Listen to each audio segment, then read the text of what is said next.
Honorable Ministers, representatives, and delegates. Now we will resume our considerations of agenda item 15, specifically 15.2, WHO reform, and that is WHO's work in countries, and 15.3 items recommended by the World Health Assembly and the Executive Board, that is sustainable financing, document WPR/RC 72/9 and RC 72/INF/4. We will now hear from representatives who wish to speak on this item. If you would like to speak, please click the big button on your microphone if you are in a plenary, or use the raise hand functions on Zoom. Accordingly, may I now call on the representatives from Kiribati. The floor is yours. Kiribati. Honorable Ministers, Regional Director, and fellow delegates. I'm the Himeji, and warm greetings to you all from Kiribati. I wish to begin by commending WHO for their reform initiatives in ensuring that they have been able to adapt to the ever-increasing health challenges we, the member states, are confronted with. Kiribati appreciates the country-centered approach and is supportive of the reform agenda, and we will continue to work together with the WHO Regional Office and with our in-country liaison office to meaningfully move forward in the spirit of the Pacific Way. The presentation yesterday was most concerning in terms of WHO finances, and indeed warrant our attention to ensure WHO is and continues to be able to fulfill its mandate and to serve its member states. Ladies and gentlemen, all that we have achieved together thus far provides a very strong foundation to progress further and to build on. The challenges facing us in meeting the SDG health goals and making our region the safest and healthiest region are significant. I am confident that the region will remain at the forefront of seismic changes as we work together moving into the future, and this gathering is a testimony to that. And we as a region will endeavor to strive to remain ahead of our health issues and to consistently make a positive impact on our health notable outcomes for our people. Kiribati endorses the goal of sustainable financing for WHO, so that WHO may adjust to support more readily and to align with country priorities and to provide support for the dynamic and emergent health issues that threaten our region. With these few words, Mr. Chairman, please allow me to share with you all our traditional blessings of Te Māori, good health, Te Roi, peace, Atatapamua, prosperity to us all. Thank you. Thank you, Ministers.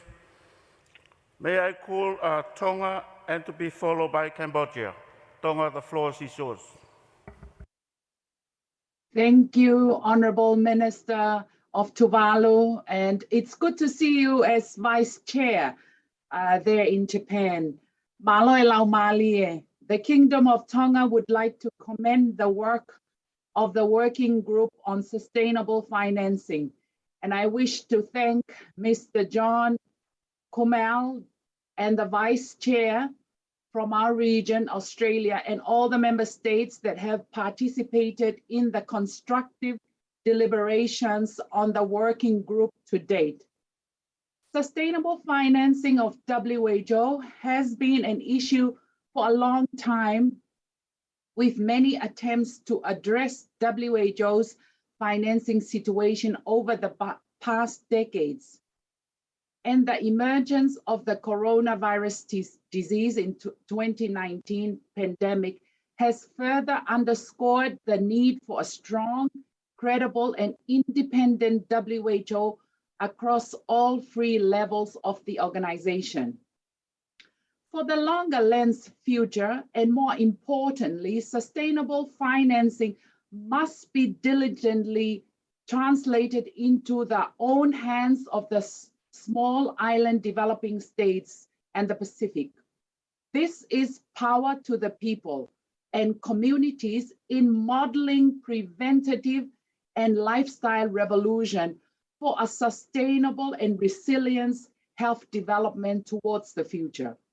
This will have to incorporate recognition of culture, values, and traditional beliefs within the whole agenda of sustainable health future. To this end, Tonga would like to thank WHO Secretariat in the Western Pacific for combining the discussion on sustainable financing and the session on WHO's work in countries to help illustrate how sustainable financing is critically important for WHO's ability to deliver results at country level. Going forward, this is not about how much a sustainable development island country contributes, or its willingness or unwillingness to contribute. This is rather about how well we can zealously work together to get to our desired outcome, especially with small island developing states and the Pacific. On that note, the Kingdom of Tonga agrees that at least 50% of WHO's base segment of the program budget should be financed by assessed contributions.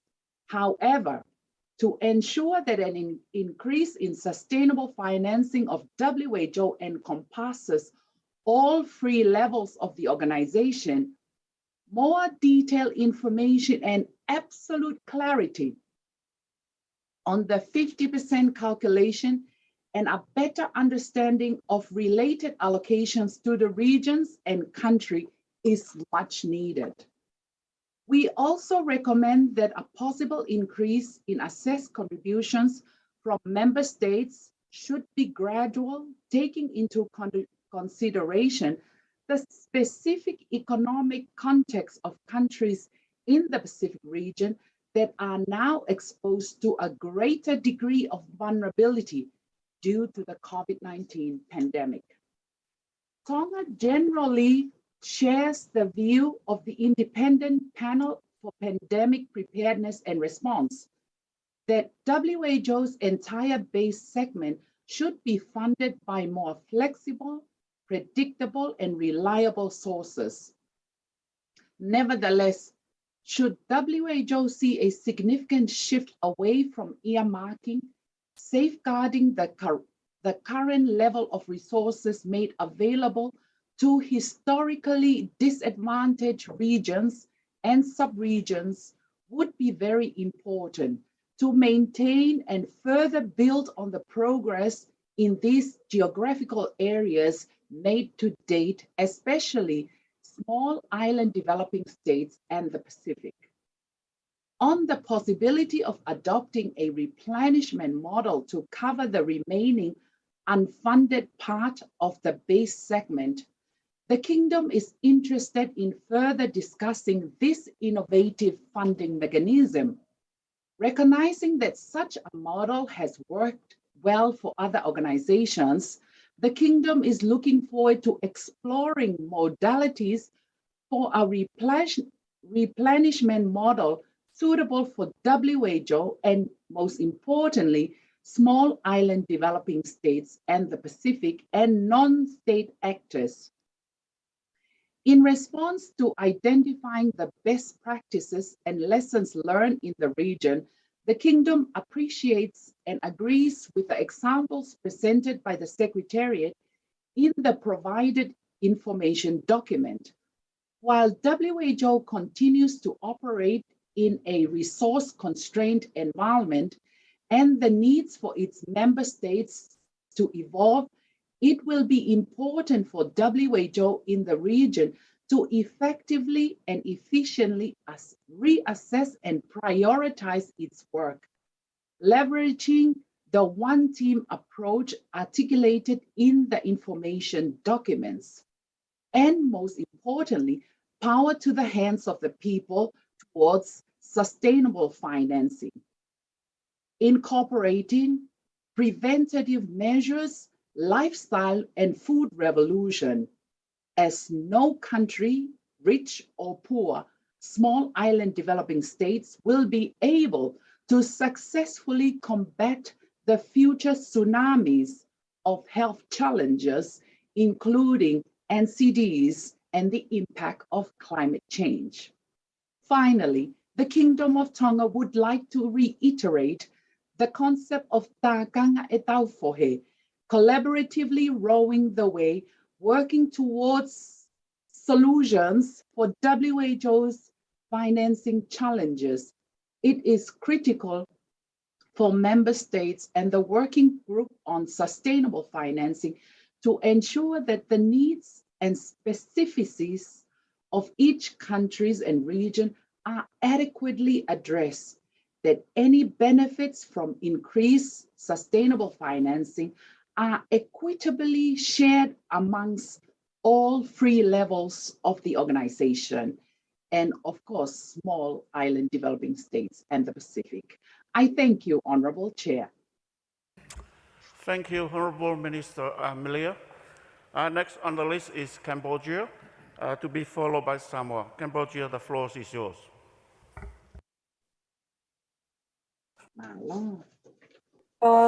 Chairperson, Honorable Dr. Takeshi Kasai, WHO Regional Director for the Western Pacific, Honorable Ministers and representatives of member states, distinguished guests, ladies and gentlemen. Cambodia appreciates high value in WHO's work at country level and recognizes the importance of sustainable funding. Cambodia continues to collaborate with WHO to improve health situations in the region. With flexible approach is needed to tackle challenges. COVID-19 clearly showed us the criticality of WHO role in leadership, and we need to continue to learn and address new development. Cambodia agrees with the proposed increase of the assessed contributions and flexible fund for WHO for base as well as for emergency preparedness and response. It is critical for WHO to have more flexibility to implement fund to priority activities and technical areas, including emergencies, and to rely less on specified or earmarked funding from member states and partners.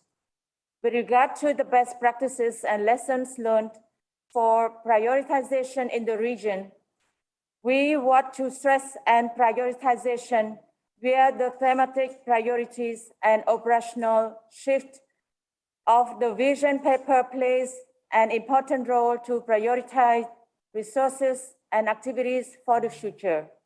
Cambodia also wants to ask other member states and partners to support WHO with more flexible and sustainable funding towards the healthiest and safest Western Pacific region for the future. I thank you very much for your kind attention. Thank you, Cambodia. Samoa, and to be followed by FSM. Samoa, the floor is yours.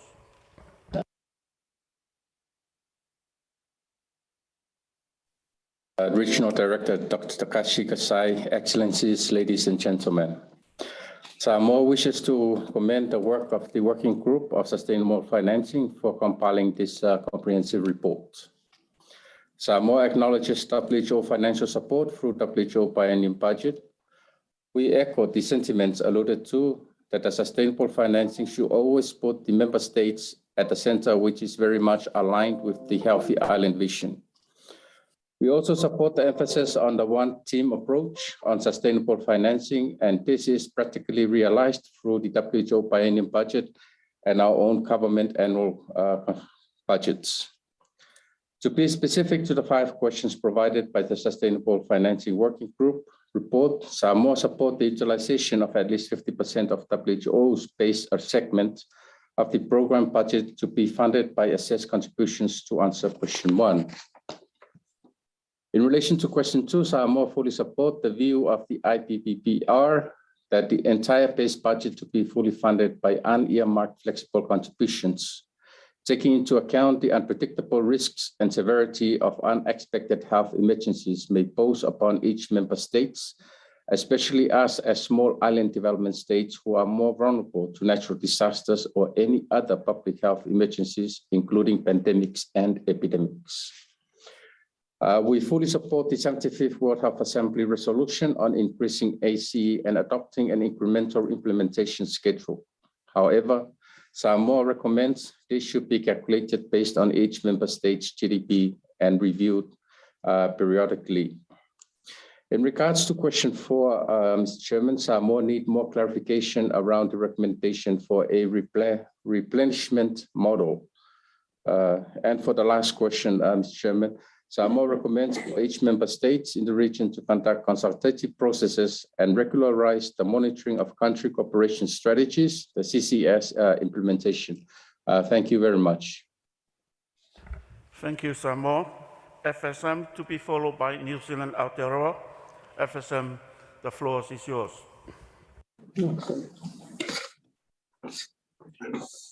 Thank you and good morning, Mr. Chairman, distinguished ministers and delegates. FSM appreciates the work of the Special Working Group on Sustainable Financing of WHO, which is very relevant for FSM and our fellow Pacific Island countries where our key priority areas such as NCDs and climate change are not sufficiently funded. On the 5 key questions raised by the work group on sustainable financing, FSM's positions are as follows. First, FSM shares the view of WHO's base segment of the program budget should be at least 50% funded by AC in order to ensure integrity and safeguard the independence of WHO. Having predictable, reliable, and flexible funding for WHO and our key priorities would greatly contribute to improve health of population in our region.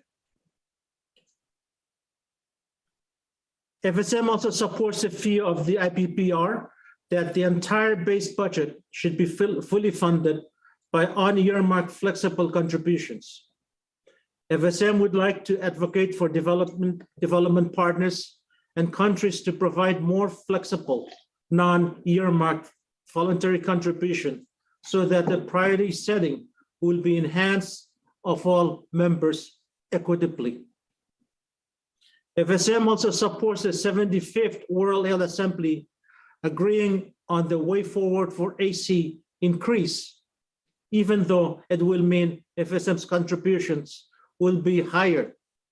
There will be a greater return for this investment to have more predictable and sustainable funding for key priorities for all of us. As regards to the IPPR recommendation for a replenishment model, to cover the remaining part of the base segment of the program budget, both by member states and non-state actors, FSM is willing to join further discussion on this model. As regards to the last question on prioritization in the region, in the Pacific, there is a good decision-making model from the presidential or the highest level of government down to the sub-regional and country level, which can be a conduit for enhancing priority setting for WHO's program budget allocation in existence already.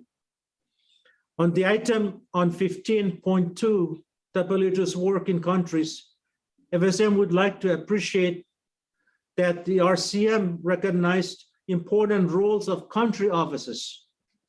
FSM Country Liaison Office covers 3 countries in Northern Micronesia, including FSM, which has 4 different states, and RMI and Palau. Yet the demand for WHO's technical assistance is high. Such multi-country office would better function if more funding and staffing can be allocated, given ongoing health challenge and priorities in the Northern Micronesia. Thank you, Mr. Chairman. Thank you, Federated State of Micronesia, New Zealand, to be followed by USA. New Zealand, Aotearoa, the floor is yours. Tēnā koe, Mr. Chairman. New Zealand is grateful for the opportunity to speak on the critical topic of sustainable financing, and we wish to express our sincere gratitude to the Regional Office for the informative consultative session hosted for Member States earlier this month. We would also like to reiterate our support and acknowledgement for the work of Australia, which has represented our region so ably on the Bureau of the Working Group on Sustainable Financing. Our Minister of Health has recently stated that we need to fund the WHO to do its job. The background to this simple statement is a complex story of inflexible financing, a history now more than ever in the context of COVID-19 significantly risks limiting the organisation's ability to make an impact where it is most needed at the country and regional levels, as well as advancing the priorities of for the future in our region. It's imperative that we act collectively and to agree a way forward, leveraging the outcomes and learnings from the Working Group on Sustainable Financing. WHO needs to be positioned to step up and play its role as the international system's primary normative global health voice. We cannot make demands of the organisation without adequately financing it. At the same time, our actions as Member States must be coordinated, and it will be important to ensure that momentum on sustainable financing is maintained alongside the momentum being generated on the Working Group on strengthening the WHO. Outcomes in both must be coordinated and coherent. Through our decisive action on financing, the WHO will be better placed to deliver in the context of future global health emergencies and properly financed in our region and more widely. New Zealand supports the view that assessed contribution should provide a larger proportion of the base segment of WHO's budget. We agree that this will help ensure the integrity and safeguard the independence of WHO. Further, unearmarked flexible contribution should ideally comprise as great as possible a proportion of the organisation's base budget. In order to ensure that momentum is maintained on sustainable financing, we support the next World Health Assembly agreeing the way forward here, including through exploring an incremental implementation schedule. Further options to support the remainder of the organisation's base segment may include Member States exploring a replenishment model as proposed by the IPPR. In New Zealand, we believe in the principles of mahitahi and kotahitanga, working together in unity and solidarity. This is how we, the Western Pacific region, can take collective action on global challenges we are facing. Sustainably financing the WHO is one of the critical first steps in this process. Thank you. Thank you, New Zealand, Aotearoa. USA, to be followed by Australia. USA, the floor is yours. Thank you, Chair. We thank WIPRO for this update and stock taking with respect to improving coordination and effective functioning across WHO's levels, especially in the context of lessons learned from the COVID-19 pandemic. And we continue to appreciate WIPRO's focus on strengthening its impact at the country level and highlighting its efforts around sustainable financing, particularly in areas neglected by traditional donors. The United States also appreciates the significant efforts of the Working Group on Sustainable Financing, those of its chair and its co-chairs. We, in prioritizing the core work of WHO and identifying adequate financing to support that work, we will work to make the WHO stronger and more agile. This is a prerequisite to asking the organization to address the global health challenges of today. We maintain that increased financing in and of itself is not the goal espoused by WHO or its member states. Instead, the goal is sustainable financing aimed at specific areas of work where shortcomings have been identified and using agreed metrics to determine how to correct any deficiencies. There are certain WHO-led activities which must be top priority, and one of these is health security. We would reiterate that any proposed increase in contributions must be accompanied by a clear statement of the added value this increase would bring and details about how this value would be measured. Justifications for proposed increases are essential. There appears to be convergence on WHO strengthening through improving member state engagement in the organization's governing bodies, especially the executive board. And we continue to have concerns about initiatives developed and trialed by the WHO Secretariat with little engagement from member states. We highlight that we've shared a proposal with the member state working group on strengthening WHO preparedness and response to health emergencies, to establish a standing committee on governance, which would also increase member state oversight of such initiatives. And we're also working to develop a joint proposal to establish a standing committee on health emergencies. We further appreciate the coordination between the Sustainable Financing Working Group and the Working Group on Preparedness and Response, particularly with respect to support for the proposed standing committees, which would increase transparency and governance. And note that these are mechanisms through which we as member states could improve in priority setting for the organization. Thank you. Thank you, USA. Australia to be followed by Japan. Australia, the floor is yours. Thank you, Chair. Australia has welcomed the engagement of member states through the Sustainable Financing Working Group to consider bold and ambitious financial reforms to address the WHO systemic financing issues. Sustainable, flexible, and predictable funding underpins the WHO's ability to strengthen its capabilities across its 3 levels. The pandemic has emphasised the persisting financing issues within the organisation that need to be critically addressed to ensure that the WHO is fit for purpose to effectively respond to the needs of member states and deliver its core functions. In terms of recommendations for the working group to submit to the executive board, Australia would like to go through some of the questions.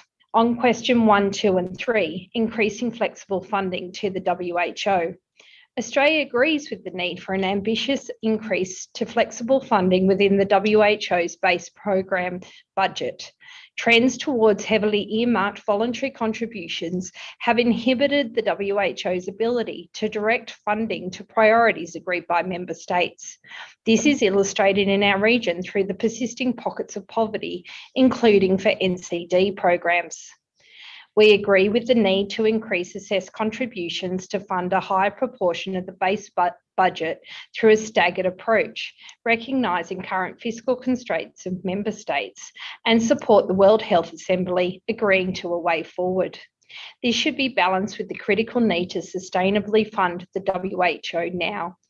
As we implement the independent evaluation recommendations, and as the WHO continues to support member states to respond to and recover from the pandemic while delivering its general program of work. Increases in assessed contributions must be linked to the implementation of key reforms to improve governance and accountability to support a fit-for-purpose and efficient WHO at all levels. This includes appropriate increases for regional and country officers to drive country-level impact and support strong operations on the ground, a central focus for the GPW.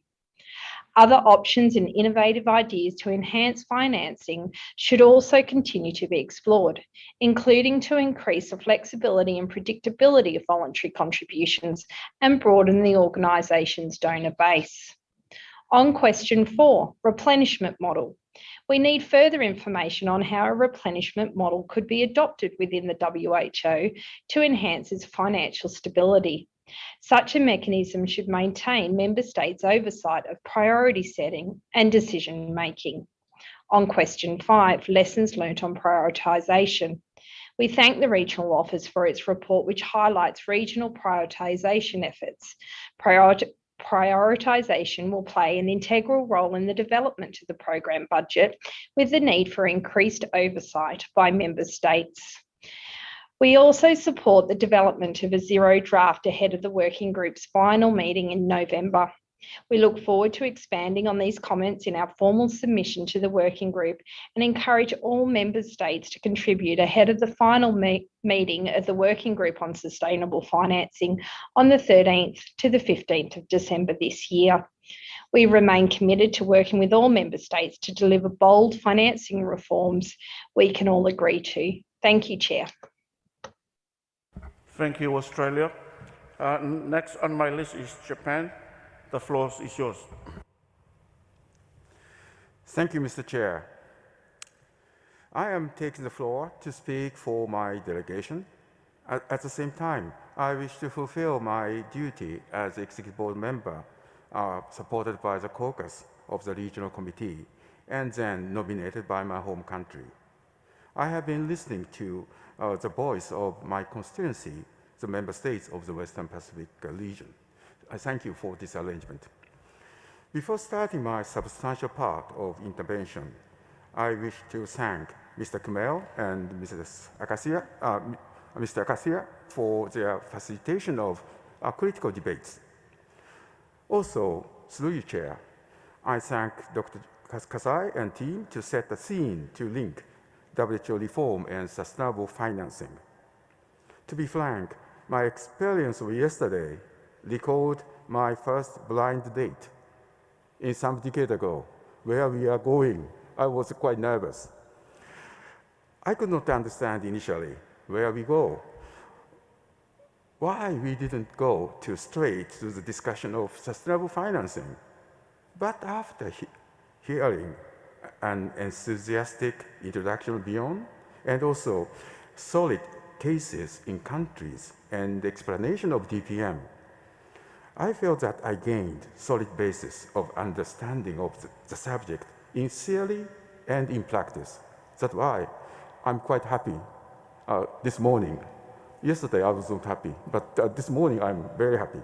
Thank you very much. I have 3 points. First, WHO reform.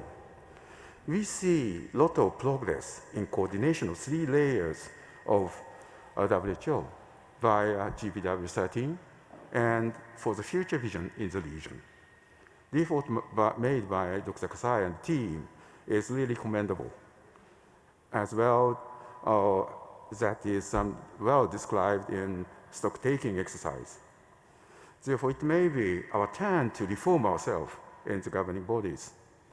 I think there are rooms to improve EB's efficiency and effectiveness in oversight of the program and secretariat structure, strengthen executive functions in emergency setting, and consider the innovative means of engagement of new players in global health.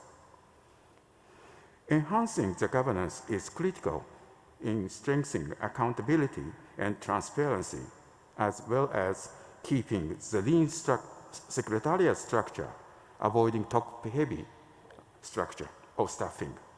They are all essential elements for resource mobilization in our view. In this connection, I must add that one success story is UPLO. That makes me optimistic. This leads to my second point, items recommended by the WHA and EB, particularly sustainable financing and program budget 2022-23. I attended the informal EB retreat virtually on the 1st of October. The working group chaired by Mr. Kumel asked 5 questions, as we have been discussed. And the reactions from fellow EB members, what I've heard is that members from EULO, AMLO, EMLO, and CIELO expressed their general agreement with slightly different nuance to my ears. The executive board members from AMLO PAHO expressed reservation. And we UPLO members did not say much since we have not discussed at the regional committee today and yesterday. In my view, each of the question is not so simple. For example, the first question is to increase the level of AC to currently 16 to 50%.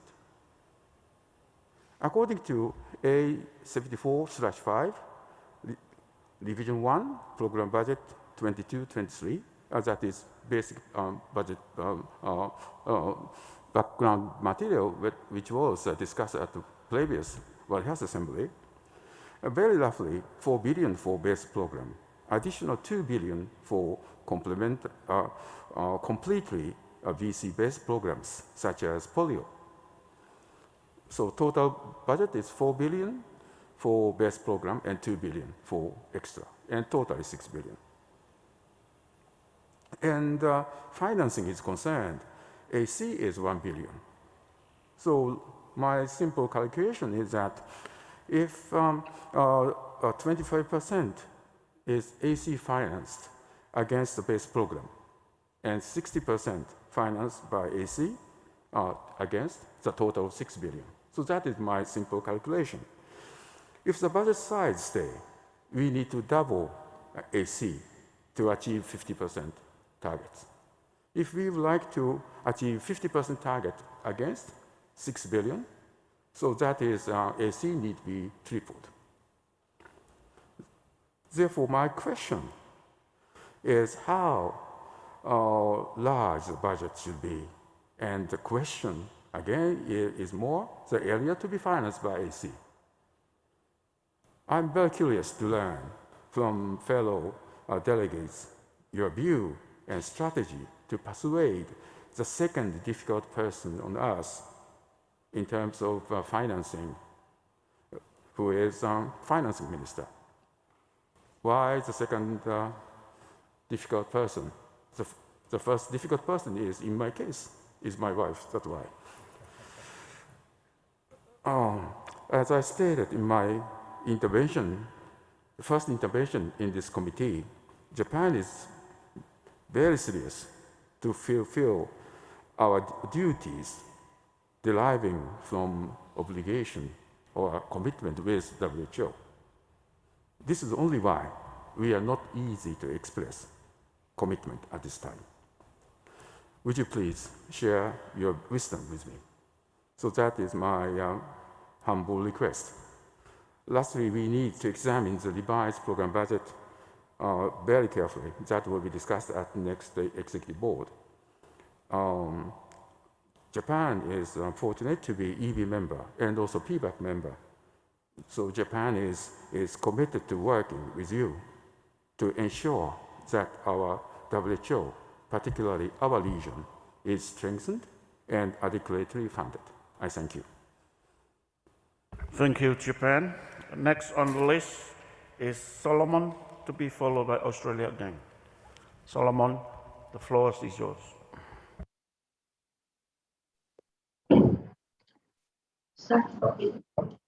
Thank you very much, Chair.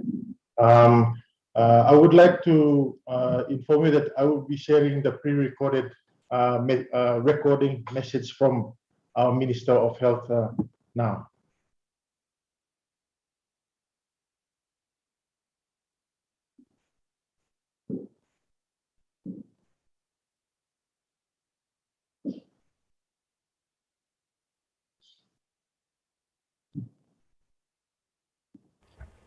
Can you play the recorded, please?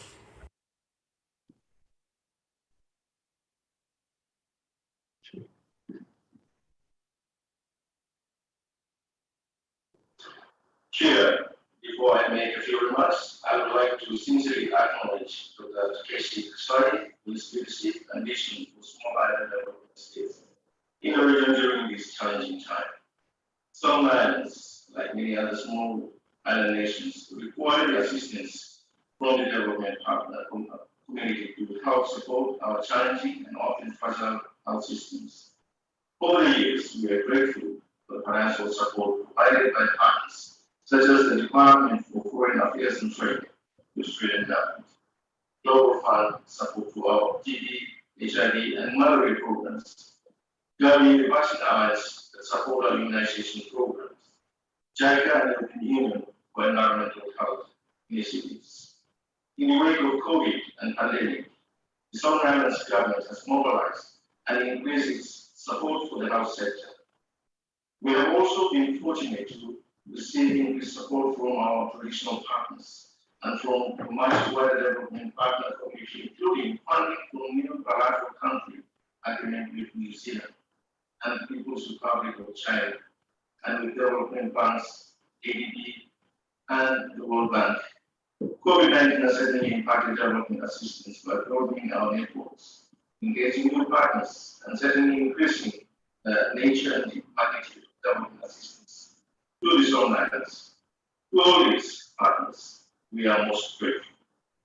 But most assistance received is in response to preparedness efforts related to the pandemic. These investments also contribute to long-term health system strengthening initiatives that further advance our goals towards universal health coverage. In many ways, we are not just preparing for COVID-19, but simultaneously, we are also strengthening our health system. If this pandemic has taught us anything, it is this: more than ever, we need to invest in the health sector and ensure this investment is sustained. Often, the ministries of finance will be persuaded to invest in areas of development, growth, and where there is a high return on investment and revenue generation. Often, the health sector in small island development states don't quite fit the category. But as we have all witnessed, a health issue such as COVID can bring the world economy to its feet. Today it's COVID, tomorrow it will be another virus. We need to ensure that health has the financing to support the resources and the capabilities needed to fight current and future pandemics. All nations should have constitutions that mandate all governments to invest in health and make universal health coverage their top priority. Thank you. Thank you, Honourable Minister. Now on the list, Australia again. Joseph, the floor is yours. Thank you very much, Chair, Honourable Chair, and thank you. Good morning, good afternoon, Honourable Ministers and colleagues.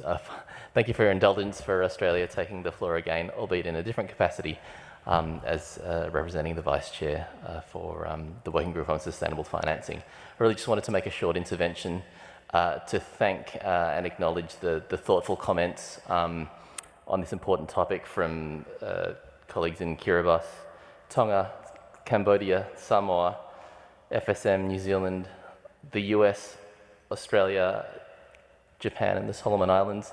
I look forward to looking forward to more comments perhaps at this afternoon's sessions, and just renewing the invitation for further discussions in the margins. Thank you. Thank you, Australia. Thank you. Are there any more representatives who wish to speak on this topic? Fiji. I can see Fiji is on the list, so I'll give the floor to Fiji. Fiji, the floor is yours.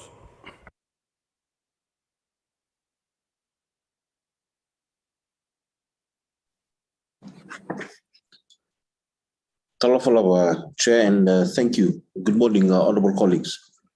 We Fiji express our support for a shift towards more sustainable financing of WHO's base budget.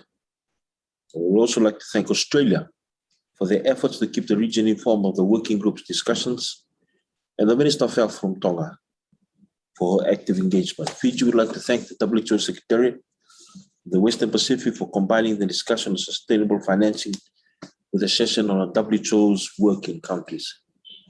By taking items 15.2 and 15.3 together yesterday, we saw how important sustainable financing is for WHO's work in and with countries. Sustainable financing will allow WHO to take a longer-term approach to its work, fill critical gaps while also supporting countries to work for the future, and help countries sustain their gains as they lose access to traditional donor support. Sustainable financing is what is needed for WHO to provide support to longer-term priorities like safe and affordable surgery, and to tackle the NCD crisis that requires innovative solutions and actions from sectors beyond health. NCD is a top priority for the region, and especially for the Pacific, but it is in an area that attracts significant donor support. In addition to high rates of heart disease and diabetes, we are seeing an increase in cancers, including cervical cancer and poor outcomes. The Pacific has for many years requested stronger support from WHO to address some of this, especially cervical cancer. But as you read in the info doc for these items, only recently was WHO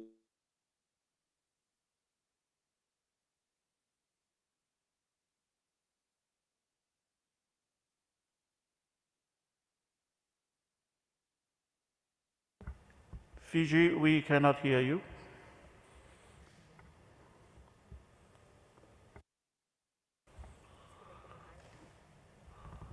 We have some technical problem from Fiji.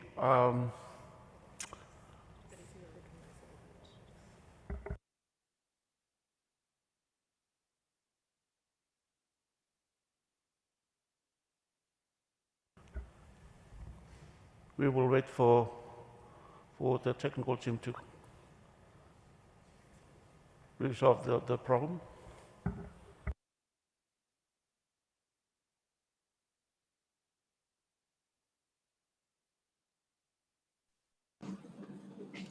more predictable, reliable, and flexible funding would allow WHO to provide the longer-term comprehensive support that countries in the region require to work towards elimination of cervical cancer as a public health problem and to support other critical areas for which donor support is inconsistent or heavily earmarked. Fiji agrees that the way WHO is financed needs to change so WHO can provide countries with the support they need or have asked for. Fiji agrees that ideally 50% of the WHO's base budget should be made of sustainable funding. In principle, Fiji agrees that at least 50% of this base budget should be covered by flexible funding. It would be important and critical to understand what this would mean in terms of an increase in member state dues and whether this increase would be shared equitably. Further discussions would be needed internally, pending answers to these questions. Fiji also agrees with the IPPPR should be largely funded by sustainable resources. Of course, some funds are longer term and predictable and reliable. So Fiji requests that the definition of sustainable funding or financing be carefully considered and existing resources safeguarded. I thank you, Honorable Chair. Thank you, Minister. My apologies that we missed part of your intervention. However, we can get the full of your intervention through written notes if you submit it. Thank you. Are there any more representatives who wish to speak on this topic?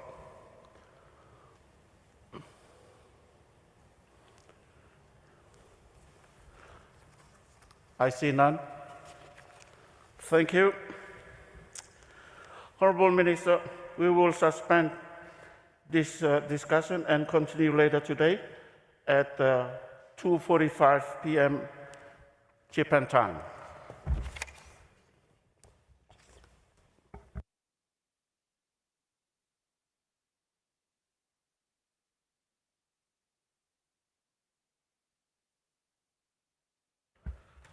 Ministers, honourable ministers, we're going to take a coffee break now and then resume again at 9:30 Japan time.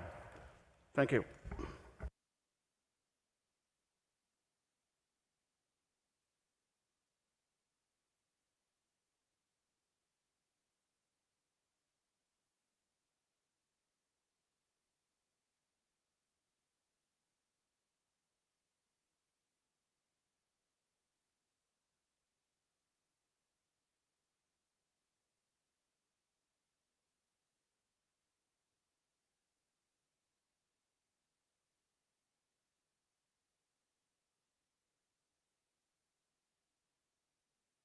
Recording stopped.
Recording in progress.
Honorable Ministers, before we resume our session this morning, I would like to make one announcement.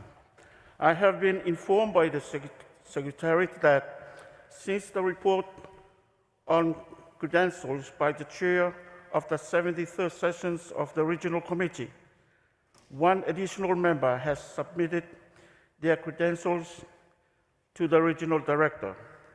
In accordance with the special procedures that were adopted at the opening of the session, I reviewed these credentials and found them to be conformity with the rules of procedures of the Regional Committee. I therefore propose the committee recognize the validity. If there is no objection, it is so decided.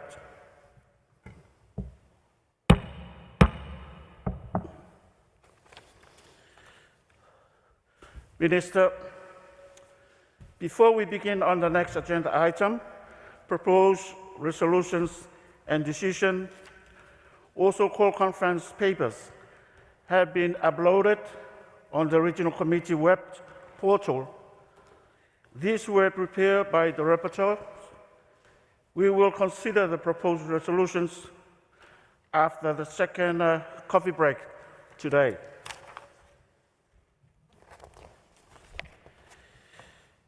We now move to agenda item 13, and that is tuberculosis, document WPR/RC 72/7.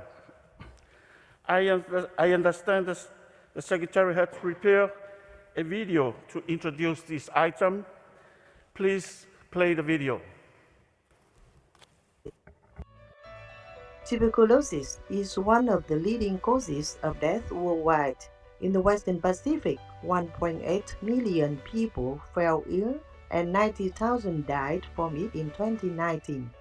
Aging, urbanization, and growing burden of non-communicable diseases add unique challenges to the regional TB response.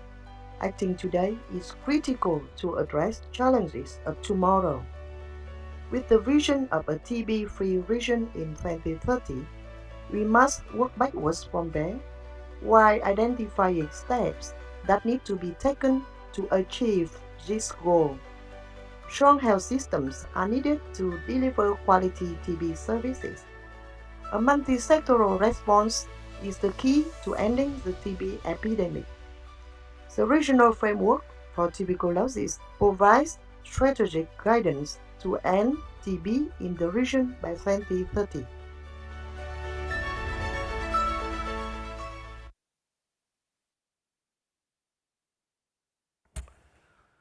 Thank you. We will now hear from representatives who wish to speak on this item. Please indicate your wish to speak by clicking the button on your microphone if you are in the plenary, or by using the raise hand functions on Zoom.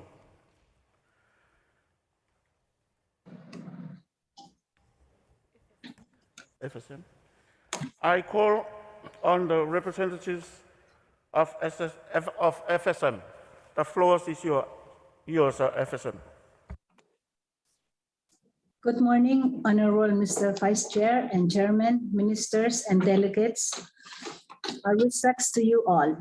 Thank you, Dr. Kasai, for your leadership and your team for the hard work on the draft Pacific Regional Framework to end TB 2021 to 2030. Micronesia appreciates the draft framework, aligning it with the global NTB strategy targets through the lens of 2030. TB program had been advancing in the past few years, and recently, like the other global TB programs, has been impacted by COVID-19. Although Micronesia is still COVID-19 free, the TB program activities have been delayed due to the redirection of the TB program human resources to the other outreach activities of COVID-19. With this draft framework, the country is implementing action domains of the regional framework, such as strengthening essential TB functions like integrated patient-centered care and prevention, early diagnosis of TB, including universal drug sensitivity testing, systematic screening of contacts and high-risk groups, All infectious cases and contacts are identified and evaluated. Treatment of all people with TB, including drug-resistant TB and patient support. All patients notified are placed on anti-TB drugs. Collaborative TB and HIV activities and management of preventive treatment of persons at high risk and vaccination against TB. BCG is provided to all infants born at the health centers, and program integration for TB and HIV is happening. LTBI treatment implementation now is ongoing. Number 2 are bold policies and supportive system. We have political commitment with adequate resources for TB care and prevention. Financial support are presented to all the state TB programs. Engagement of communities, civil society organizations, and public and private care mix. Health programs are working closely with private clinics in managing TB cases, and referral system is in place for contact investigation and continued treatment. Universal health coverage policy, regulatory framework for case notification, vital registration, quality and rational use of medicines and infection control.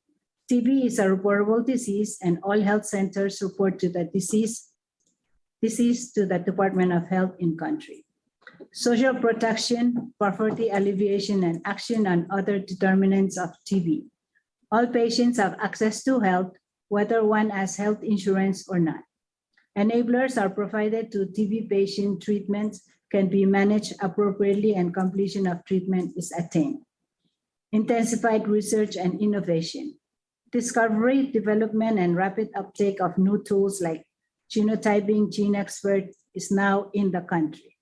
Micronesia is endorsing the draft Pacific Regional Framework to end TB 2021 to 2030. Thank you, Mr. Chairman. Thank you, FSM. Malaysia, to be followed by Cambodia. Malaysia, the floor is yours. Assalamu alaikum wa rahmatullahi wa barakatuh. Good morning. Thank you, Mr. Chair. Tuberculosis remains a major public health concern in Malaysia, with a notification rate of 72 per 100,000 population and a mortality rate of 7.1 per 100,000 population in the year 2020. The COVID-19 pandemic posed a significant impact of case detection, decrease of 10%, and mortality increment of 5% in Malaysia in 2020 compared to 2019. Now, due to certain similarities in the behavior of these two infectious diseases, there have been inevitable consequences.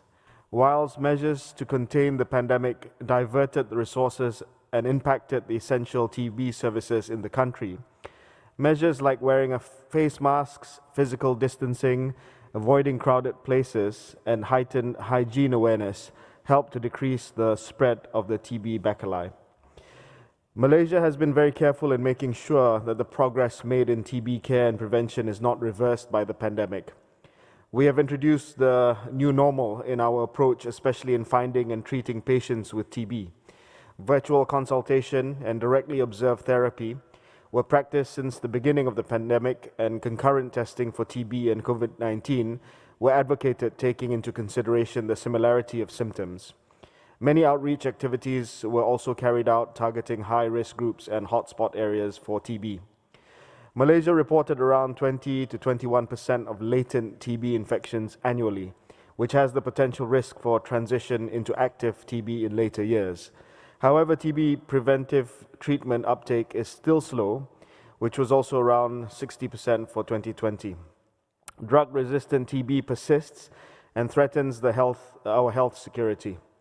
Malaysia will continue to strengthen the latent TB screening and will continue to provide TB preventive therapy and ensure that drug-resistant TB is identified and treated appropriately. On that note, Malaysia supports the Western Pacific Regional Framework to end TB. Malaysia has developed our own national strategic plan for ending TB over the same course of time, and this is in line with the strategy proposed by WIPRO, taking into consideration our local context. Malaysia is fully committed to achieve its target of ending TB by 2035. Thank you. Thank you, Minister. Cambodia, to be followed by Japan. Cambodia, the floor is yours. Honorable Chair, Dr. Takashi Kazai, Regional Director, Head of Delegation, ladies and gentlemen. Cambodia recognize the progress and challenge made so far by the member state on the current strategic document, Regional Framework for Action on Implementation of NTB Strategy in Western Pacific 2016 to 2020. And the stronger action need to progress in combating TB to sufficiently toward achieve the target to end TB strategy and sustain development goal by 2030 in the region. In Cambodia, despite having remarkable progress in reducing incident rate by 22% between 2015 and 2019, and has already transitioned out of the list of 30 high TB burden countries in the mid-2021. The country remained on the global TB watch list, which still warrant attention and priority. Cambodia recognized the importance of keeping momentum on TB achievement so far. Although the COVID-19 pandemic caused some challenge on the TB program, result in some reduction of the TB case identified. Cambodia has made a great effort to reduce its impact and ensure the TB service remain and sustained through the strengthening TB current intervention and introducing and scaling innovative approach. Even short COVID-19 core challenge, the lesson learned and opportunity from the COVID-19 response are envisaged for the whole of the government and society approach for TB response. The response framework of priority and approach defined in the Western Pacific Regional Framework to end TB 2021 to 2030 provide comprehensive strategic guidance, very useful and applicable in the Cambodia context. We endorse the draft Western Pacific Regional Framework to end TB 2021-2030. Thank you. Thank you, Cambodia. Japan, and to be followed by Mongolia. Japan, the floor is yours. Thank you, Chair. We thank the Secretariat for developing the Western Pacific Regional Framework to end TB. We agree to adopt this framework. Japan is concerned that the treatment rate of TB has regressed across the region under the COVID-19 pandemic. According to the WHO Global TB Report 2021, the number of deaths increased from 1.4 million last year to 1.5 million in 2019 to 1.5 million in 2020. Recognizing the importance of TB on the global health agenda, Japan has been committed to end TB through many partnerships, the Global Health Innovative Technology Fund, as known as the GHIT Fund, the Global TB Partnership, and the Global Fund. We believe it is critical to invest in technology where the market incentive is weak. To stimulate innovation, we established the GHIT Fund, a public-private partner fund, in which one of the leading products in development is the urine-based rapid diagnostic kit for TB. This unique technology has been repurposed towards the rapid diagnostics kit for COVID-19, and production is in its Vietnam factory. This is one of the symbols of our regional cooperation.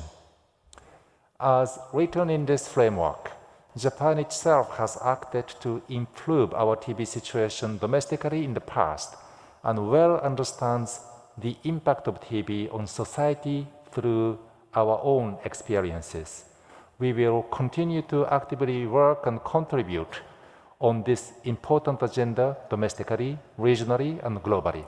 Thank you, Mr. Chair. Thank you, Japan. Mongolia, to be followed by Philippines. The floor is yours, Mongolia. Thank you, Mr. Chairperson. Mongolia welcomes and endorses the draft Western Pacific Regional Framework to end TB 2021 to 2030, as TB remains a major public health problem in Mongolia with very high rate of illness.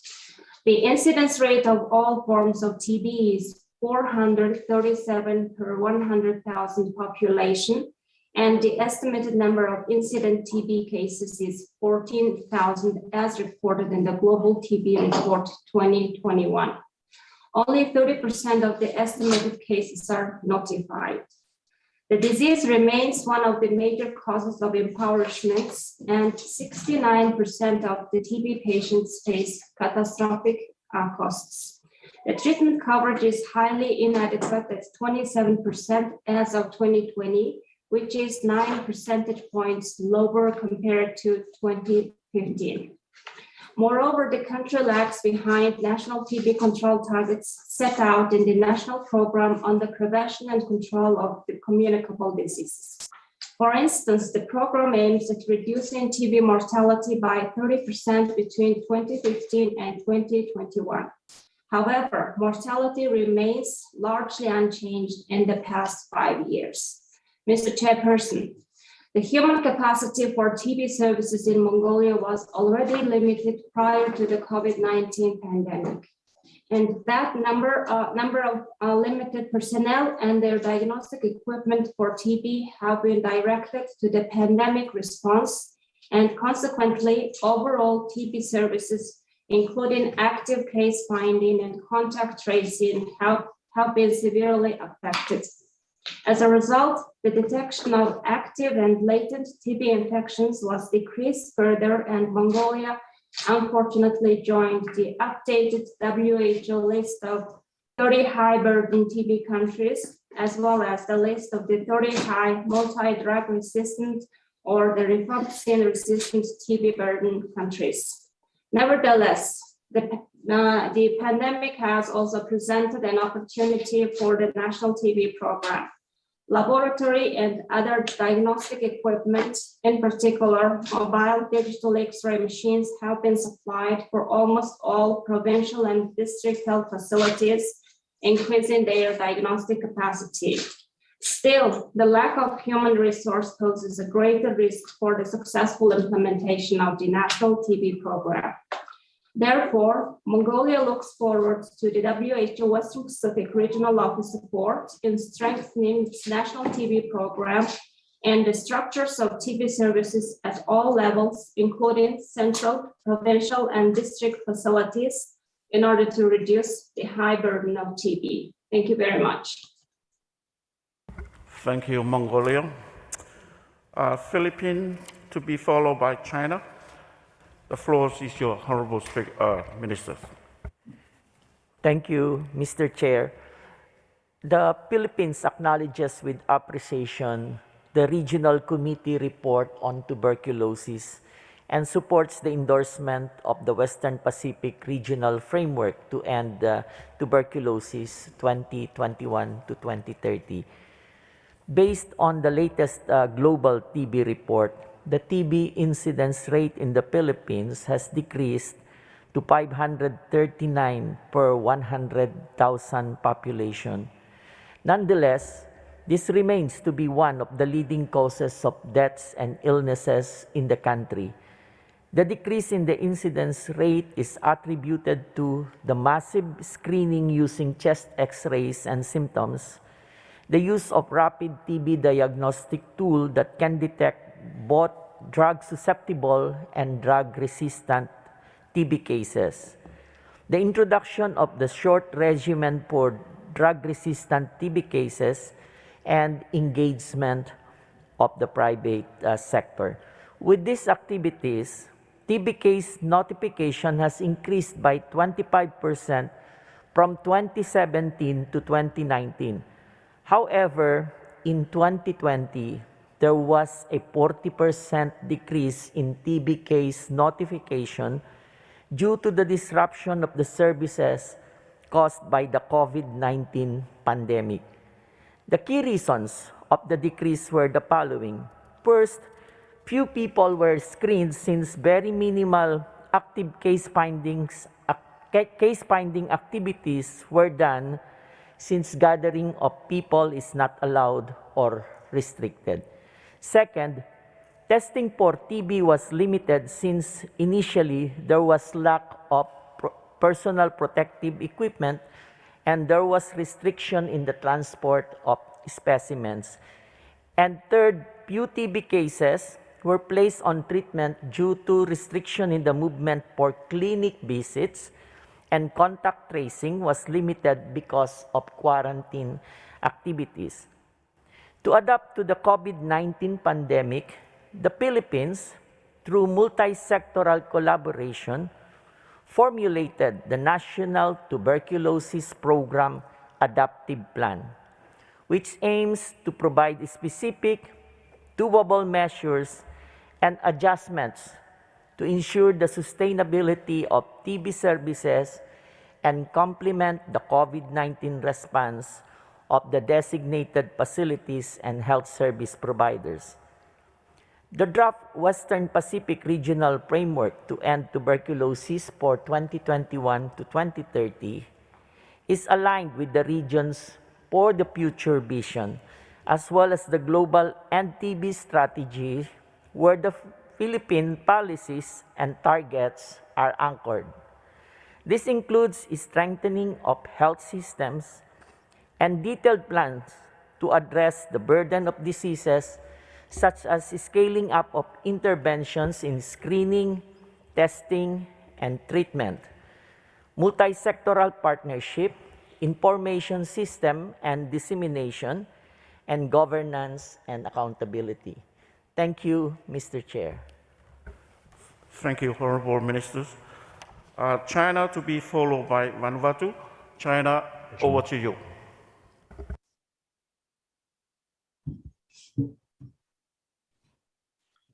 Thank you, Mr. Chair. Delegates, good morning. The Chinese delegation appreciates the solid and effective work by the regional committee. The Chinese government has attached abiding importance to the issue and has been facilitating government leadership, departmental accountability, and societal participation in the prevention and care of TB. China has incorporated TB prevention care into our economic and social development and into our Healthy China strategy to robustly curb prevalence. China stands ready to cooperate and exchange with member states, WHO, and other international organizations in the pursuit of achieving 2030 SDG, realizing the global end TB strategy, and striving for the health and well-being for all. Thank you. Thank you, China. Vanuatu to be followed by Brunei. Over to you, Vanuatu. Thank you. Good day, Honorable Chair, Regional Director Dr. Kasai, Honorable colleague ministers, and distinguished participants of the 72 RCM. Tuberculosis remains a major public health problem in Vanuatu, despite recent progress. There is an overall decreasing trend of the TB burden in Vanuatu. Incidence rate has decreased from 110 per 100,000 population in 2000 to 41 per 100,000 population in 2019, a 60% decrease. The mortality rate has been declining as well, from 17 per 100,000 population in 1995 to 5.4 per 100,000 population in 2019, a 68% decrease. The treatment success rate is at 90%. However, despite this progress, Vanuatu remains classified as a moderate TB burden country in the Pacific, and treatment coverage, estimating the proportion of cases notified versus the estimated incidence, is at 75%. This highlights the fact that about 25% of TB cases remained undetected and therefore not treated. In addition, Vanuatu has detected since 2017 5 cases of remoxicillin-resistant TB, including 2 cases in 2019. In 2020 and 2021, although Vanuatu has remained COVID-free, the TB program has been affected by the diversion of resources in the country towards COVID-19 preparedness activities and then towards the rollout of COVID-19 vaccine. In addition, Vanuatu was affected by a Category 5 cyclone, which further affected the delivery of essential health services such as TB. Vanuatu will continue to increase TB detection through active case finding and contact tracing, preventing treatment of contact, community mobilization, and ensure adequate treatment of TB cases, including RR TB cases, to further reduce mortality. Vanuatu remains committed to the targets of the End TB strategy by 2020 and is endorsing the draft Western Pacific regional framework to end TB 2021 to 2030. Thank you very much. Thank you, Honorable Minister. Brunei to be followed by Kiribati. Over to you, Brunei. Chair, distinguished ministers, fellow delegates, ladies and gentlemen. TB continues to pose a serious threat to the health and well-being of people across the world. It is the leading cause of death worldwide from a single infectious agent, one of the top 10 global causes of death, and the leading killer of people with HIV infection. For our part in Brunei Darussalam, our goal of ending the TB epidemic is an integral part of our health development strategy. We have had early successes in TB control with achievements of the Millennium Development Goal of halving the numbers of new cases of TB from the year 2000 to 2010. Sadly, however, in recent years, progress has stalled. The rapid decline seen in the early 2000s has stagnated over the last few years. In 2020, 360 individuals were newly diagnosed and 23 persons have died from TB in Brunei Darussalam. And we continue to be classified as a medium burden country. COVID-19 has greatly impacted delivery of TB care and service delivery globally. As such, we see the development of this framework as timely. The process of backcasting will only help refocus our national TB control program to achieve the goals set out to end TB by 2030. Opportunities to strengthen TB prevention, care and service delivery will be identified. Digital solutions and innovations developed for COVID-19 have already been implemented to support people with TB and the TB program in our country. In view of the ongoing challenges faced in Brunei and globally, we view the issue of TB control as an urgent global priority. As such, we thank the WHO Secretariat for its work in supporting the accelerated implementation of actions at the country level and would like to endorse the draft Western Pacific Regional Framework to end TB 2021 to 2030. Thank you. Thank you, Brunei. Kiribati to be followed by Australia. Over to you, Kiribati. Thank you, Mr. Chairman. Honourable fellow ministers, distinguished guests, and our regional director, Dr. Kasai. I'm the Benin Maori from the people of Kiribati.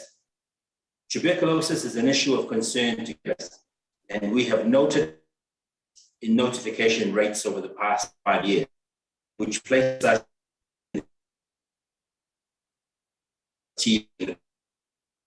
according to the work report of 2018. Our treatment success rate just 90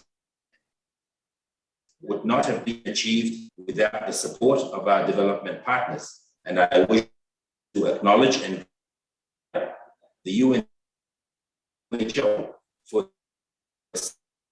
our remains committed to continue the fight to eliminate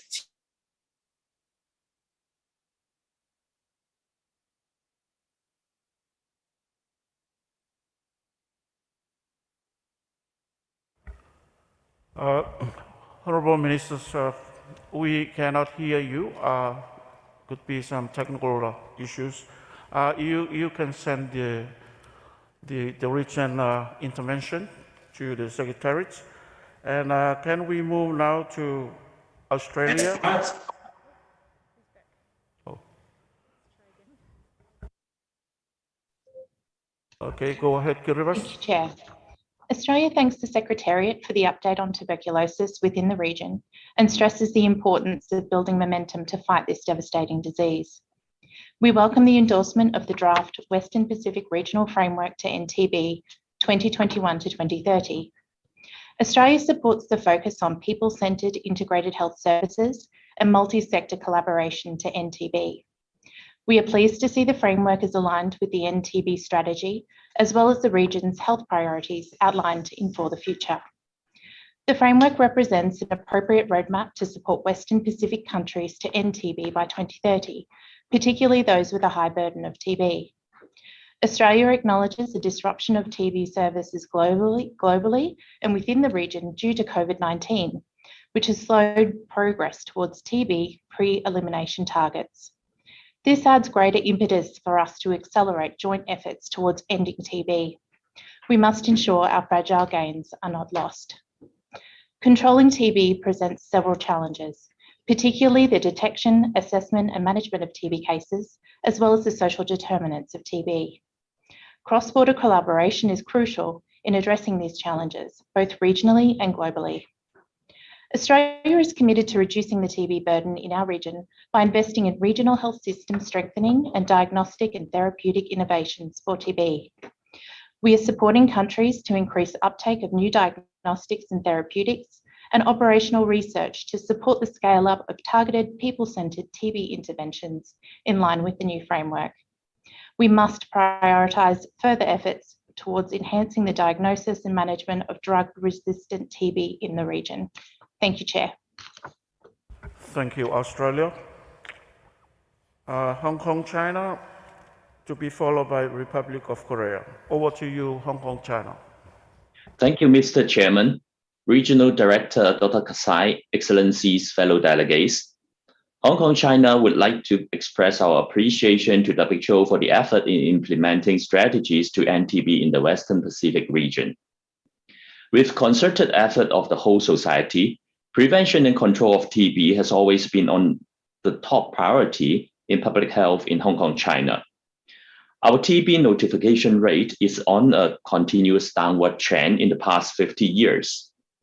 In year 2020, the provisional notification rate was 49.3 per 100,000 population, and we are classified as a place of intermediate TB incidence. The rate of multi-drug resistant TB was also low, being 0.6% among new cases and 2.2% among the retreatment cases in year 2019. In Hong Kong, TB is a statutorily notifiable disease, and our TB control program is fully funded by the government, offering free and accessible diagnostic as well as treatment services. Our TB reference laboratory of the Department of Health is also one of the supranational TB reference laboratories designated by the WHO, helping to monitor the global TB control and treatment program. In Hong Kong, China, TB control is enhanced with a people-centered multi-sectoral approach, integrating into the primary care and other special health services, providing BCG vaccination, contact screening, directly observed therapy, and so forth, which contributed our effort towards the goal to end TB by 2030. Mr. Chairman, another risk factor that affects lung health is smoking. In Hong Kong, China, accords high priority to tobacco control. We are delighted to share with member states the great news that we have been successful in introducing a legislative ban of alternative smoking products, including electronic cigarettes, heated tobacco products, and herbal cigarettes just a couple of weeks ago. And this landmark legislation is critical to our pursuit of a tobacco-free Hong Kong and protects our people from the harm of tobacco and nicotine dependence. Hong Kong, China would join other member states to endorse the Western Pacific Regional Framework to end TB in order to align with the global end-TB strategy in the next decade. And we are committed to work with other member states towards the milestones. Thank you. Thank you, Republic of Korea. We can give the floor to Kiribati. Kiribati, over to you, to be followed by USA. Thank you, Mr. Chairman. Honourable Ministers, distinguished guests, Amnabini Maori, and friendly greetings to you all from Kiribati. Tuberculosis is an issue of concern to Kiribati, and we have noted an increase in notification rates over the past 5 years, which place us in the unfortunate top 3 for rates of TB in the Pacific. According to the Healthy Island Monitoring Framework Report of 2019, our treatment success rate averages 90%, and this would not have been achieved without the support of our development partners. And I wish to acknowledge Australia, UNDP, and WHO for their continuous support. Our government remains committed to continue the fight to eliminate TB from our communities. And this requires the full support and engagement of the whole of government together with our fellow community members. The degree of understanding within our communities is paramount, so they can also play an essential role in seeking and complying with curative measures. TB elimination is everyone's business, and together we can succeed. As part of our efforts to eliminate tuberculosis in Kiribati, we will be undertaking the Pearl study, standing for Pathway to the Elimination of Antibiotic-Resistant and Latent TB, in collaboration with the University of Sydney in Australia, the World Health Organization, and the Pacific Community, SPC. The study is aimed at screening and treatment of the whole of population for TB infection as well as leprosy on the main island of South Tarawa. This work will link closely with the overall health system strengthening activities, and we look forward to its consequent guidance for further improvements in our treatment pathways for TB. Ladies and gentlemen, Kiribati fully supports the framework, and we look forward to tangible pragmatic outcomes aimed at better control of TB in our country and within our communities. I thank you all. Thank you, Kiribati. On my list, can I have Republic of Korea to be followed by the USA? Over to you, Republic of Korea.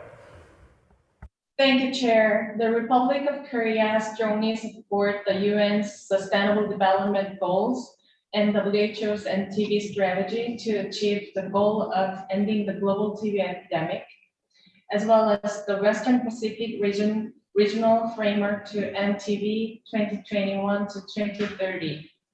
The global society has put tremendous efforts to end TB, yet disease burden of TB in our region is still high, and we have not achieved our 2020 goals toward ending TB. Especially, COVID-19 pandemic has made our achievements retreat, and now we confront much more challenges than before. As the new regional framework urges, it is not only important to strengthen TB management, including fighting missing TB cases, management of drug-resistant TB, and development of effective treatment regimes and vaccines, but also to make multi-directional efforts to reinforce overall health sectors, such as achieving universal health coverage and to improve social determinant of health beyond health sector. The Korean government has implemented the National TB Control Plan target under the TB strategy to reduce TB incidence significantly, and has focused on preventing TB incidences and expanding research and innovation on diagnostics, treatment, and prevention. As a result, the national TB incidence has decreased about half in the recent 10 years, and there was a 16% of annual decrease in 2020. We appreciate the efforts of the WPRO to eradicate TB, and we will continue to work closely with the global society to achieve the goal toward ending TB by 2030 via implementation of the new regional framework. I thank you all. Thank you, Republic of Korea. USA to be followed by Samoa. Over to you, USA. Thank you, Mr. Chairman, and good morning and good evening to all. The United States thanks the Secretariat for its efforts in developing the draft Western Pacific Regional Framework to end tuberculosis for 2021 through 2030, which reinforces and contributes to reaching the targets and goals of the United Nations high-level meeting on the fight against TB. We are very concerned by the disproportionate impact the COVID-19 pandemic has had on TB programs in the Western Pacific region and globally. Urgent action is needed to recover from these profound setbacks and drive forward progress in meeting the global TB targets. WHO's recently released annual global TB report documented that the COVID-19 pandemic has reversed years of progress in the fight against TB. And for the first time in over a decade, TB deaths have increased in many WHO regions. The United States remains deeply committed to ending tuberculosis. We encourage continued prioritization of tuberculosis in national health programming to support successful program implementation, research to prevent the spread of tuberculosis and drug-resistant TB, and to reduce gaps in detection, treatment initiation, and successful treatment outcomes. We urge all countries to expand partnerships with civil society and the private sector in this area, and ensure TB programs have the resources they need to prevent, treat, and cure TB. Thank you. Thank you, USA. Samoa to be followed by Vietnam. Over to you, Samoa. Mr. Chairman, the Regional Director, Excellencies, ladies and gentlemen, Samoa wishes to commend WHO for developing the new Western Pacific Regional Framework to end TB for the next 10 years. Samoa fully supports the endorsement of the aforementioned regional framework, focusing on ending TB in the region. We feel this is quite timely as TB cases will be quite vulnerable to COVID-19, with COVID-19 preventative measures also applicable to TB. Although Samoa has a low incidence of TB, we still acknowledge the ongoing challenges with the aim of eradicating this disease in our country. The low endemicity in most of the island nations, including Samoa, remains a major challenge, especially in relation to NCDs and other comorbidities. Samoa also acknowledges the kind assistance provided through the Global Fund. To date, tuberculosis remains a highly stigmatized disease amongst our population, requiring a sensitive approach of our healthcare workers to the treatment of identified cases. In addition, the continuous movement of our population, both locally and abroad, renders follow-up of identified cases difficult at times. Our challenges include the following. 1, disruption to a steady incoming supply of TB medication as a result of the global pandemic and interrupted shipping routes. 2, limited access to a level 3 laboratory for TB culture and sensitivity testing. And finally, human resourcing shortages and the lack of incentives for staff, such as hazard allowances for those on the front lines. Moving forward, Samoa continues to implement the National TB Guideline and aligned with the Western Pacific Regional Framework to end TB 2021 to 2030. Faftai lava. Faftai Samoa, thank you very much. Vietnam to be followed by New Caledonia. Over to you, Vietnam. Thank you, Mr. Chair. Good morning, ladies and gentlemen. Firstly, Vietnam would like to welcome and appreciate the Western Pacific Regional Framework to end TB, period 2021-2030, and we committed to adapt and implement the framework when approved and endorsed. The resonant framework is in line with global and national TB strategy, were adapted in the context of COVID-19 and the situation of TB in the region. Vietnam is currently trying to reach the goal of ending TB by 2030, for which we know that there are many opportunities but also challenges. Despite many successes over the past year, Vietnam remains a high burden TB country and drug-resistant TB with an estimated incidence of 172,000 TB cases in 2020 and treatment coverage of only 58%. Two goals must be achieved to end TB by 2030 in Vietnam. First, detect and effectively treat active TB to cut off the source of infection. And second, screen, detect, and treat latent TB to prevent progression to active TB disease. Since 2020, the COVID-19 pandemic had posed serious impact on general social development, and TB control is not an exception. To overcome the situation and move forward to ending TB by 2030, the National TB Program in Vietnam must actively apply new technology, such as telemedicine, apply AI technology in reading chest X-ray film, apply short-term treatment regimen, and entirely oral drug regimen approved by WHO. We should mobilize and use of COVID-19 vaccination for all TB patients. TB patients are considered vulnerable in the pandemic. The quality assurance of routine TB control service at all level TB and TB need to be maintained, integrated into general service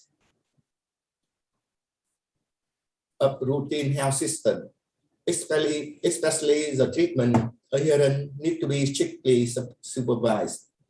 We are currently developing a plan to strengthen the capacity of basic health TB units at the peripheral level with detection, infection control, diagnostic, and treatment will remain the main priority for TB control.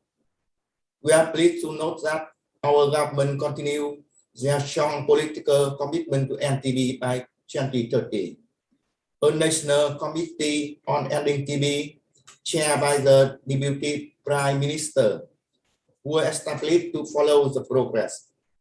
Moreover, we are integrating the health insurance policy into TB control to cover the benefit and payment of TB drugs.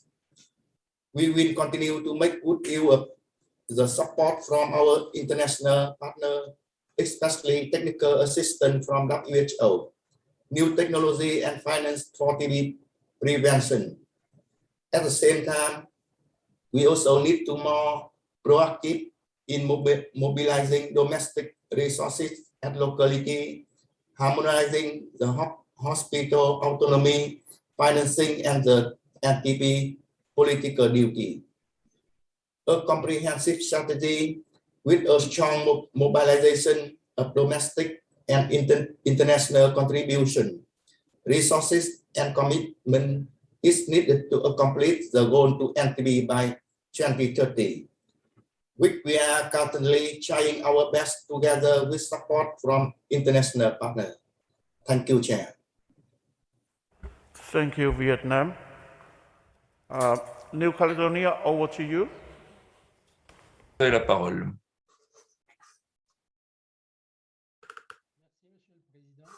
Thank you, Chair. Honorable Chair, Regional Director, Honorable Ministers, representative countries and partners. In the fight against the diseases of this world, TB is still far too present. In order to engage in this fight and put an end to this health scourge by 2030, New Caledonia is in line with the commitments made by the United Nations General Assembly in its political declaration on the fight against tuberculosis adopted in 2018. In 2020, New Caledonia recorded 40 new cases of TB, representing an incidence rate of 14.7 cases per 100,000 people. Nevertheless, with the combined efforts of all the territory's health actors through information, prevention, and screening initiatives, this rate fell by 10 points since 2010, which already represents great progress locally in the fight against TB. Nevertheless, efforts must not stop there, and the commitment must be maintained and even strengthened, since, as shown in cases identified in children, the circulation of the bacillus in the New Caledonian population, as well as the prevalence of an outbreak of resistant TB, remain even if the number of cases overall has decreased.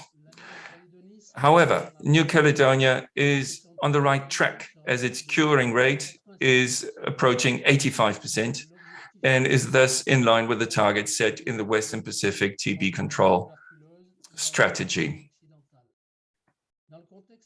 In the global context of the COVID-19 pandemic, from which New Caledonia could not escape, its prevention programs have been directly impacted, particularly through the increased mobilization of its medical and care teams.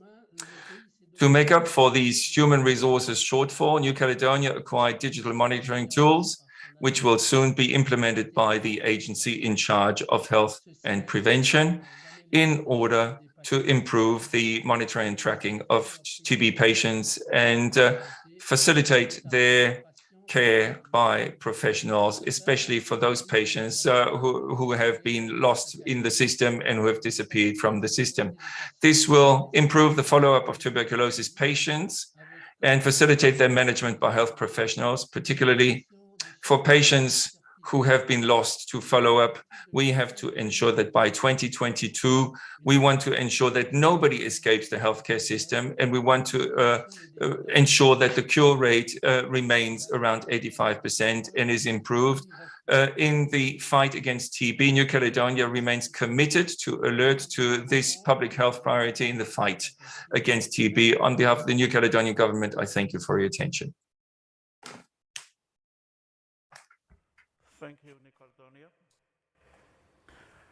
Are there any representative who wishes to speak on this topic?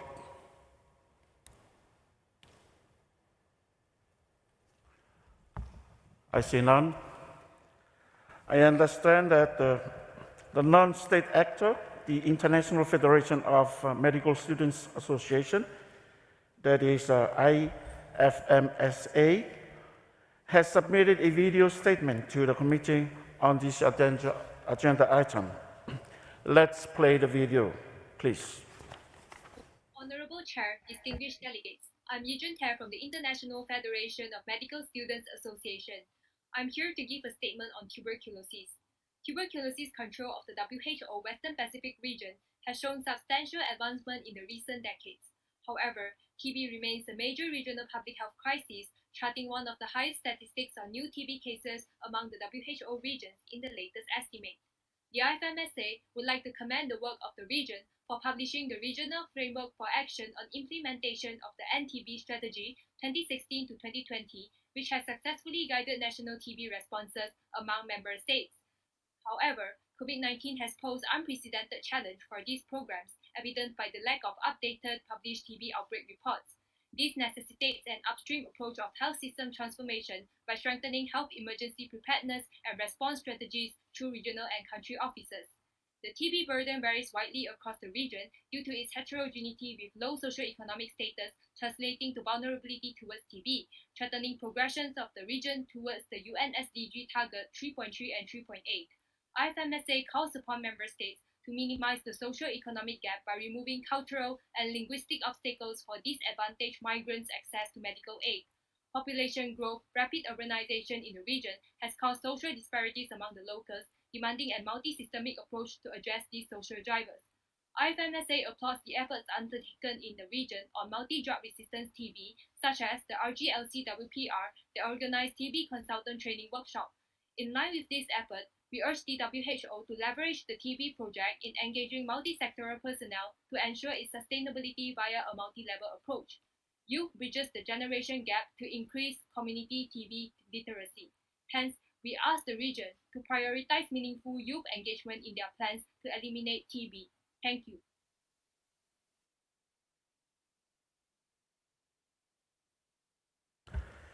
May I now call the Secretary to respond to the points that have been made. Thank you very much, Mr. Chair. Honorable Ministers, distinguished delegates, the WHO Secretariat highly appreciates excellent intervention made by Member States on the agenda item on tuberculosis and your strong commitment and support to the regional framework. We also would like to acknowledge the wonderful collaboration of all Member States in the journey of the development of the new regional framework to end TB. There are many important comments, so let me summarize some of the key in the groups. First, we acknowledge that various progress being made by Member States to enhance prevention and care of tuberculosis, demonstrating the strong political commitment and multi-sectoral collaboration to end TB. Second, we also would like to note that the challenge posed by the pandemic, which threatens the gain we achieved so far. WHO Secretariat appreciates the effort and innovative approaches made by the Member States to maintain essential services, including tuberculosis during COVID-19 pandemic. At the same time, we are also excited to hear several innovative approaches was introduced and scaled up to respond to TB, including the increased uptake of new technologies and operational research for people-centered TB interventions that have been implemented in many countries during COVID-19 pandemic. We also took note that additional to the current challenges, new challenges has emerged, including the aging, urbanization, and the growing burden of NCDs. We also took note that Member States continue to prioritize to reach the unreached population, especially focusing on the high-risk, vulnerable, and underserved populations. We are very much appreciate the Member States to recognize and highlight the unique feature of the draft regional framework to end TB 2021-2030, including the contextualize the global strategy into the regional context with people-centered TB integrated health services with multi-sectoral collaboration, using backcasting approach and emphasizing the system strengthening for sustainable impact and to achieving SDG and USC. We would like to reconfirm WHO commitment to continue to provide the tailored support to Member States to develop and strengthen national policy and strategy according to the specific country context to reach the unreached and to address the impact of COVID-19 pandemic to the tuberculosis and driving the effort toward the realization for the future vision of our region. I would like now to invite Dr. Teresa Caseva, Director of Global TB Program, WHO Headquarters, to provide her brief feedback from the global perspective. Thank you very much, Dr. Teresa, to join us in a very early morning in Geneva. The floor is yours. Thank you. Thank you very much, Dr. Wang, Your Excellencies, Ministers, Honorable Chair, Regional Director, Dr. Takeshi Kasai, ladies and gentlemen, colleagues.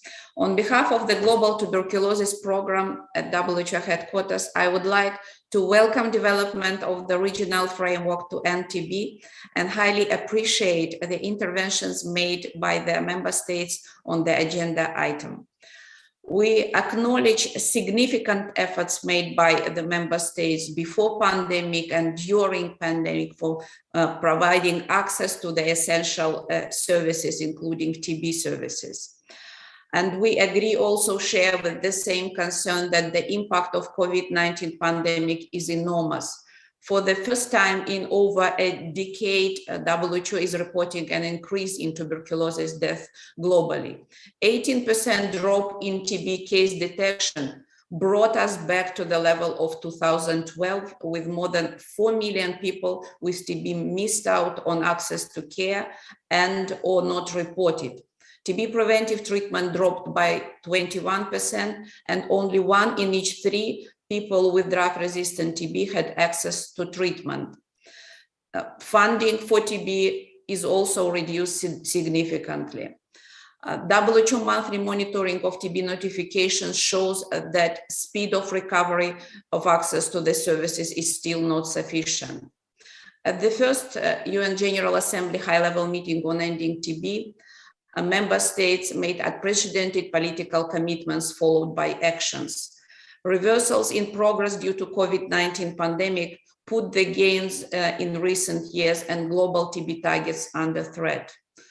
UN Secretary General, in his 2020 progress report on TB, developed with the support of WHO, urged countries fully activate high-level leadership to urgently reduce TB death and drive multi-sectoral actions to end TB. The regional framework to end TB presented today is very timely for further acceleration and drive progress towards ending TB. The framework is fully aligned with the global anti-TB strategy, its pillars, principles, and targets, and in the same time, capturing the diversity of the Western Pacific region. Frameworks takes into consideration that even before the pandemic, progress was slow, and doing business as usual will not be sufficient. We need to revisit our business modality. Strong health system is the backbone of success of TB programs.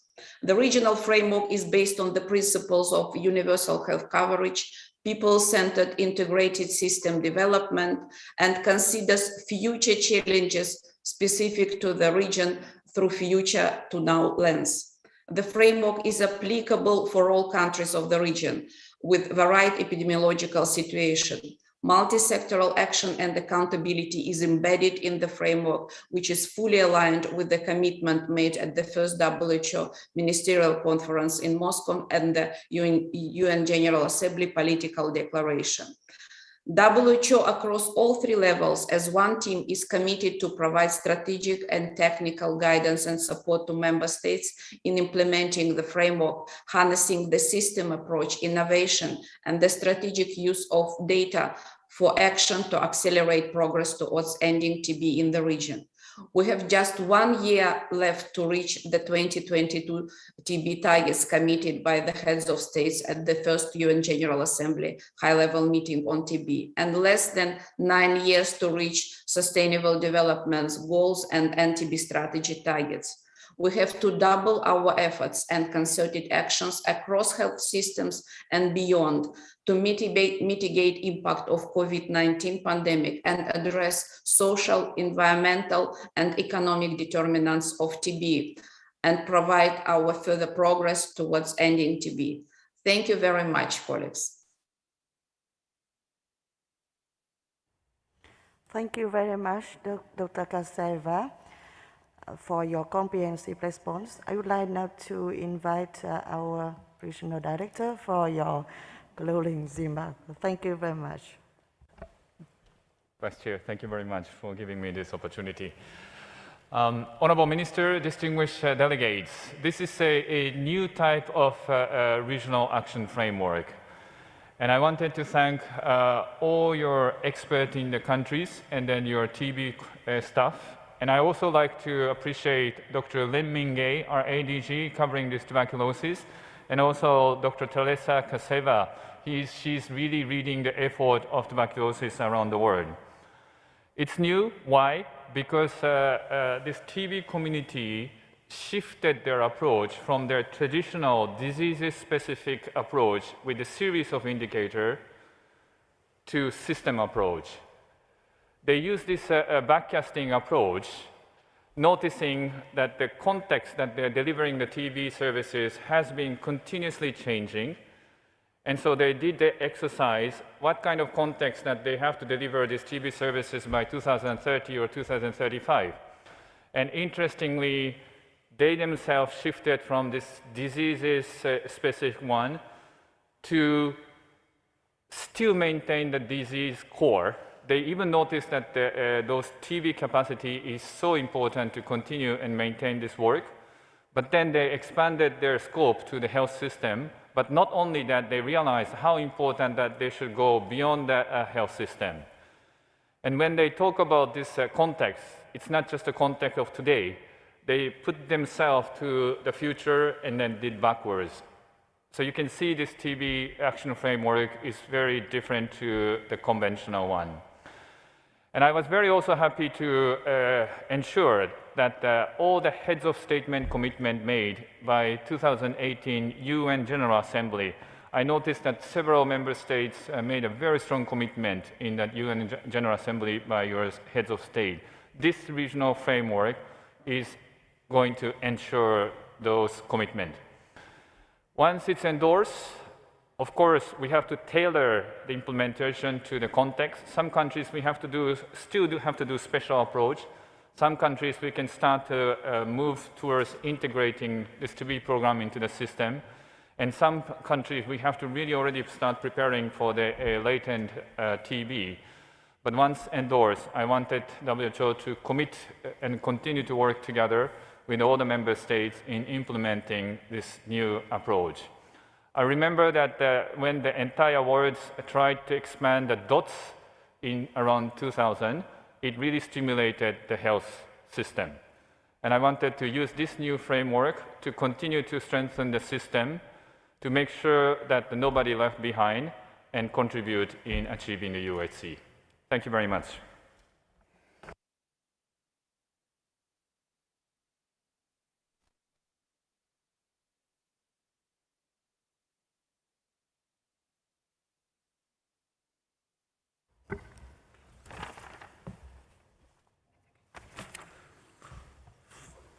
Thank you. Dr. Hong and Dr. Kasaiwa and Dr. Kasai. If there are no further comments, may I request the rapporteur to draft an appropriate resolutions? And that concludes our considerations of this agenda item. Thank you very much.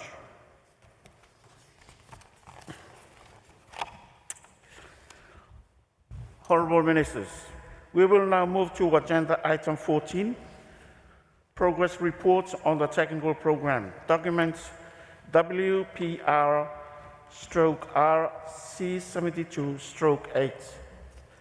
As mentioned on Monday, Member States are requested to combine their interventions on the progress reports.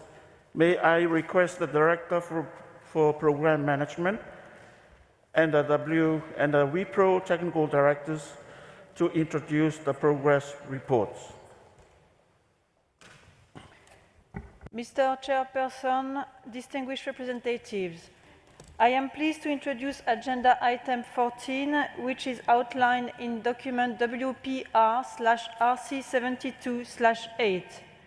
It presents progress reports under the 4 thematic priorities of the For the Future vision, namely health security, including antimicrobial resistance, non-communicable disease and aging, climate change, the environment and health, reaching the unreached, as well as an overarching report driving the vision for the future, which captures progress on 4 regional action agendas and framework.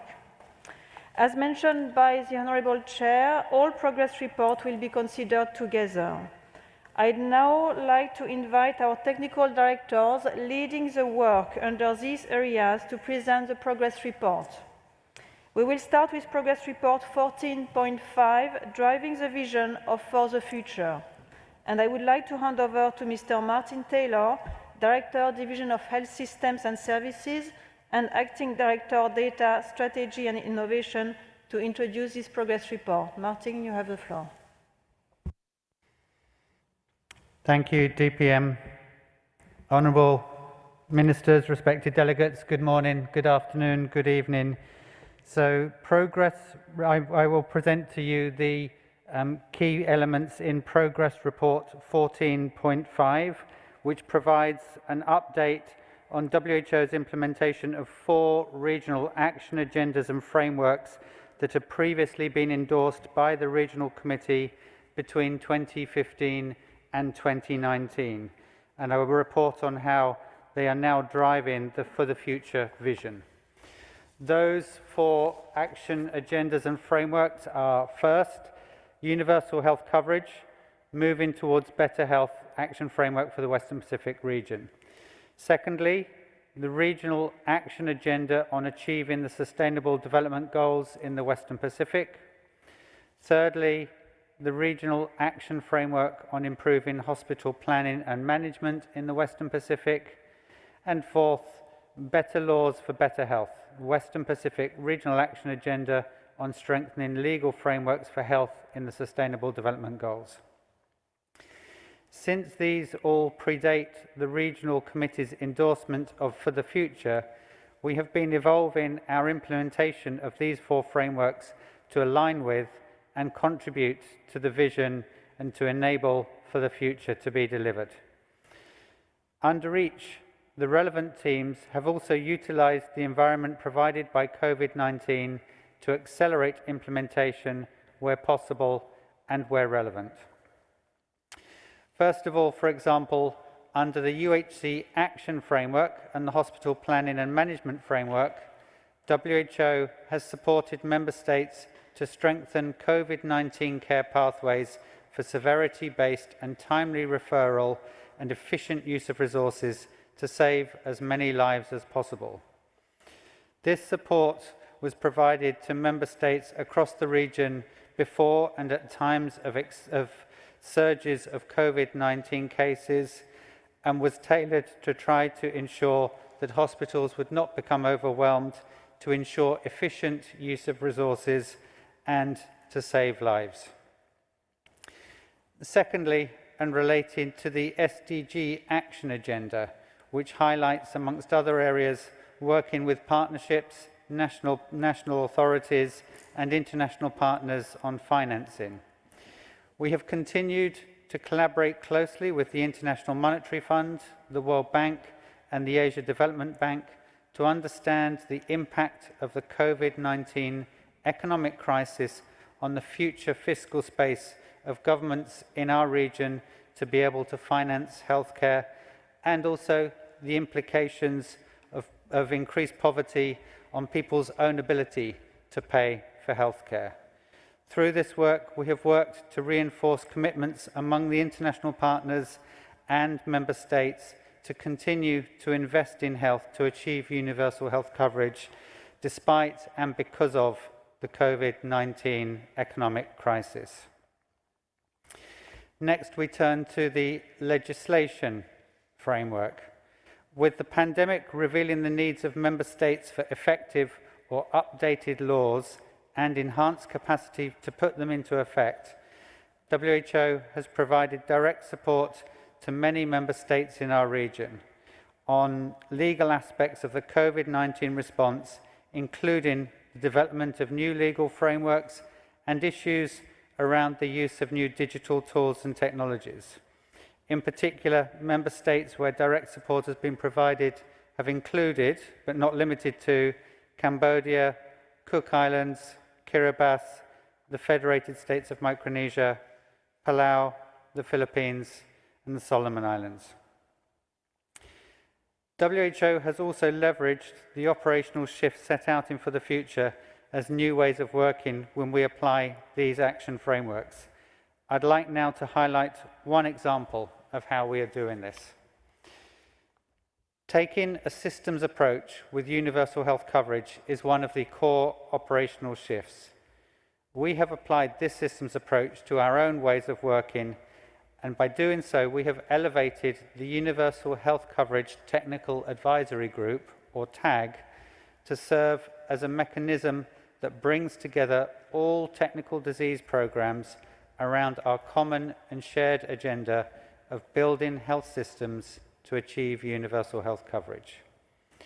We have leveraged the virtual tag format adopted due to COVID-19 related travel restrictions to include representatives from all of the other tags and broaden member states' engagement in the UHC tag.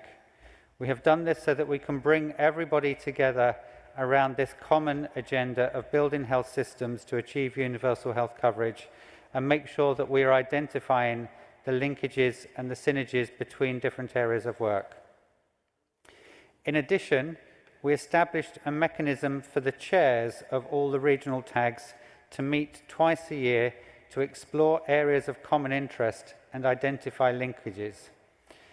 This has resulted in tag chairs participating in each other's meetings and identifying common objectives where we can work together. For example, the Reaching the Unreached consultation included participation from representatives from all the other tags.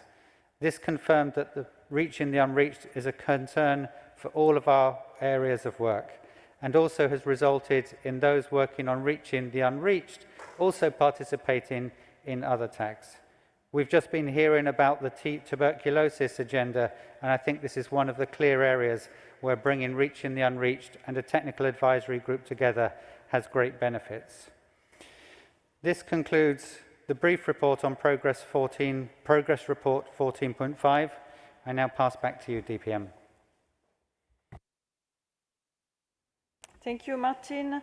I would now like to invite Dr. Babatunde Olowokure, Regional Emergency Director and Director of the Division of Health Security and Emergencies, to introduce the progress report on health security, including antimicrobial resistance. Babatunde, you have the floor. Thank you, DPM. Honourable Ministers, distinguished delegates, ladies and gentlemen, good morning, good afternoon. I would like to present to you the key elements of the Progress Report 14.1, the thematic priority, health security, including antimicrobial resistance. Health security has been a long-standing priority for WHO member states in the Western Pacific region. Health security threats from disease outbreaks, natural disasters, food safety events, and other public health emergencies continue to occur in the region and require that we continue to advance our preparedness while responding to the greatest public health challenge we have faced so far this century. Excellencies, the last year has been challenging for all countries and areas in the region as the COVID-19 pandemic continues to impact our people, economies, and societies. As of 27th of October 2021, COVID-19 has resulted in 244.3 million cases and 4.9 million deaths globally. Our region has reported 9.3 million cases and 128,000 deaths. The COVID-19 pandemic has had an impact beyond health, leading to an unprecedented impact on the economic and social life, and according to the Global Preparedness Monitoring Board, the global cost of COVID-19 to date has been an estimated $11 trillion. Distinguished delegates, guided by the Asia-Pacific Strategy for Emerging Diseases and Public Health Emergencies, or APSED, and recommendations from the Technical Advisory Group for APSED, member states in the region, in collaboration with WHO and partners, have continued to strengthen health security systems in the region while responding to the COVID-19 pandemic. In undertaking response activities, member states have drawn upon the experience and knowledge gained under APSED to learn from past epidemics, pandemics, and other public health emergencies, such as SARS, MERS, human avian influenza, pandemic H1N1, and other public health emergencies related to food safety, antimicrobial resistance, and natural disasters. The Western Pacific region adopts the approach of continuous learning for improvement.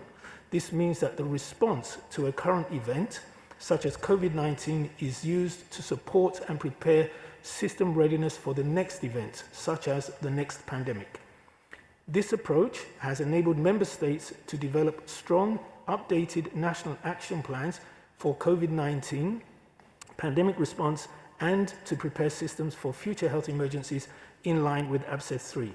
For example, as part of the regional effort to strengthen national and international laboratory networks for the detection of SARS-CoV-2 variants, WHO is leveraging the capacity of regional referral laboratories in Australia, Japan, the Republic of Korea, and Singapore to provide genome sequencing support to other countries in the region and establish a regional genome sequencing surveillance network. This will support not only COVID-19 response and preparedness, but will also be applicable for pandemic preparedness as well as other organisms. Rapid progress has also been made in rolling out COVID-19 vaccines across the region. While they are a key part of the response, it is important to combine them with public health and social measures that are flexible and scalable to protect public health while keeping economies open. Excellencies, the virus continues to evolve and mutate and will likely remain with us in different form for years. As such, continued vigilance is required. In keeping with this, the ABSED TAG in 2021 reviewed country experiences over the past 18 months and recommendations from global reports on COVID-19. Key priority areas were identified and recommendations grouped under two outputs. The first was to further strengthen and advance short and mid-term preparedness and response, and the second to strengthen capacities in the longer term, including development of a new health security framework by 2023. Discussions at the 2021 meeting also examined how the pandemic may evolve, and two potential future scenarios were identified. One, where the virus may become endemic, and the second, where the virus continues to evolve and produce a new variant that is more transmissible and has greater severity and impact than already identified variants, leading to a pandemic within a pandemic. Honourable Ministers and distinguished delegates, the region continues to experience disasters caused by natural hazards with increasing frequency. Examples include flooding in Australia, Cambodia and Vietnam, and cyclones in the Philippines and Fiji. Ministries of Health and WHO activated their respective disaster risk management structures and used public health emergency operations centres to manage response operations. Progress has been made in the four components of the Disaster Risk Management for Health framework, especially by learning from real events and emergencies. Member states have implemented national action plans for disaster risk management in collaboration with WHO and partners. WHO has worked with countries and partners in the region to strengthen surge mechanisms and capacities for health services. Training has been provided by the Global Outbreak Alert and Response Network, or GOAN, and International Emergency Medical Teams, or EMTs, and WHO continues to build EMT capacity in the region, with more national teams having the capacity to deploy in response to hazards and disease outbreaks. GOAN and EMT partners have also deployed to support member states' response to outbreaks and natural disasters across the region. Excellencies, the framework for accelerating action to fight antimicrobial resistance in the Western Pacific region has been used by all member states to accelerate the development of policies, enhance national action plans, and strengthen systems to combat AMR in the region. Taking a systems approach, mechanisms and systems developed under ABSED and other initiatives were leveraged to strengthen systems to combat AMR, including surveillance, antimicrobial and diagnostic stewardship, infection prevention and control, and clinical management for AMR infections. In 2021, regional guidance documents on AMR surveillance and AMR outbreak responses have been developed, and a number of countries, including Cambodia, the Lao People's Democratic Republic, the Philippines, and Vietnam, were supported to strengthen AMR surveillance systems. WHO has also worked with partners to initiate antimicrobial stewardship programs in the Pacific. Honourable Ministers and distinguished delegates, foodborne diseases and food contamination events highlight the need to secure public access to safe and healthy food. In the Western Pacific region, food safety is an important component of health security. According to the World Bank, the global cost of foodborne diseases in low and middle income countries is $110 billion. Over 50% of these costs are borne by Asian countries. Countries with stronger food safety systems can detect and respond to food safety incidents in a timely way. Strengthening food monitoring and surveillance coordination at national level is essential for the detection of cases and for decision-making based on evidence. For example, using event-based surveillance, in 2020, the first reported foodborne botulism outbreak in Vietnam occurred. Vital support was provided by WHO and partners, including development of interim national guidelines on diagnosis and clinical management of botulism. Recognizing the challenges for food safety systems across the Western Pacific region, joint work is being undertaken with member states and partners to strengthen national food safety systems through implementation of the Regional Framework for Action on Food Safety in the Western Pacific. Implementation of the Regional Framework for Action on Food Safety takes a stepwise approach with 5 interrelated action areas recognizing the different stages of food safety system development. Excellencies, while we are better prepared than before, health security threats are inevitable, and the nature and management of health security threats is becoming more complex. Economic development is no guarantee for preparedness. When faced with a public health emergency, even the most economically developed countries are shown to have some gaps in their health systems.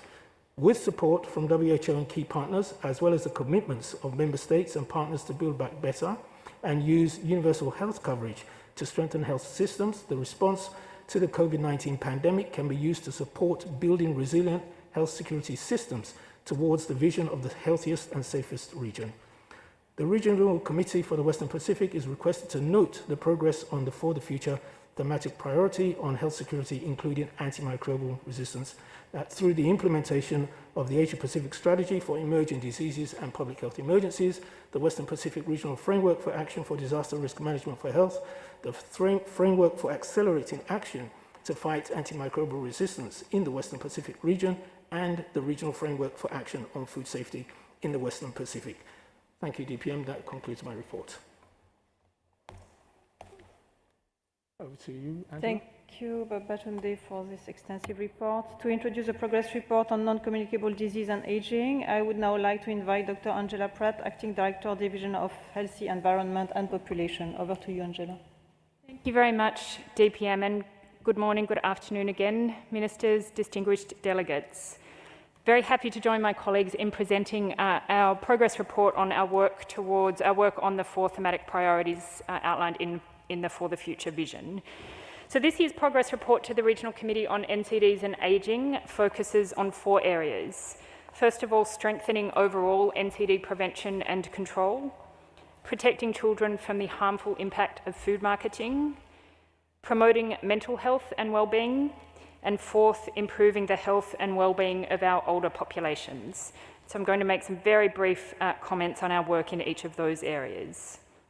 So firstly, on overall NCD prevention and control, including the protection of children from the harmful impacts of food marketing.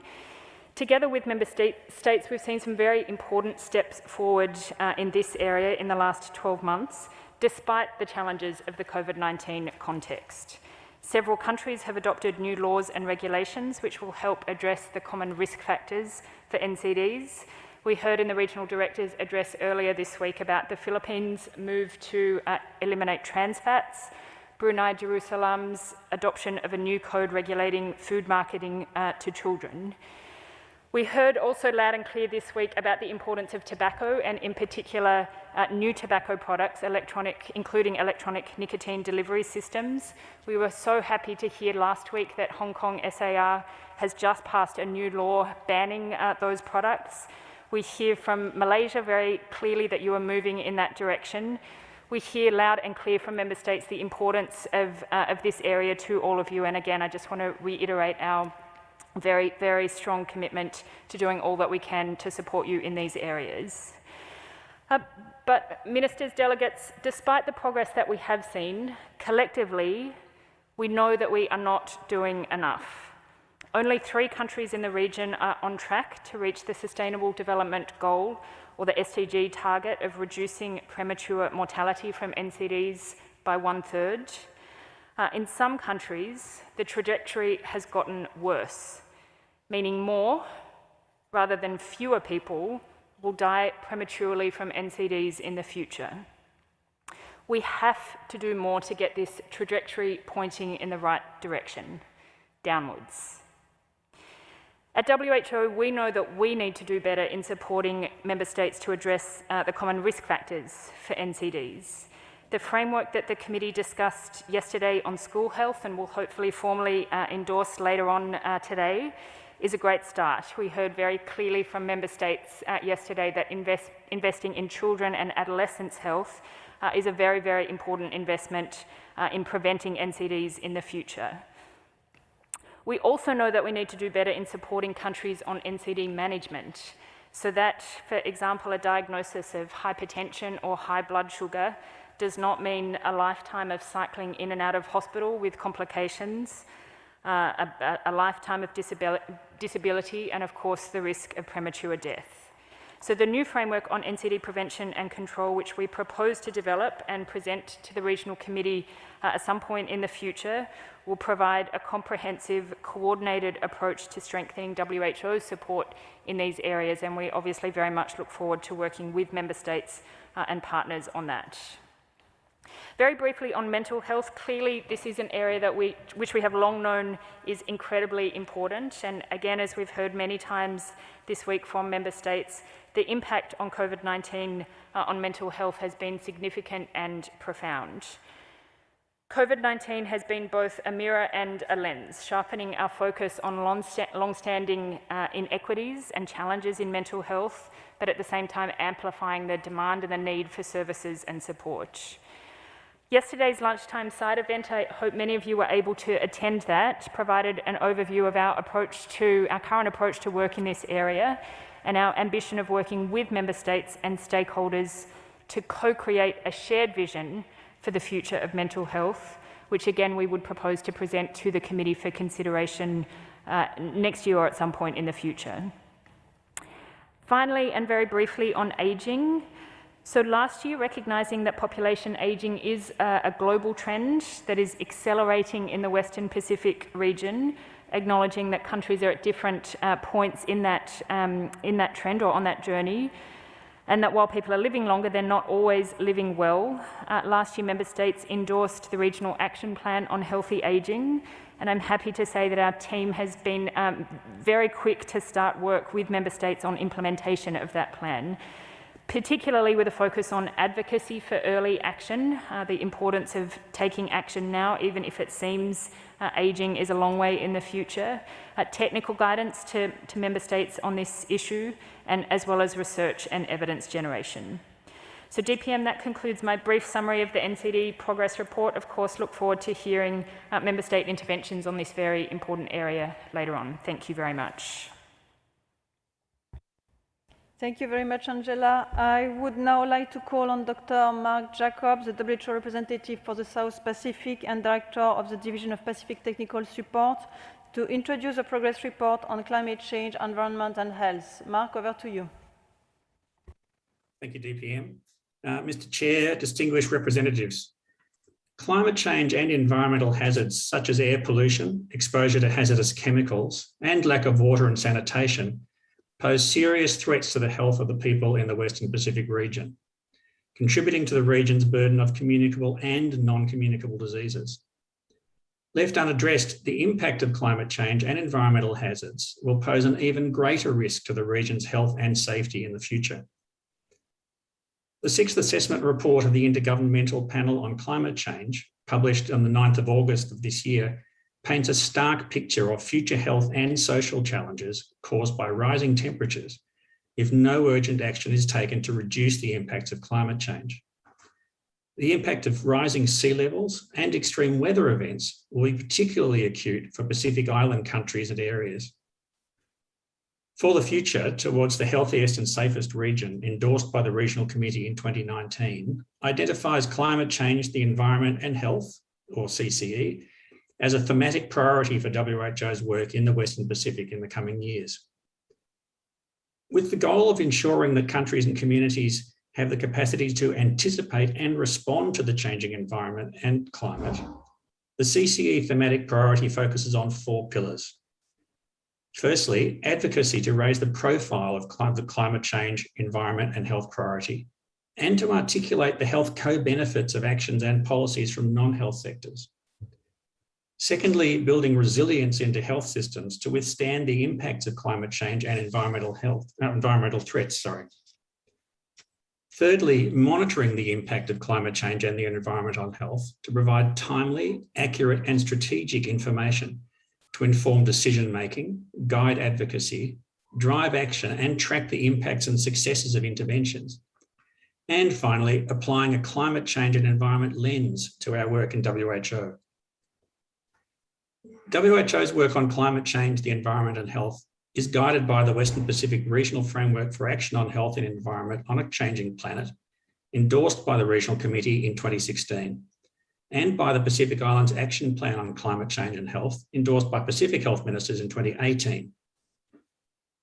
The Regional Committee is invited to consider progress and key deliverables of the 4 pillars in implementing the For the Future thematic priority on CCE since the inaugural TAG meeting held in June of last year. Thank you, Chair. Thank you very much, Mark. And finally, to introduce the progress report on reaching the unreached, I'd like to invite Dr. Tran Hong, Director, Division of Programs for Disease Control. Hong, over to you. Thank you very much, Corinne. Mr. Chair, Honorable Ministers, distinguished representatives. Over the past years, member states of the region have made significant progress in the control and elimination of communicable diseases, such as malaria, viral hepatitis, and the triple elimination of mother-to-child transmission of HIV, viral hepatitis B, and syphilis. The Regional Action Framework for Malaria Control and Elimination in the Western Pacific 2016-2020 have supported member states to strengthen the health system to make the region a malaria-free region by 2030. In June 2021, WHO certified China as the malaria-free, a significant achievement demonstrating that countries once having very high levels of malaria transmission can achieve elimination target. Across the Great Mekong region, malaria cases decreased significantly by 70% in both Cambodia and Vietnam, and 50% in the Lao People's Republic from 2019 to 2020. Vanuatu is also approaching its last mile of malaria elimination. The regional framework for triple elimination of mother-to-child transmission of HIV, hepatitis B, and syphilis in Asia and Pacific 2018-2030 is being implemented by countries and areas in the region. The newborn infant receiving hepatitis B vaccination birth dose remain high in our region at around 85%.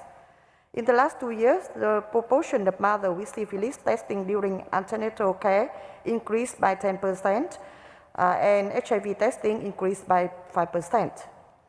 Countries are implementing the framework for elimination of viral hepatitis as a public health threat by 2030.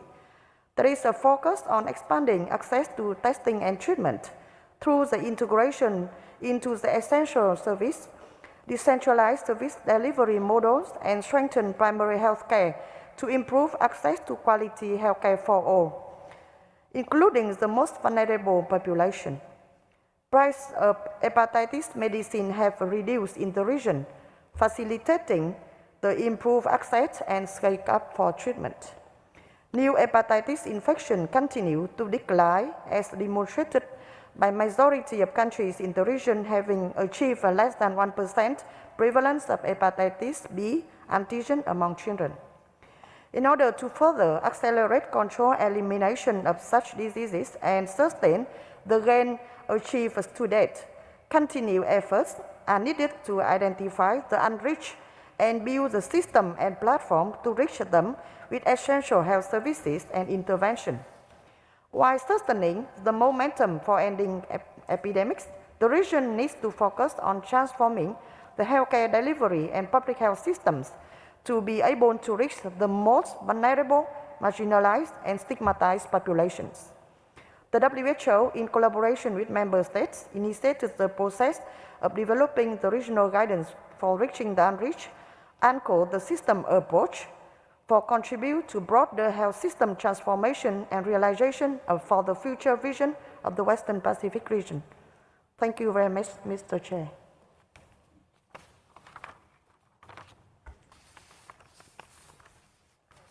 Thank you, Dr. Capuano and colleagues. Honorable Minister, I would like to make an announcement. We will be taking a interventions after the coffee break. And may I remind the committee, after the coffee break, we will take up proposed resolutions and decisions. Before we break for coffee, and before we our mobility break, may I call the Director, Administration and Finance for the administrative announcement. Thank you very much, Chair. Just quickly on the rest of today's program. After lunch, we have the final side event of the week on communications for health, starting at 1:50 in the afternoon. And after the side event, starting at 2:45 p.m., there is the second session on agenda items 15.2 and 15.3 to reach the western side of the Western Pacific region for those that have not had a chance to intervene yet on those agenda items. The Rapid Tours meeting will once again be at 3:45 p.m., room 408 in this building. And then finally, just a quick thank you again to the government of Japan for all the efforts to keep us safe while we're here, but at the same time to make the bubble feel a little less like a bubble. We have 3 more events this evening, which are specially organized to expand our bubble and our Himeji experience. The first one, there will be a stroll in the historic garden of Koko-en. The tour will last about 20 minutes. Transport for the delegates will leave the hotel around 5:10 p.m.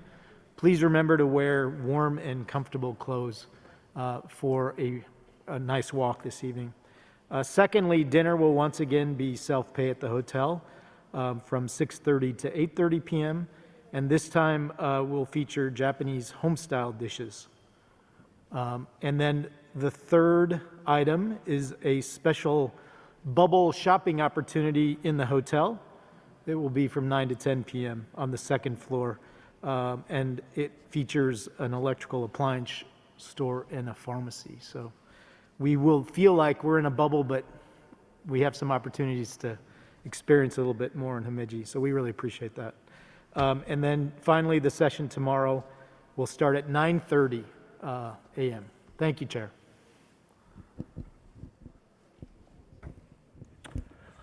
We will still have our mobility break.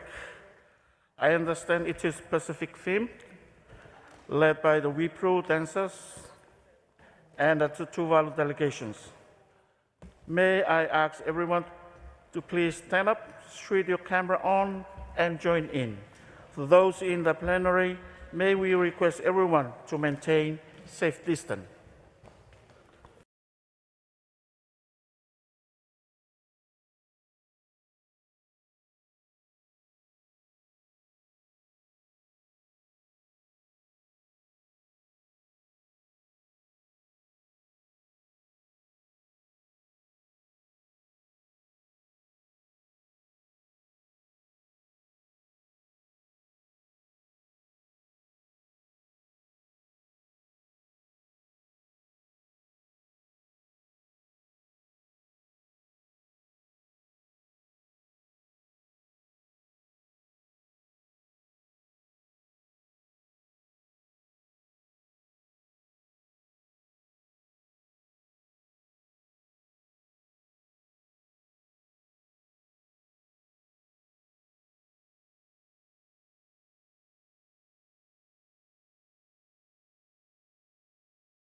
Pinaka. Health is important because it helps my body to function well. Nobody likes being sick. Nobody likes being hurt. Nobody likes being injured. I can go to school every day and do all my classwork smoothly. I can feel happy as I enjoy myself playing around with my friends and siblings. It gives you strength and a Recording stopped. So I can grow strong and healthy like mom and dad. Health to me is healthy eating and eating the correct portion sizes. Because we only have one life and we have to take care of it very well. Try to stay healthy always from viruses and other sicknesses. It means we have the ability to help our community and the people around us.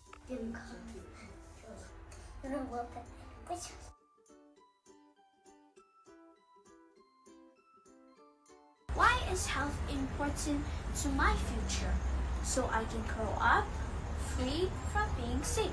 Also being mentally healthy, like being happy. I can do my responsibilities and enjoy my time with other people. I can continue my education in overseas and to reach my goal as I want to be a doctor. I can do and think of good things and reach my goals for my future.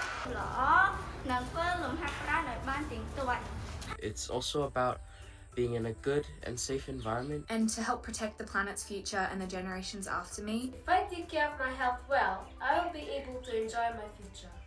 Longer life equals more time spent with your family and loved ones. Because when we eat vegetables, we became strong. You will be more stronger than the bad guys, and then the bad guys will be scared.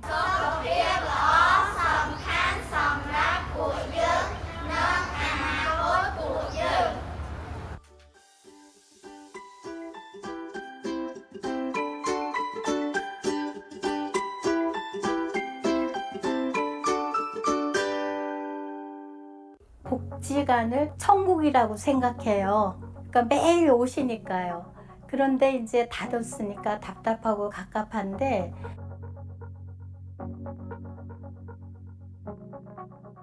저는 여기 종로노인 복지관 이화동에 사는 75세 난 할머니 이건희입니다. 코로나19 전에는 복지관에서 생활을 많이 했어요. 가장 먼저 시작한 것이 사진 찍기. 여기서 이제 사진 찍기 활동을 시작했고요. 일본어 공부를 했습니다. 저희가 2013년부터 장금이 봉사단 활동을 시작했습니다. 장 카페가 있어가지고 거기서 정통 음료, 수정가래든지 같이 판매하고 있어요. 괜히 내 자랑하는 것 같은데 기타 악기 공부를 시작했습니다. 학준자 중에 우리 동아리 한 분이 계셨어요. 자기가 국립의료원에 들어가서 독방에 있으면서 감옥에 있는 것 같다 하면서 카톡도 이제 주고받고 했어요. 그분도 이제 완치돼서 나왔고, 또 우리도 양성으로 나오면 어떡하나 굉장히 겁을 먹고 확진자다 그러면은 이콜 사망으로 생각하게 되더라고요. 굉장히 불안했었죠. 이제 음성이라고 판정이 나고 그래서 이제 조금은 안심했지만 처음에는 이렇게 장기간 될 거를 몰랐으니까 연기되고 그래서 이제 우리 복지사들이 전화를 줘요. 그 확진자들의 그 동선이나 종로구에서 발생하고 몇 명이 치료 중이고 몇 명이 뭐 완치가 됐고 이런 거를 메시지로 다 넣어줬어요. 어르신들이 저를 이렇게 대표로 밀어가지고 전화해가지고 언제 여기 복지관 여느냐고 거의 뭐 10년 이상을 같이 지내다 보니까 마치 가족같이 지냈었습니다. 특히 우리가 노약자다 보니까는 그 위험성이 더 높잖아요. 이 모임을 안 갖고 인내하자 그래서 이제 카톡으로도 얘기하고 그래요. 조금만 더 참자 하고. 내가 더 거리두기를 잘하고 그 생활수칙 뭐 손 씻기를 이제 마스크 하는 거를 더 잘해야겠다. 복지관 개관하면은 저는 우선 그 프로그램 다시 할 수 있었으면 좋겠어요. 그동안에 못 봤던 얼굴들 보게 되고 활발해질 것 같습니다. 아무래도 우리가 생활수칙을 잘 지켜야지 이걸 이겨낼 수 있으리라고 생각합니다. 갑갑하고 그랬지만 고진감래라고 우리가 잘 이겨내서 좋은 시간 만들었으면 좋겠습니다.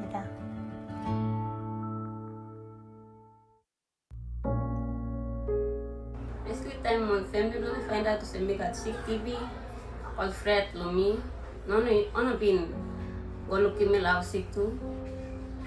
Cause all less foxes are sick.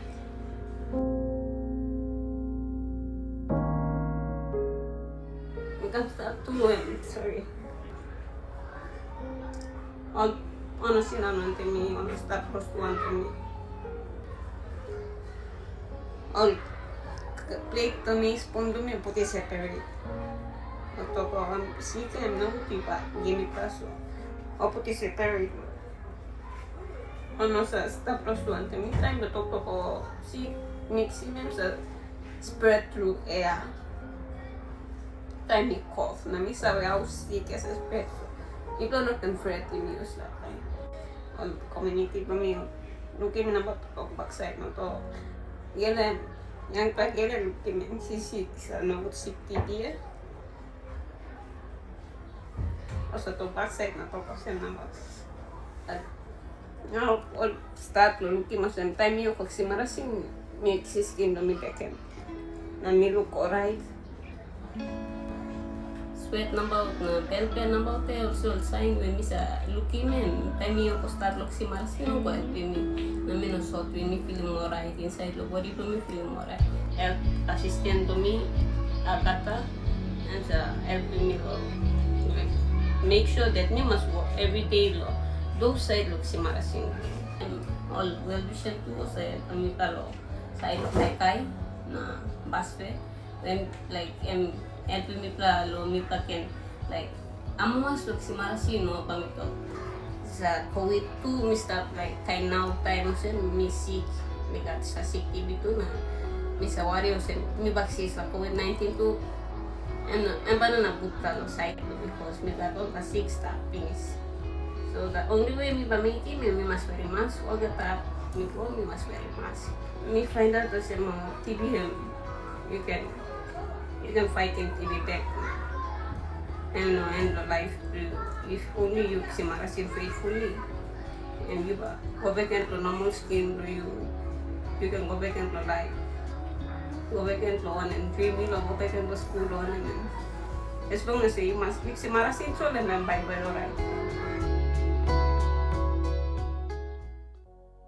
高校1年の時に私は父をがんで亡くしてまっすぐ帰ってきてみんなが帰ったところでちょうど集まったところにお医者さんが呼ばれてきて息を引き取るのを本当に横で見ていたという印象的でした。看護師になろうと思って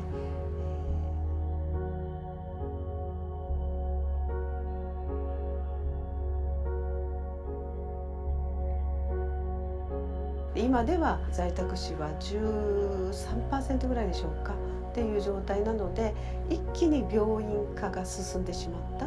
1990年に私の2つ上の姉を末期の肝臓がんで、余命1ヶ月ということでそういう宣告を受けたんですけれども家に連れて帰って療養したんですね。1989年から90年今から30年前っていうのはがんの人を家で見るっていうのは無謀というのかほぼないというのかただ14歳と11歳の男の子2人いまして家に連れて帰ってきて子どもたちと一緒にいる時間を増やしたというかやっぱり誰とどこでどんなふうに過ごすかっていうのはとっても大事なことだと、そこで気がつかされたっていうことですよね。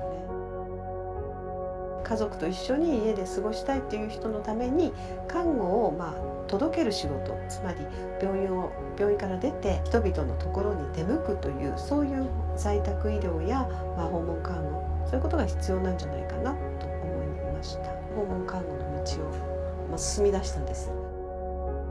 ここは2011年7月にオープンしました地域に開かれたよろず相談所、暮らしの保健室と言います。どんな相談でも受けられるところ、健康相談やら医療や介護のこととか、やはり高齢の方の問題に対応することが多いです。本当に満足がいく最後を迎えられた方もこのご近所にもいらしたり、今目の前にね現れているその人々がやっぱりとてもユニークな人生をそれぞれ歩んでこられているので、その方たちのその人生に敬意を払い、よく話を伺うっていうか聞くっていう姿勢をこう貫いていくと、その方の経験が私の経験にもなり、でそのことをまた人に語ることでまたその経験が生きていく。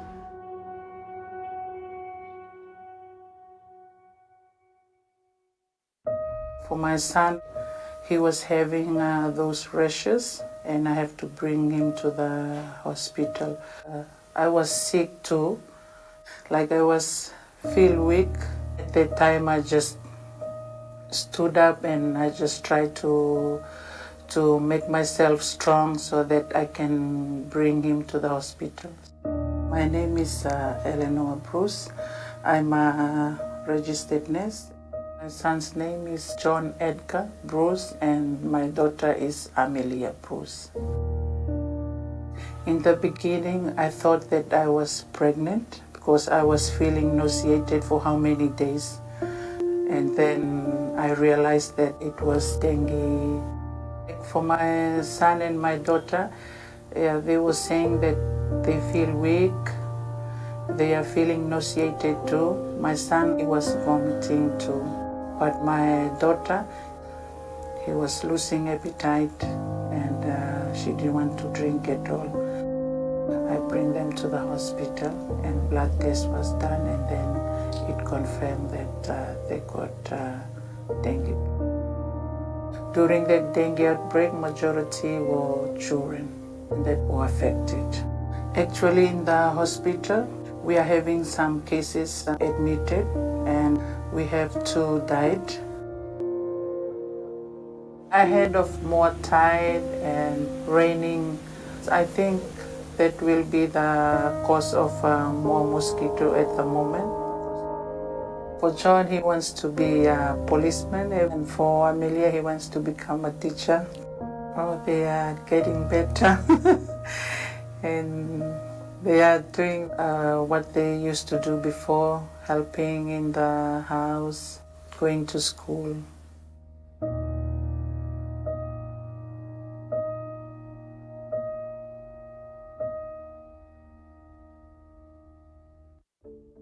มันมีความภาคภูมิใจที่ว่าได้เป็นพยาบาลถึงว่าจะอยู่เขตห่างไกล2 ลิอยู่บอนที่ว่ายุ่งยากเนาะแต่ว่าก็ภูมิใจที่ว่าได้รับใส่ตามหน้าที่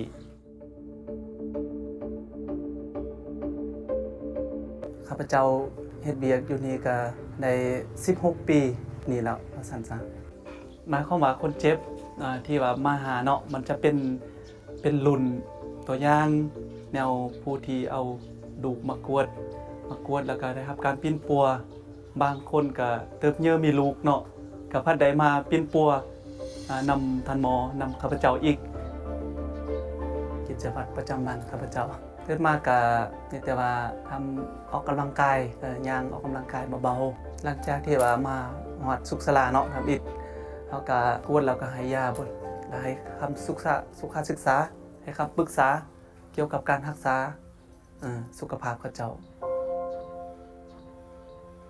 ถ้าหากบ่มีพยาบาลหรือว่าอาศัยอยู่คงเขตนี่เนาะประชาชนนั้นก็จะจะบ่ได้รับข้อมูลข่าวสารจากการแพทย์เฮาจะบ่ฮู้เกี่ยวกับการวิธีรักษาสุขภาพจะเฮ็ดให้มีการเกิดพยาธิเป็นต้นก็จะมีการเกิดพยาธิระบาดอาจารย์ว่าเฮ็ดเปียกมาทั้งวันคือว่าภาคภูมิใจกลับบ้านได้รับใช้ผู้มาบริการสุขภาพเฮ็ดให้คนอื่นนั้นมีสุขภาพดีมีสุขภาพแข็งแรงแล้วเราก็ได้รับผลประโยชน์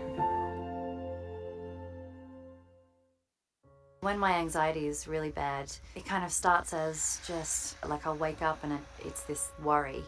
And then the worry just slowly creeps up a notch and it goes into a little more anxious, and then it creeps up a notch and it goes to like really quite anxious, and then it goes to a little bit of panic, and then it's almost like it goes through the panic to just this numbness or this complete like overload.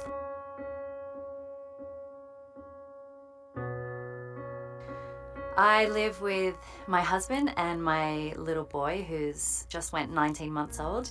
When I first heard about COVID-19, didn't really think that it was going to be a problem for us. And I just remember going to the supermarket and just it being this real reality check, because there are markers all around the corner, 6 feet. So everyone has to stand 6 feet apart. So everyone's wearing a mask. And it took me a long time to actually realize kind of the enormity of the situation. I was diagnosed with generalized anxiety disorder in my mid-20s. So much affects my anxiety at the moment. I think it's just because there's so much unknown still. Like, what does it look like at the end of this?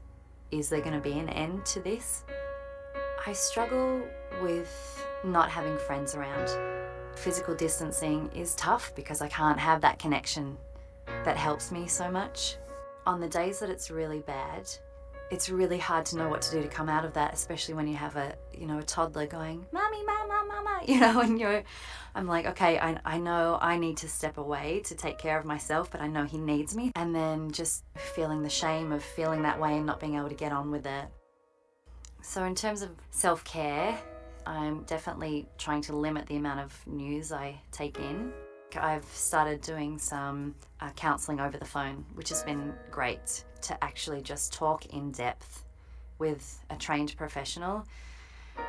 It's like a release. We've got to grab those moments for self-care. So even if I just get 20 minutes of yoga in the morning, it just feels so good to have carved out that little bit of time for myself to do a little bit of physical activity. I think we really need connection at this time. I know for myself with my anxiety, if I am alone too much and I don't reach out to other people, that I tend to go very dark. So I think connection is beyond important. I think everybody is allowed to be affected by this because we're all affected by this. Everybody's allowed to be worried, and it's okay. And we're all in it together.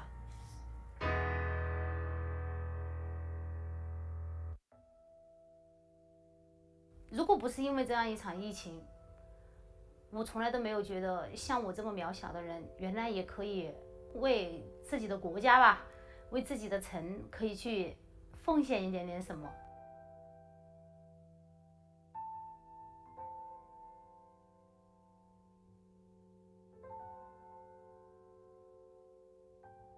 突然之间，不是就看到一篇报道。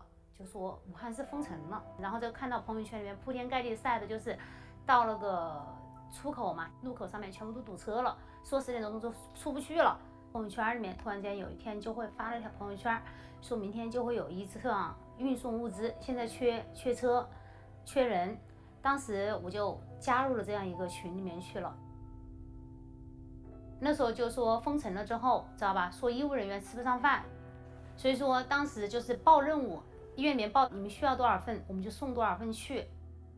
在疫情期间啊，我每天几乎是准时5点钟起床，去拿货，就去送到医院里面物资里面去，不停的送，不停的跑。哪一个？这个上面。社区这边的一些居民，他们的物资也是非常紧缺的，帮他们去采买物资。我开着车子，武汉3镇，我后面跑了30几家药店，才能买齐。 从你进门脱防护服、卸身上的这一套装备1个小时，差不多上床睡觉，有时候就几乎都是凌晨2点了，然后睡个2、3个小时，又要起来就去。在这个做志愿者期间被歧视，那肯定是必然的呀，不让我们回家。我在车里上面睡了2个晚上，小区里面不让我们回来。那一刻，其实在车上的时候还是挺委屈的。 但是，一清早起来之后，又开始去执行任务的时候，又忘了。有时候我回到家里面，很累了，知道吧？家里面门口就会放着一些水果呀，然后有时候还会有一些小朋友写的贴的一些纸条子啊，我就觉得再累啊，我就觉得我挺值得的。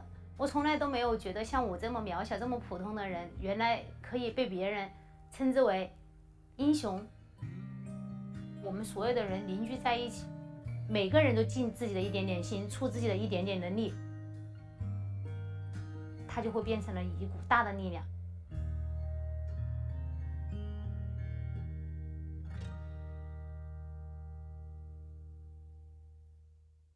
我感染SARS的时候是2003年1月份，那时候还搞不清到底是什么病。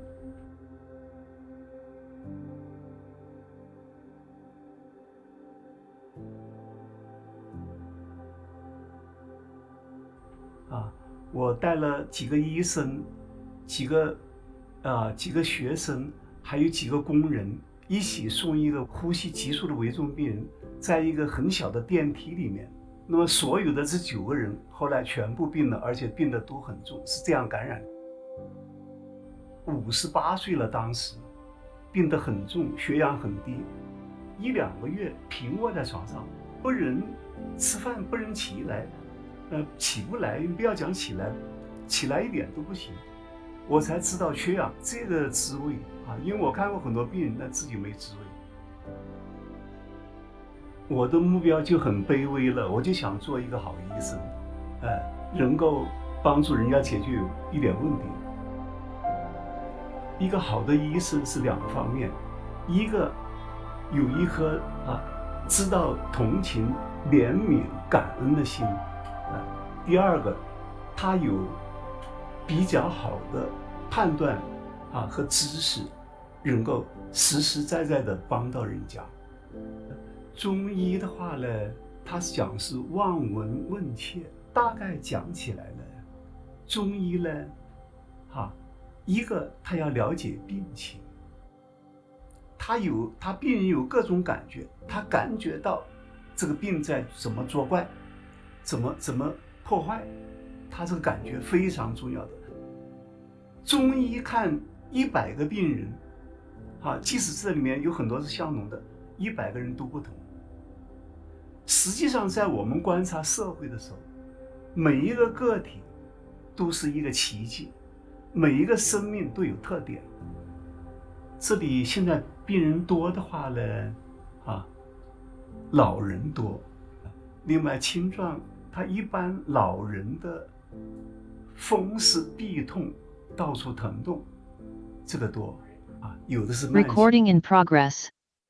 饮食调理是中医的一个特点，也是很多病人的习惯他看病看完了，最后他要问你我应该煲什么汤，都是这个问题。这个月我就退休了什么样东西都看过了。看过悲欢，也看过离合，反正我想还是应该努力，因为我努力了这么多年嘛。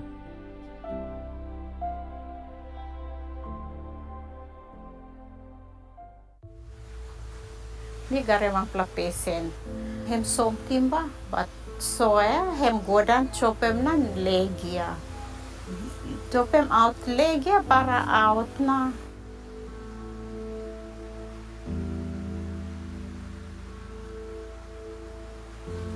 Miste lo clinic lo saro, mi se leva lo dia dat fatayam. No any doctor. Dat flamania insat lo bus na farawetu lo bus fokam kasem clinic. Soon as em kasem clinic ni aku wata lo hem, IV lo hem, fluid for help him. From me right nama lo patient for him no can soak because staka blood. Bahem go out. Radio belum ifala hem no function Bluetooth, no ma mobile, network no kasem lo dia. Dressing lagi belum ipakem staka goes for holem po hem cloth na blood ya. Then ifala go na, ifala no wait mo, ifasa go lo po. Mi bara fry to myself because distance far. Then bahem taken 4 hours ya for come lo boat. Him wake, him you talk with him, me just come putting patient no more that him I'm no worry, no fright, but him alright no more. If I go back, help him okay. Same time, otaka sem teterebit, o sem patient him lack for go sok na. And ambulance mo for come down. So legia, outing na. So this time me go back holiday, me looking patient, him lo home, lo village. Him say, oh, thank you too much. If I bara help me, save him life lo me. Now me happy.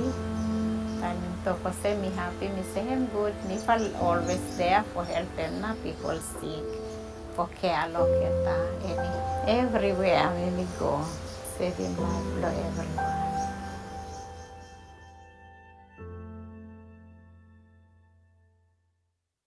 In secondary school, there would be this bully that would take my stuff and throw it across the class. And if I tried to stop him, I would be hit. And at some point, I went up to ask, why are you doing this to me? Why me? What did I do to you? And the response was, because it's fun.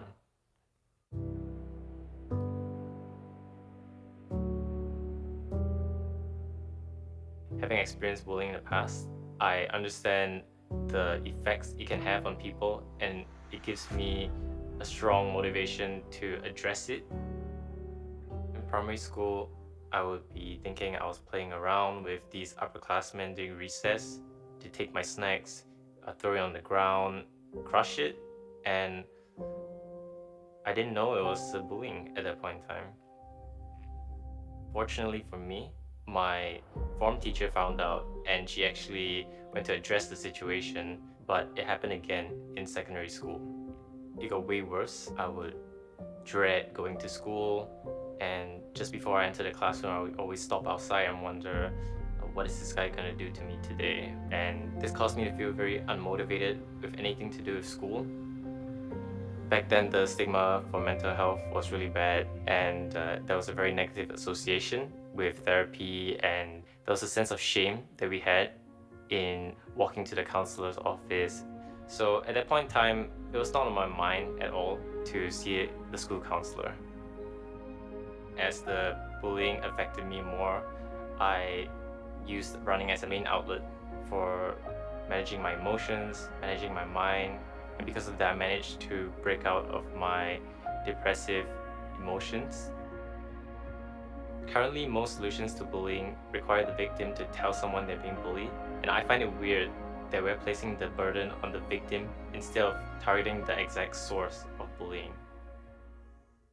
As a computer engineering student, I have technical expertise, and I thought of an idea to address bullying using empathy and AI. So I'm creating this tool, Empathly. What it does is it's a keyboard extension that tells the user what the other person might feel receiving their text before they receive it. Right now, all schools in Singapore use laptops for learning, and empathy is not something you can build in one day. It's something that needs to be worked on like a muscle.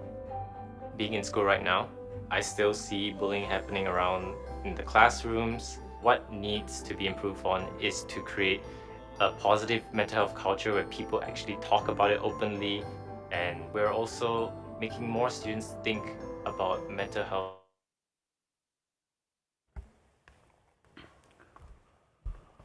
Honorable ministers and delegates, before we start our session after this break, I would like to make one announcement. May I remind all the delegates to speak slowly while give their interventions. The interpreter is or are having trouble keeping up. So if you are reading from a prepared draft, if possible, please provide a text to the interpreter in advance.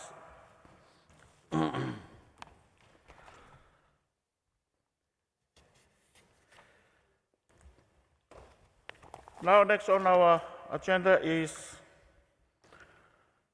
our proposed resolutions. Item 11, school health. The first proposed resolution, reference WPR/RC72/conference paper number 1 is on school health. May I call on the English rapporteur to read the resolutions with amendments from the draft uploaded in the web portal. Thank you, Mr. Chair. I'm pleased to present the draft resolution on school health. The resolution already reflects amendments suggested by Australia and the United States of America. Those were incorporated in the rapporteur meetings we have after discussion of the items.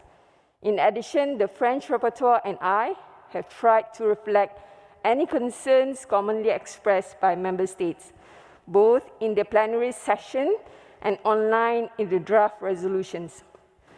Now, I will read the resolution. WPR/RC72/conference paper number 1, dated 28 October 2021, School Health. The Regional Committee, affirming that the health of children and adolescents is of fundamental importance for the health of this group today, as well as for building the foundations of healthy adulthood, and that promoting and protecting child and adolescents' health necessitates a special focus on health in schools. Affirming also that investing in child and adolescents' health is essential to achieving the strategic vision articulated in For the Future Towards the Healthiest and Safest Region. Deeply concerned that children and adolescents face many significant risks to their current and future health, including obesity, undernutrition, mental health conditions, which can be exacerbated by social media, unsafe environments, violence and injuries, tobacco use, alcohol, and other substance abuse issues.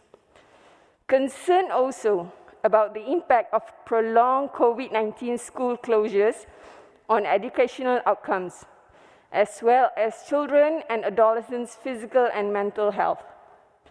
Recognizing that investing in health through schools offers a strategic opportunity to address these risks using innovative and forward-looking approaches, in which schools are incubators for health that entrench the knowledge, attitudes, values, and skills children and adolescents need to adopt healthy lifelong behaviors.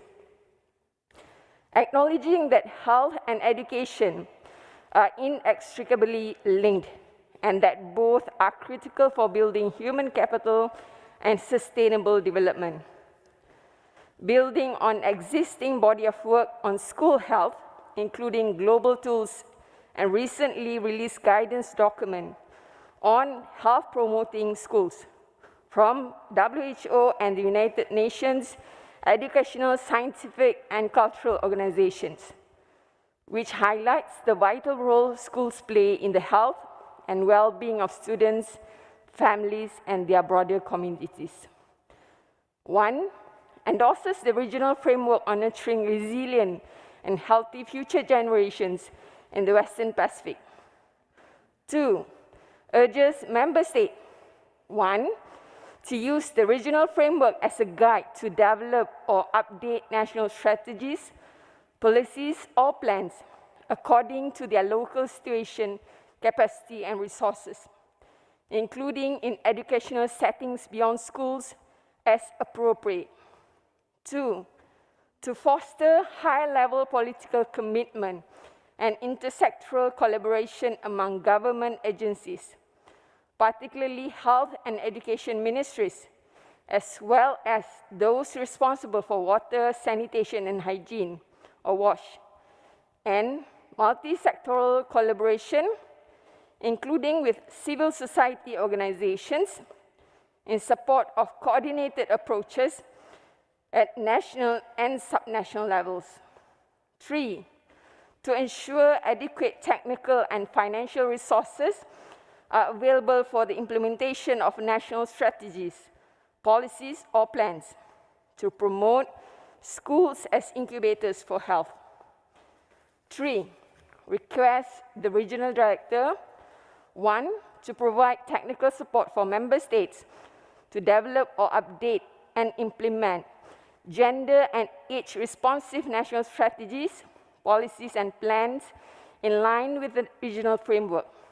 2, to facilitate dialogue and the exchange of knowledge, experiences, lessons, and innovations among member states. And 3, to report periodically on progress in the implementation of the regional framework on nurturing resilient and healthy future generations in the Western Pacific. Thank you, Mr. Chair. Are there any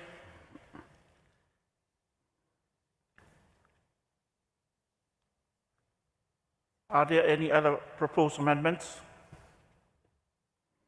Please indicate your wish to speak by clicking the big buttons on your microphone if you are in a plenary, or by using the raise hand functions on Zoom.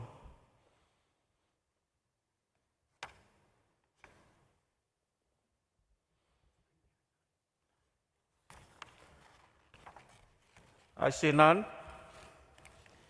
If there are no further comments, the draft resolutions as amended is adopted.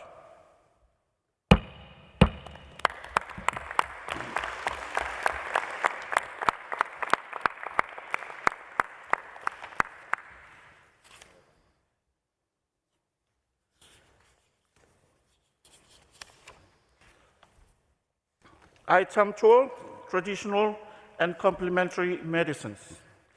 The first proposed resolution, WPR/RC72/conference paper number 2, is on traditional and complementary medicines. May I call on the English rapporteur to read the resolutions with amendments from the draft uploaded in the web portal. Thank you, Mr. Chair. Now I am pleased to present the draft resolution on traditional and complementary medicine. Once again, the French rapporteur and I have already reflected any concern commonly expressed by member states, both in the plenary session and online in the draft resolution. Now I will read the resolution. WPR/RC72/conference paper number 2, dated 28 October 2021. Traditional and complementary medicine. The Regional Committee, recalling the Regional Strategy for Traditional Medicine in the Western Pacific 2011-2022 and the Global WHO Traditional Medicine Strategy 2014 to 2023, recognizing that making the Western Pacific the healthiest and safest region requires enabling people to promote their own health and well-being, and that traditional and complementary medicine, which is widely practiced in the region, can play a larger role in achieving universal health coverage as part of this vision. Recognizing also that actions to harness traditional and complementary medicine for health and well-being are founded on the wide range of traditional and complementary medicine and practices, and the cultures within which they have evolved. 1, endorses the regional framework for harnessing traditional and complementary medicine for achieving health and well-being in the Western Pacific. 2, urges member states, 1, to use the regional framework as a guide for harnessing the role of traditional and complementary medicine for promoting health and well-being as appropriate to country context. 2, to share information and experiences on progress in implementing the regional framework. 3, request the regional director, 1, to provide technical support to member states in implementing the regional framework. 2, to facilitate dialogue and the sharing of experiences in implementing the regional framework. And 3, to report periodically on progress in the implementation of the regional framework for harnessing traditional and complementary medicine for achieving health and well-being in the Western Pacific. Thank you, Mr. Chair. Honourable Ministers, are there any other proposed amendments? Please indicate your wish to speak by clicking the big buttons on your microphone, or by, if you are in the plenary, or by using the raise hand functions on Zoom.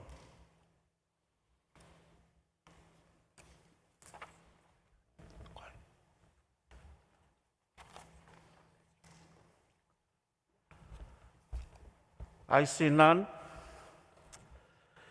If there are no further comments, Honourable Minister, the draft resolutions as amended is adopted.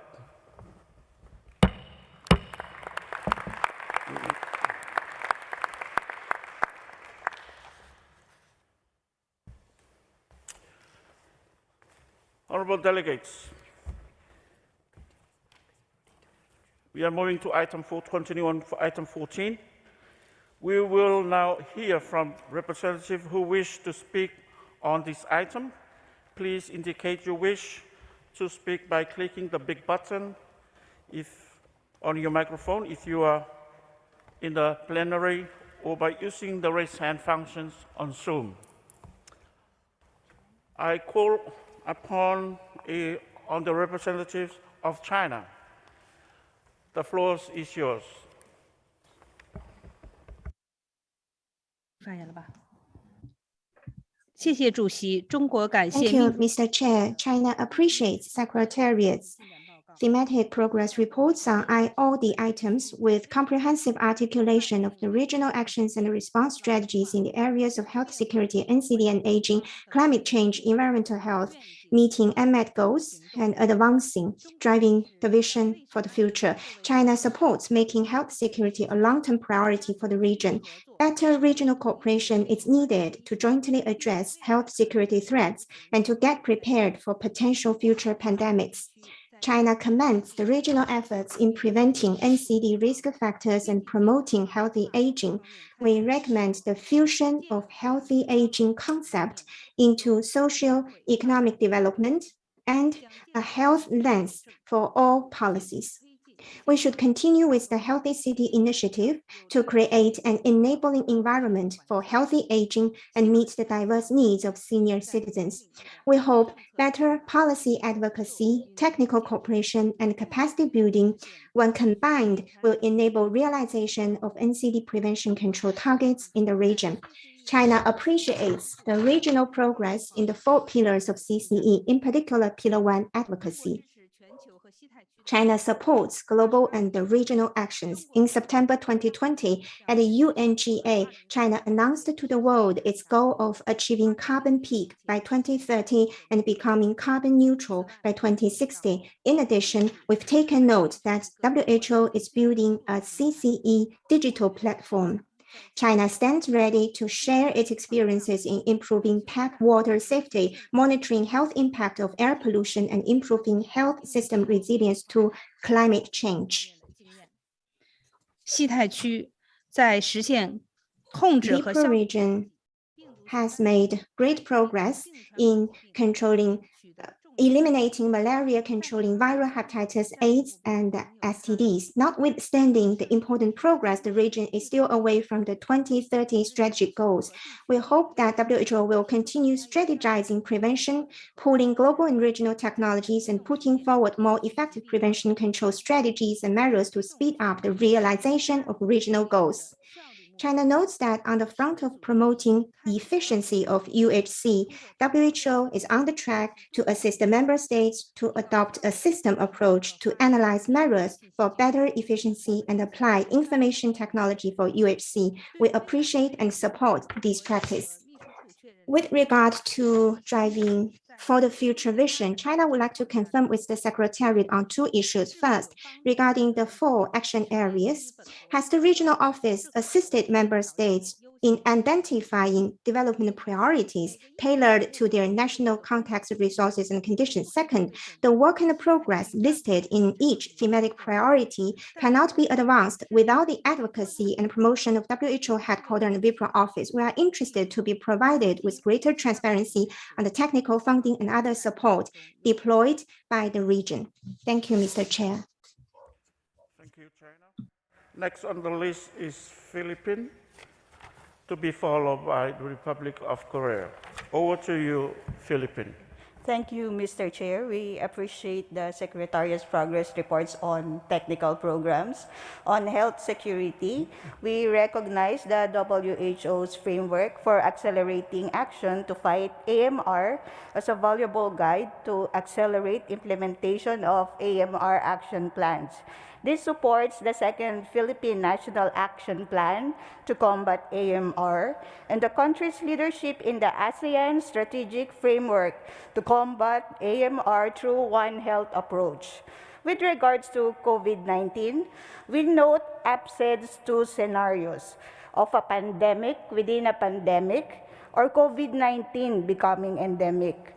Vaccination with strict adherence to minimum public health standards and risk communication are essential strategies and complement our prevent, detect, isolate, and reintegrate framework. In terms of food safety, our rapid alert system for food and feed network ensures dissemination of international notification with food safety concerns. As for NCDs and aging, we wish to thank the Secretariat for providing support to the Philippines investment case for mental health. This promotes investment in cost-effective interventions that yield higher returns. Meanwhile, through a backcasting approach, we work with the Secretariat for a healthy and productive aging program towards necessary social and health system transformation for a better future for the elderly by 2040. On climate change, the environment, and health, the Philippines' work on climate-smart healthcare facility development is part of the Universal Healthcare Strategy. We also recently celebrated with WHO and UNICEF the Global Advocacy Day on Hand Washing to support schools' initiatives for safe drinking water and use of proper sanitation facilities. To reach the unreached, the control and elimination of malaria has taken a health system strengthening approach.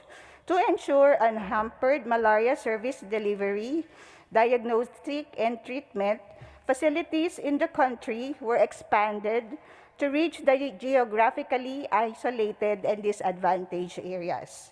Establishment of systems, such as the online malaria information system, are prioritized and collaborating centers were also strengthened. Finally, to drive the vision for the future, the country's Universal Health Act provides for the creation of a special health fund where province-wide and city-wide health systems shall pool and manage all resources from public and private stakeholders. The revenue sources to implement health programs and improve benefit packages will be expanded to include revenues from seed taxes and government corporations. Moreover, more than 100 primary care facilities were constructed under the Philippine Health Facility Development Plan. Thank you, Mr. Chair. Thank you, Philippines.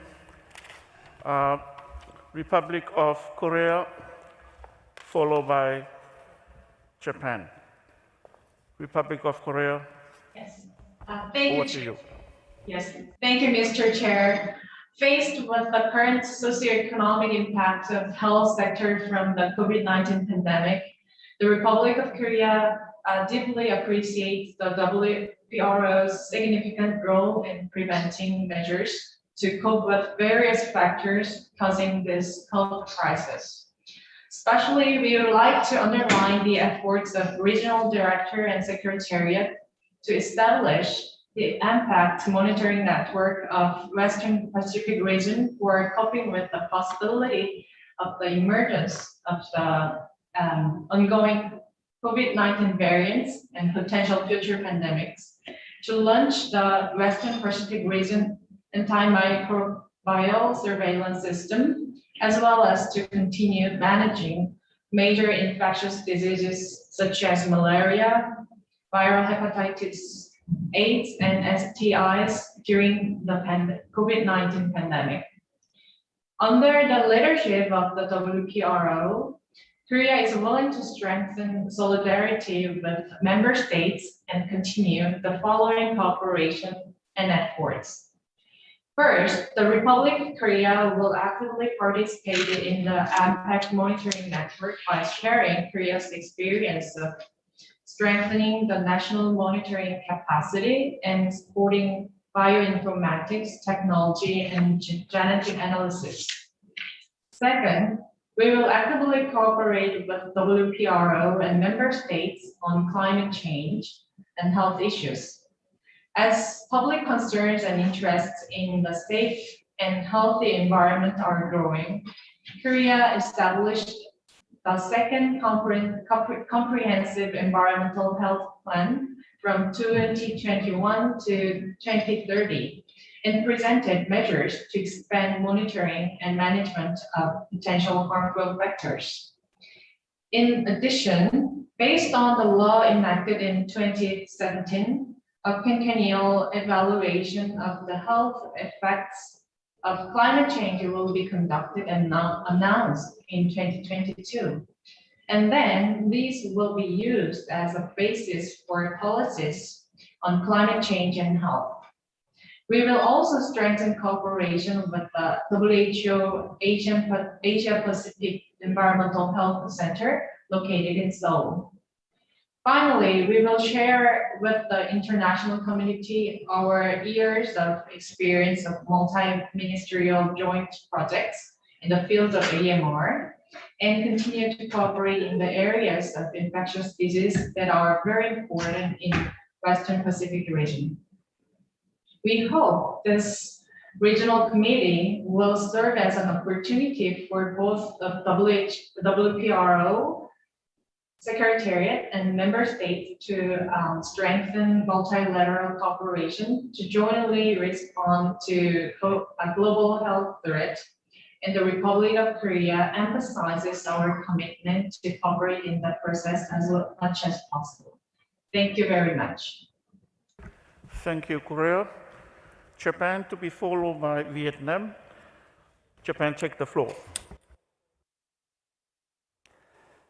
Japan appreciates the WHO Regional Office for the Western Pacific for its leadership and dedicated efforts of the member states in making progress described in the progress reports, as well as the vision for the future. We would like to make 4 points. First, Japan considers health crisis response and preparedness for infectious disease, including AMR, as one of the top priorities of WHO. We are pleased to see WHO's continuous efforts to improve hospital planning and management, which have strengthened countries' ability to respond to COVID-19. Second, COVID-19 highlighted the importance of mental health and reaching the unreached. Low utilization of health services, such as HIV testing and consultation, is also an issue that Japan is facing too.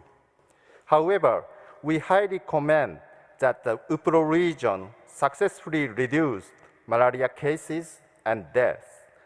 In UPRO, especially forest malaria occurs among the unreached.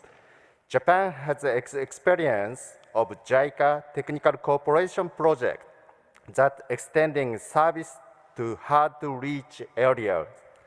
We would like to continue to share our experience with UPRO member states.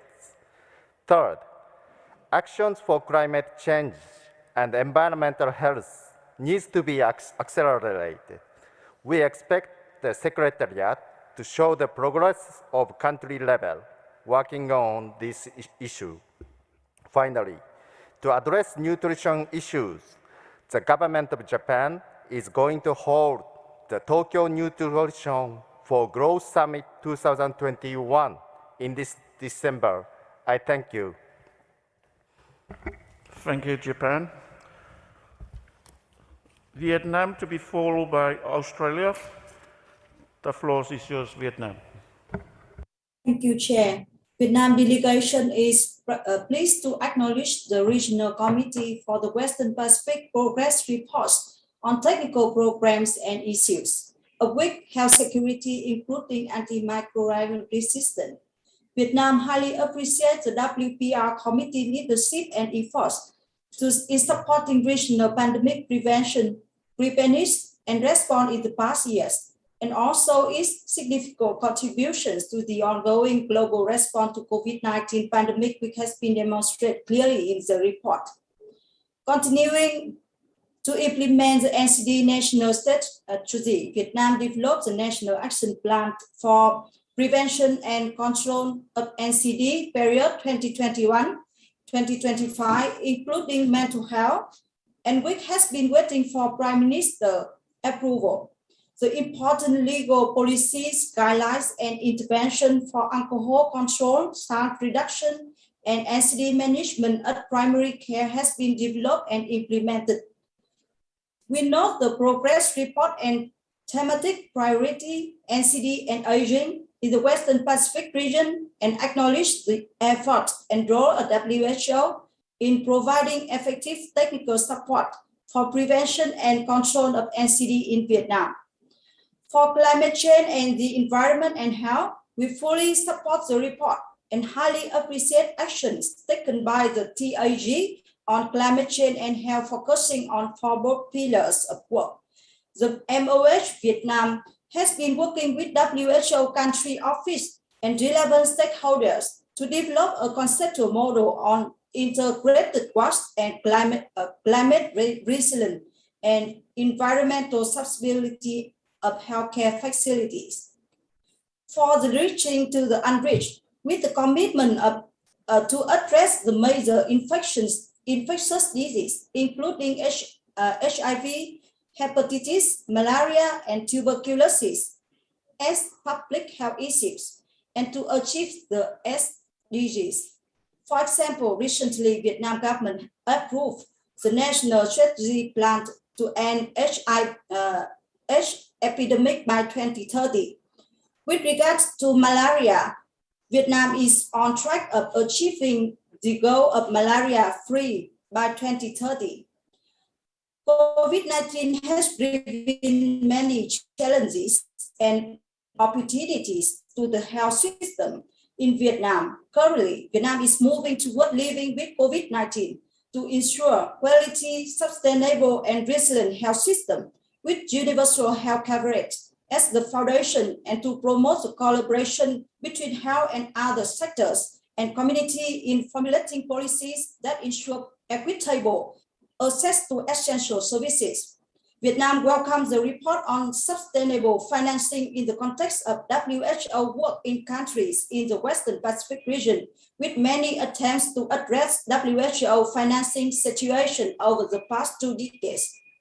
We highly appreciate the region's long-lasting focus on putting countries at the center, aiming at making WHO in the Western Pacific region more efficient, effective, people-centered, country and impact-oriented, and supported by the culture of continuous improvement. We would like to propose the Secretariat note our report. Thank you, Chair. Thank you all. Thank you, Vietnam. Australia, and to be followed by FSM. Australia, take the floor. Thank you, Chair. Australia appreciates the opportunity to comment on the thematic priorities under the For the Future report, and would like to make 4 main points. Firstly, on health security and AMR, Australia appreciates the hard work of member states and the leadership of the Regional Office in the collective effort required to respond to COVID-19, including efforts on addressing AMR. The response to the pandemic has demonstrated the importance of activities through the Asia-Pacific Strategy for Emerging Diseases, or APSED, to build health security systems and fully implement the international health regulations. Australia looks forward to continued engagement with the APSED Technical Advisory Group to strengthen future pandemic preparedness. Australia urges the regional office to ensure projects commissioned in the region complement similar initiatives occurring across the international AMR landscape and demonstrate a One Health approach. Secondly, Australia recognises the efforts to prevent and control the escalating NCD challenges in our region, including the importance of healthy ageing. Addressing NCDs is essential in moving towards universal health coverage and achieving the SDGs, including ensuring healthy lives and promoting well-being for all. Australia is committed to taking a multi-sectoral approach to addressing NCDs. We welcome the anticipated development of a new regional framework on NCD prevention and control and continued engagement on key priorities, including the ongoing development of the regional mental health framework. Thirdly, on reaching the unreached, Australia is pleased to see the regional gains made against communicable disease, including malaria and HIV. We appreciate efforts to strengthen surveillance and information management and data systems. However, we suggest the unreached can be better defined in future reports, including size, location, and characteristics of those population groups across countries, pregnancy status, age, sex, disability, and comorbidities. This could be an opportunity to further embed community engagement to better understand and address local barriers. Australia is interested in data on whether vulnerable populations in malaria endemic regions have been reached in 2020 through these efforts. We note with concern that routine immunization coverage declined in several Pacific countries in 2020. The pandemic has also affected women and girls disproportionately, as essential sexual and reproductive health services were negatively impacted. Finally, maintaining a focus on strengthening health systems and universal health coverage is critical to support an effective COVID-19 response and for improved regional health security. We therefore welcome the regional office's continued actions to address the region's evolving health challenges and progress against the 4 regional action agendas and frameworks outlined in the report. Thank you, Chair. Thank you, Australia. FSM, and to be followed by New Zealand Aotearoa. FSM, take the floor. Thank you and good afternoon, Mr. Chairman, distinguished ministers and delegates. FSM wishes to acknowledge the progress reports on technical matters that's recently been presented by the WHO. Under thematic priority, health security and antimicrobial resistance, Federated States of Micronesia, in responding to the COVID-19, in order to preserve the health and security of the nation, declared a national public health emergency in January 2020, closed its borders in March 2020, developed a COVID-19 preparedness and response contingency plan in April 2020, and implemented a series of preparedness and response activities thereafter in response to the pandemic. Assessments and simulation exercises were conducted to determine the nation's state of preparedness and capability to respond in the event that COVID-19 does reach the FSM. Concurrently, in order to minimize the risk of introduction, epidemiological surveillance was enhanced at the nation's ports of entry by updating existing standard operating procedures, guidelines, and developing new ones where appropriate. Quarantine and isolation facilities were either upgraded or designated and built to meet the need to repatriate FSM citizens that were stranded abroad. Human resources were increased and upskilled in key areas, including infection prevention and control, lab testing, quarantine procedures, medical equipment and practices, surveillance, hazmat protocols and procurement of necessary COVID-19 preparedness and response equipment and supplies. On antimicrobial resistance, Mr. Chairman, Federated States of Micronesia has developed a country action plan for antimicrobial resistance, taking human health, animal health, and environmental health into consideration. In response to the COVID-19 pandemic, FSM has been strengthening infection prevention and control capacity, increasing our workforce and providing regular competency-based trainings and assessments. FSM has embarked on a data modernization project that aims to link electronic health record, lab information systems, and pharmacy information systems to collect data on antimicrobial resistance and antibiotic usage in real time. Weekly surveillance reports include surveillance for multi-drug resistant isolates of concern and provide feedback to stakeholders. Appropriate antibiotic usage is promoted to prescribers and patients. A limited animal health workforce has impacted progress on antimicrobial resistance activities. On food safety, Mr. Chairman, Federated States of Micronesia is in the process of promulgating a new regulation on food safety standards to further protect consumers from unsafe food and food products. FSM has recently established a seafood verification unit under our National Food Safety Act to further strengthen compliance and control of fish and fishery products for export to out of Federated States of Micronesia. The COVID-19 pandemic has significantly affected training of our food inspectors this year, so FSM will seek support from WHO and partners on alternate virtual food safety education and training opportunities. Under thematic priority, non-communicable disease and aging, Mr. Chairman, the Federated States of Micronesia acknowledges and appreciates the regional director's report and notes the main issues shared and salient points identified to advance progress to control and prevent NCDs in the Western Pacific region. It is well noted that a new framework will contextualize various development in the NCD space and better align our approach to work in this area for the future. The FSM appreciates the support provided to bolster preparedness and response efforts for the COVID-19 pandemic and for continually supporting the nation's response efforts to prevent and control NCDs in FSM through technical and financial support.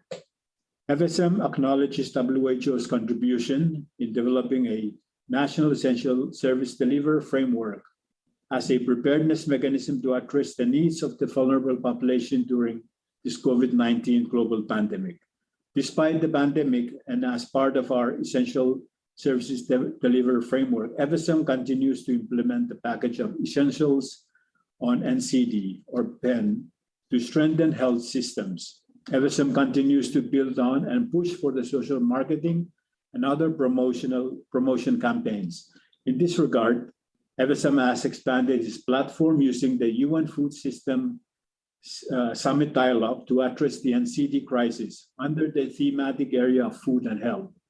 As part of the nation's priority, Micronesia continues to implement programs via the Public Health Strengthening Program and other health campaigns to reduce the harmful use of alcohol and to eliminate tobacco use.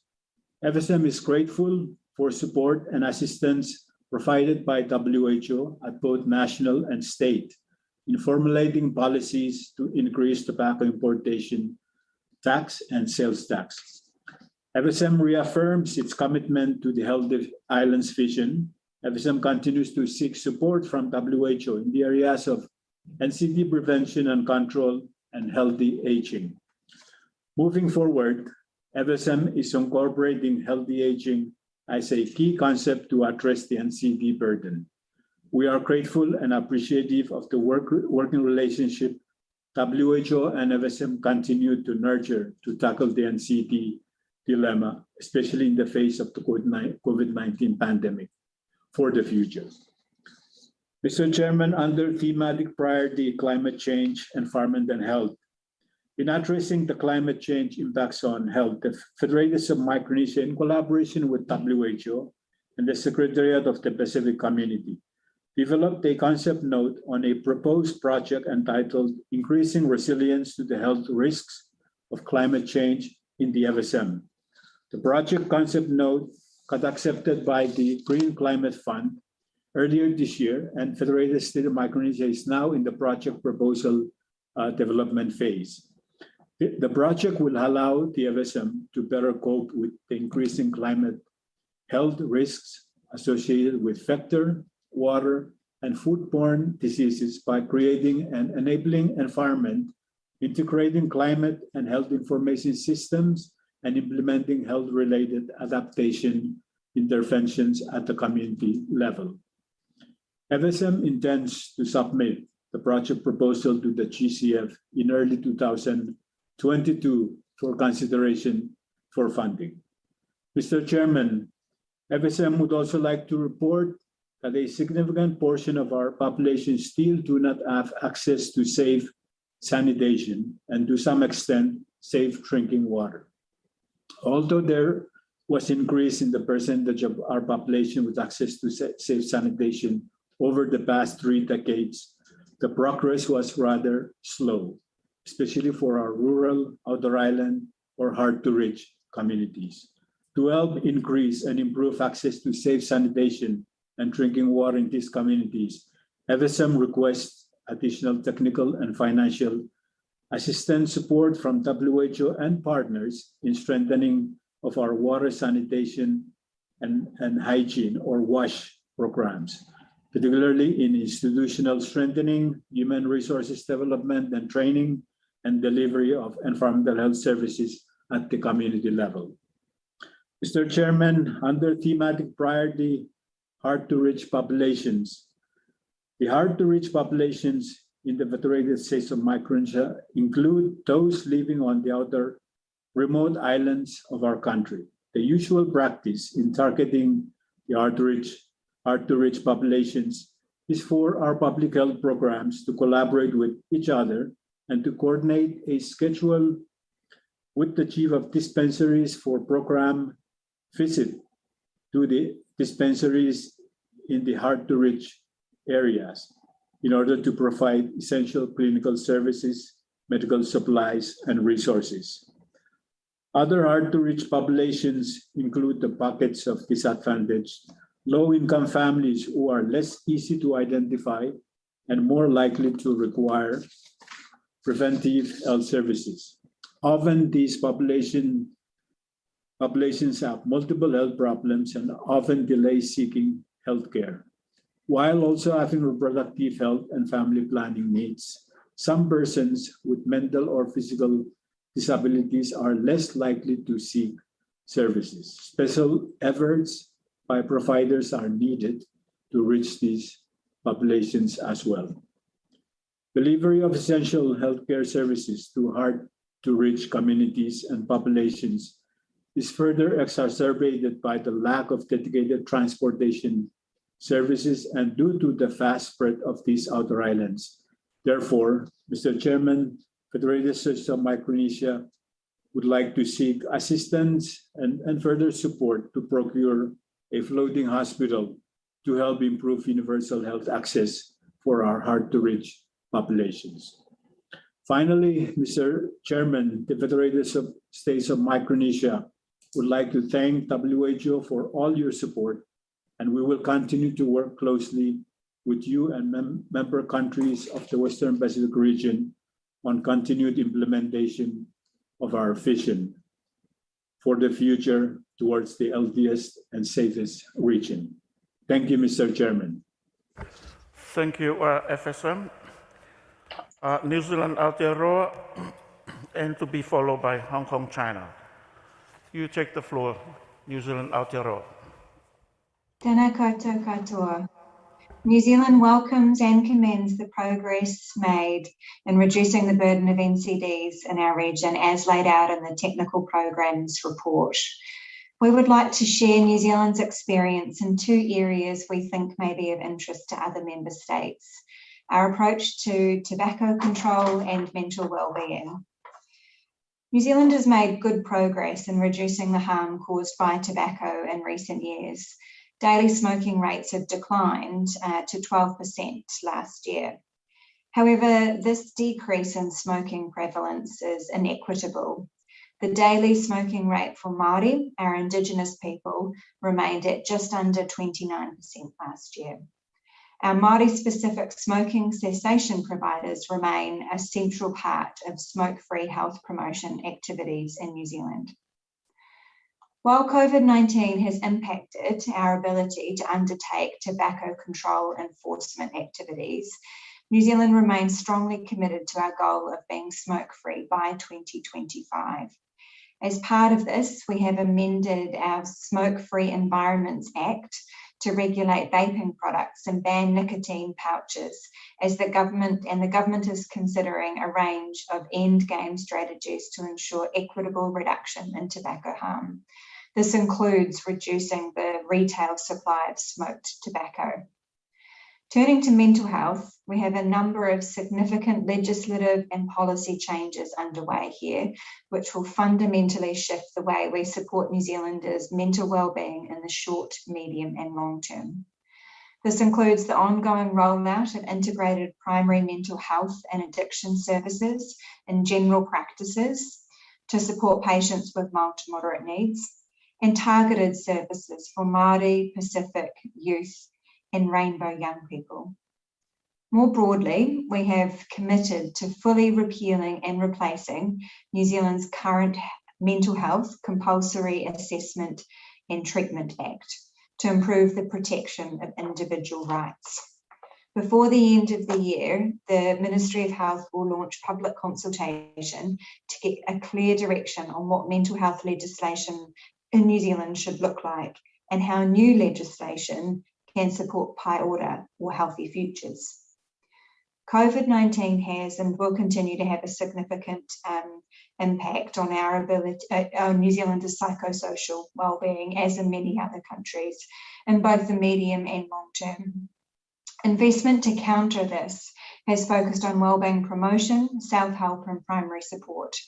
As we have already heard at the primary care panel, the global increase in telehealth services during the pandemic has enabled individuals and communities to manage their own mental health and wellbeing via free apps and online courses, as well as innovations such as remote counselling services. Finally, New Zealand is mindful that COVID-19 has also significantly disrupted NCD management in many countries in the region, including in the Pacific, with screening programs postponed, planned treatments cancelled, and a shortage of essential medicines. New Zealand remains strongly committed to supporting Pacific Island countries with scaling up the NCD prevention and management endeavours, including by ensuring effective legislation is in place, and we stand ready to continue these efforts. Thank you. Thank you, New Zealand Aotearoa. Hong Kong, China, you take the floor. Thank you, Mr. Chairman, Regional Director Dr. Kasai, Honorable Ministers and fellow delegates. Hong Kong, China would like to commend the effort of WHO for the progress made on various technical programs. We would like to share our experience in particular on the progress in NCDs. In the wake of COVID-19 pandemic, it continues to be challenging in the prevention and control of NCDs in the year 2021. NCDs and COVID-19 act synergistically on disease morbidity and mortality because they share a common set of prominent risk factors. Separately, NCDs also put a great burden to our healthcare system in view of the aging population. In this connection, despite the challenges, Hong Kong, China continues to accord high priority in NCD prevention and control in the past year. I would like to report 3 significant progress as follows. First, the emergence of alternative smoking products such as electronic cigarettes and heated tobacco products has posed new health risks and challenges. Hong Kong, China has just introduced a legislation to impose a ban totally on import, manufacture, sale, distribution, and advertisement of these new tobacco products. Moving forward, we will embark on initiatives to end tobacco. That is, we are moving forward towards tobacco game.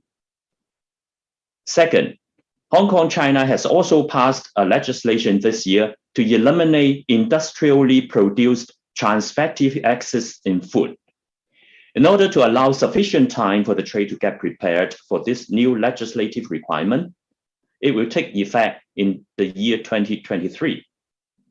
Third, considering the pressing need to strengthen our healthcare system in view of the aging population, Hong Kong, China has proceeded with a comprehensive review on the planning of primary healthcare services and a governance framework to formulate a blueprint for the sustainable development of primary healthcare services in Hong Kong. So to conclude, COVID-19 and NCDs are now being a double burden in the world, and Hong Kong. China is no exception. We will continue to put our priorities in NCD prevention and control despite such challenges, and we will continue to work closely with the regional office as well as the other member states to protect and promote public health. Thank you. Thank you, Hong Kong, China. Fiji, you take the floor.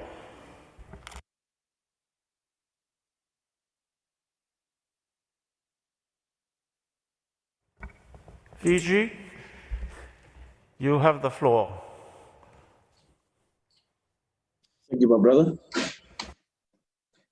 Would you like to comment on the progress reports on the technical programs on health security and antimicrobial resistance? We believe that the pandemic has reinforced the need to encourage health security and support the frameworks for accelerating the action to fight AMR. We request WHO, Western Pacific, and multilateral partners to help Pacific Island countries to improve and increase our laboratory capabilities, develop and review antibody guidelines that are appropriate and contemporary. A challenge for Pacific Island countries currently is patients that are sent offshore on returning occasionally bring back multi-resistant organisms or are receiving third-generation antibiotics or cephalosporins, not used commonly locally. And these may also contribute to the growing antimicrobial resistance. Simple measures such as infection control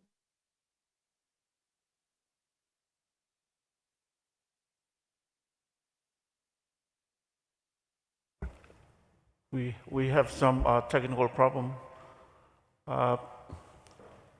If we can wait for a while, Fiji.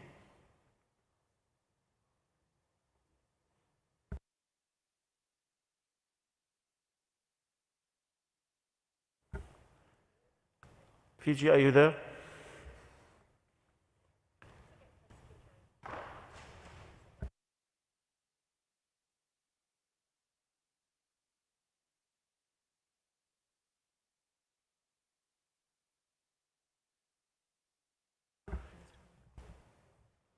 Fiji, can you speak without the video? Turn off your video if we have some issues in regard to the bandwidth. We lost them.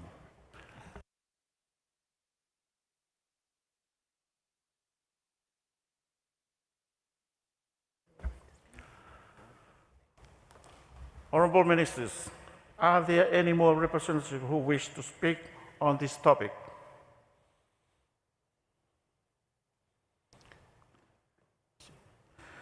I see none. I understand the following non-state actors have submitted a video statement to the committee on these agenda items. Mac McCappy, Central for Law and Cancer, Public Services International, and World Health Federations. Let's play the video, please. Hello, I'm Hayley Jones, Director of the McCabe Centre for Law and Cancer, speaking to you from Melbourne, Australia. I'm so glad to join you today for this important discussion on NCDs and ageing. The McCabe Centre is the WHO collaborating centre on law and non-communicable disease, and we firmly believe that law is one of the keys to addressing the NCD epidemic. If law seems like a strange tool in the fight against NCDs, here is a quick explainer. Non-communicable diseases cause 7 out of every 10 deaths worldwide and stop millions of people from enjoying healthy and prosperous lives.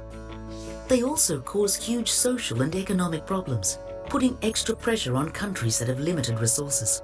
Thankfully, governments and organizations are working on solutions. One of the most effective and affordable options is the law. Laws influence all aspects of our lives. They shape how we work, shop, eat, and visit our doctor. And in doing so, they can reduce our chances of getting sick, dying, or having our lives turned upside down by a chronic disease. The McCabe Centre got to see great work on strengthening laws for NCD prevention in action at our recent Pacific Tobacco Control workshop. Big thanks to representatives from Fiji, Nauru, Palau and the Solomon Islands who shared their experiences progressing laws aimed at reducing tobacco use, a major risk factor for NCDs. We are proud to support these and other efforts with training and technical advice, and we look forward to working with more countries in the Western Pacific, with WHO and others to advance laws and improve public health. Thank you.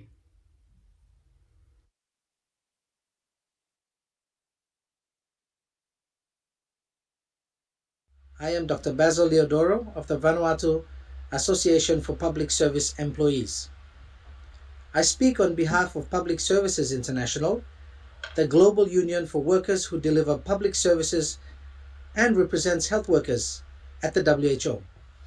The impact of rising sea levels and extreme weather events are particularly acute for our Pacific Island countries. Health workers are on the front line of this crisis, and through their unions must be engaged as a key party by WHO Western Pacific in the planning and delivery of any interventions. Extreme climate events like the Category 5 storm, Tropical Cyclone Harold, in 2020 that hit Vanuatu, Fiji, Tonga, and Solomon Islands, that destroyed tens of thousands of homes and crops and resulted in 27 lives lost, put further strain on under-resourced public health system and saw health workers scrambling to meet health needs of impacted communities. Here in Vanuatu, our health system and our healthcare workers are still recovering 12 months after that disaster. Universal healthcare run and operated by the state and staffed by trained public employees is fundamental to climate resilience.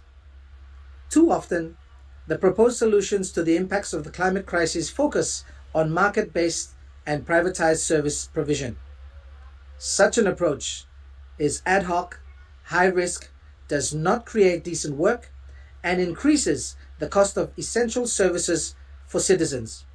As member states build COVID recovery strategies, we call on them to focus on investments in public health and care that create resilient, decent work and public investments away from carbon-intensive industries that cause climate change. Thank you. A statement from the World Heart Federation, Trevor Shilton, Agenda Item 14.4, Thematic Priority, Reaching the Unreached. The World Heart Federation welcomes the attention accorded to NCDs on this year's agenda, and we pledge our support to WIPRO member states to rise to their challenge and prioritise the prevention and control of NCDs in line with the adopted UN Political Declaration on NCDs. As part of the push to achieve this goal, we would like to draw your attention to the issue of rheumatic heart disease, or RHD. If we are to step up our efforts to tackle NCD burden, we cannot ignore this entirely preventable disease affecting 30 million people globally, mostly children and adolescents. RHD suffers from an almost unbelievable level of neglect in terms of attention and funding, despite having a prevalence similar to that of HIV. This is an outrage, and we are here today to speak for those 30 million patients whose voices have so far not been heard. RHD usually begins in childhood with a sore throat, which when left untreated with simple antibiotics can lead to irreversible heart valve damage, heart failure, and often death. Those affected are often bound by low resource settings. They are our children and adolescents with a female predominance. RHD often worsens during pregnancy, leading to complications and poor birth outcomes. The overall impact of RHD is devastating in young lives and in quality of life lost. At the 2018 World Health Assembly, member states unanimously adopted a global resolution on rheumatic heart disease. Many of you in this room have shown strong leadership in enacting national plans to tackle RHD since the resolution was passed. On behalf of all children, adolescents, and patients suffering with rheumatic heart disease, we thank you for this, but we cannot content ourselves with the status quo. We encourage you all to step up your commitment on this issue, because without tackling RHD, we cannot hope to fully fulfill our commitments to tackle NCDs or ultimately reach universal health coverage. Thank you.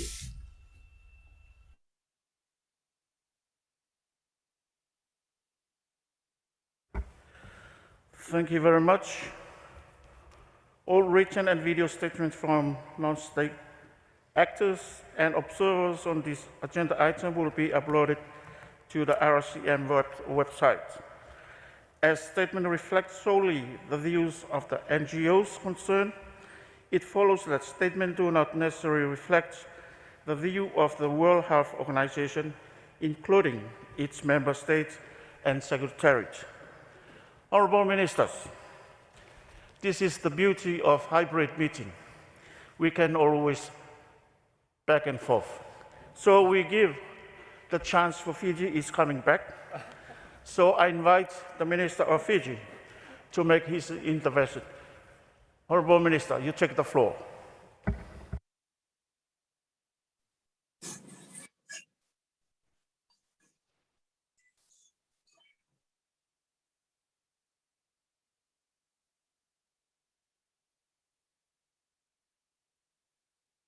I will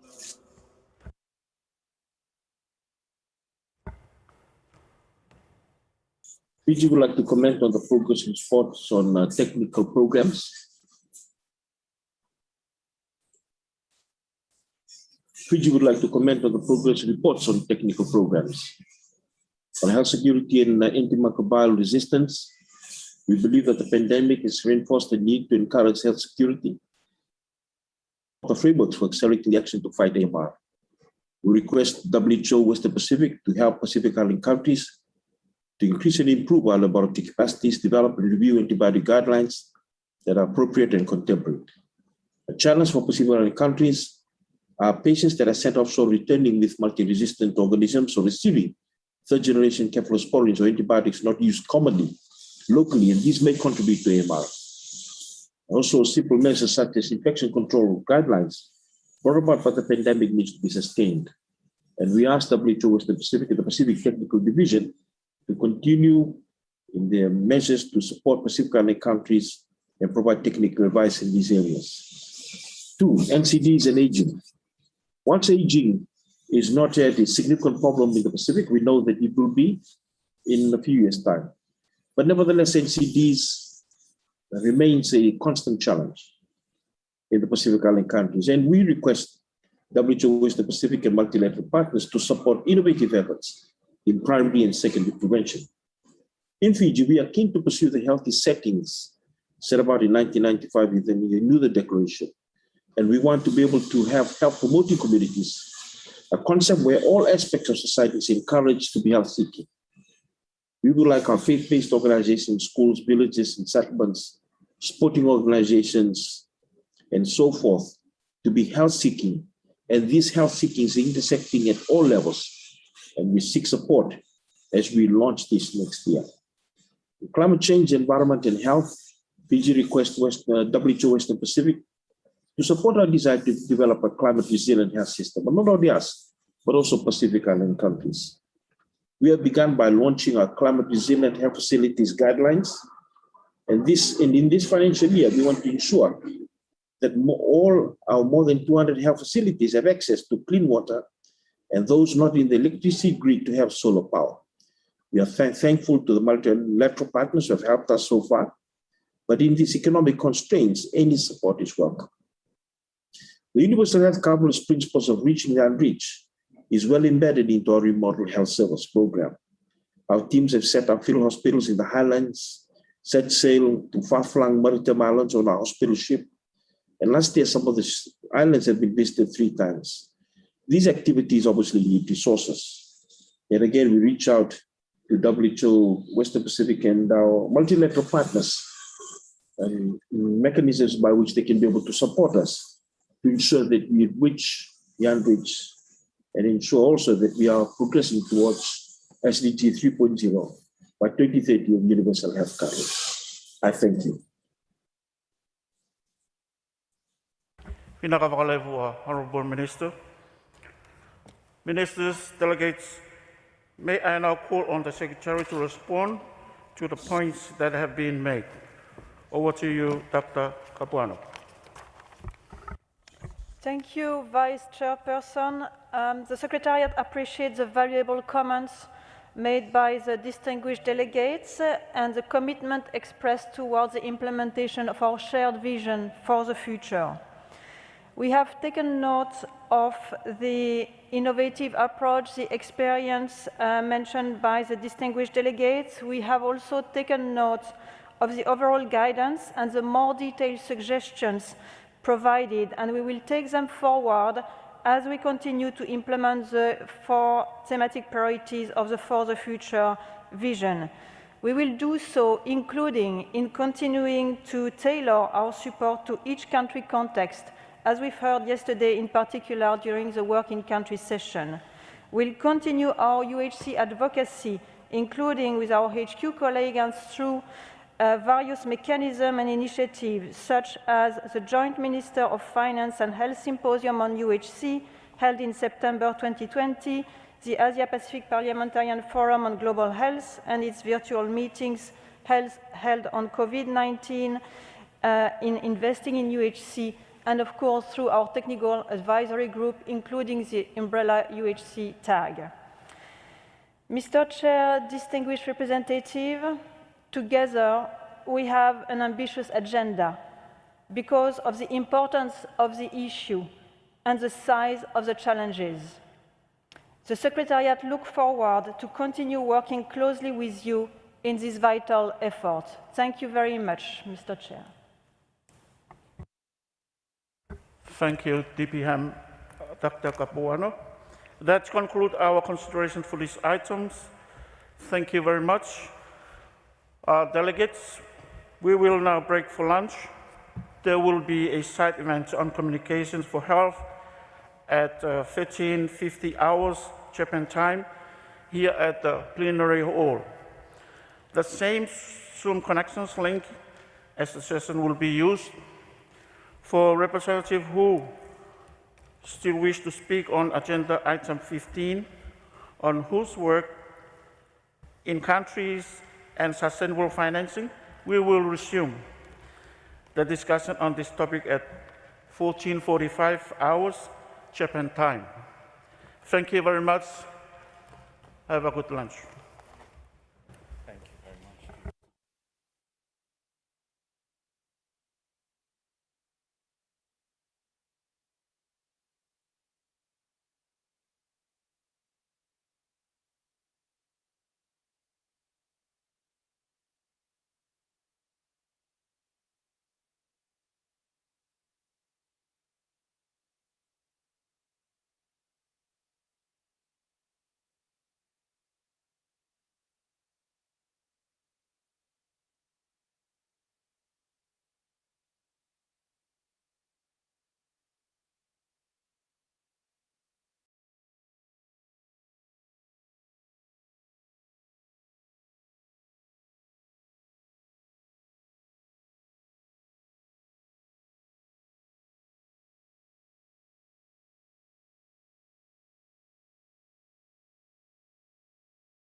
Honorable delegates, ministers,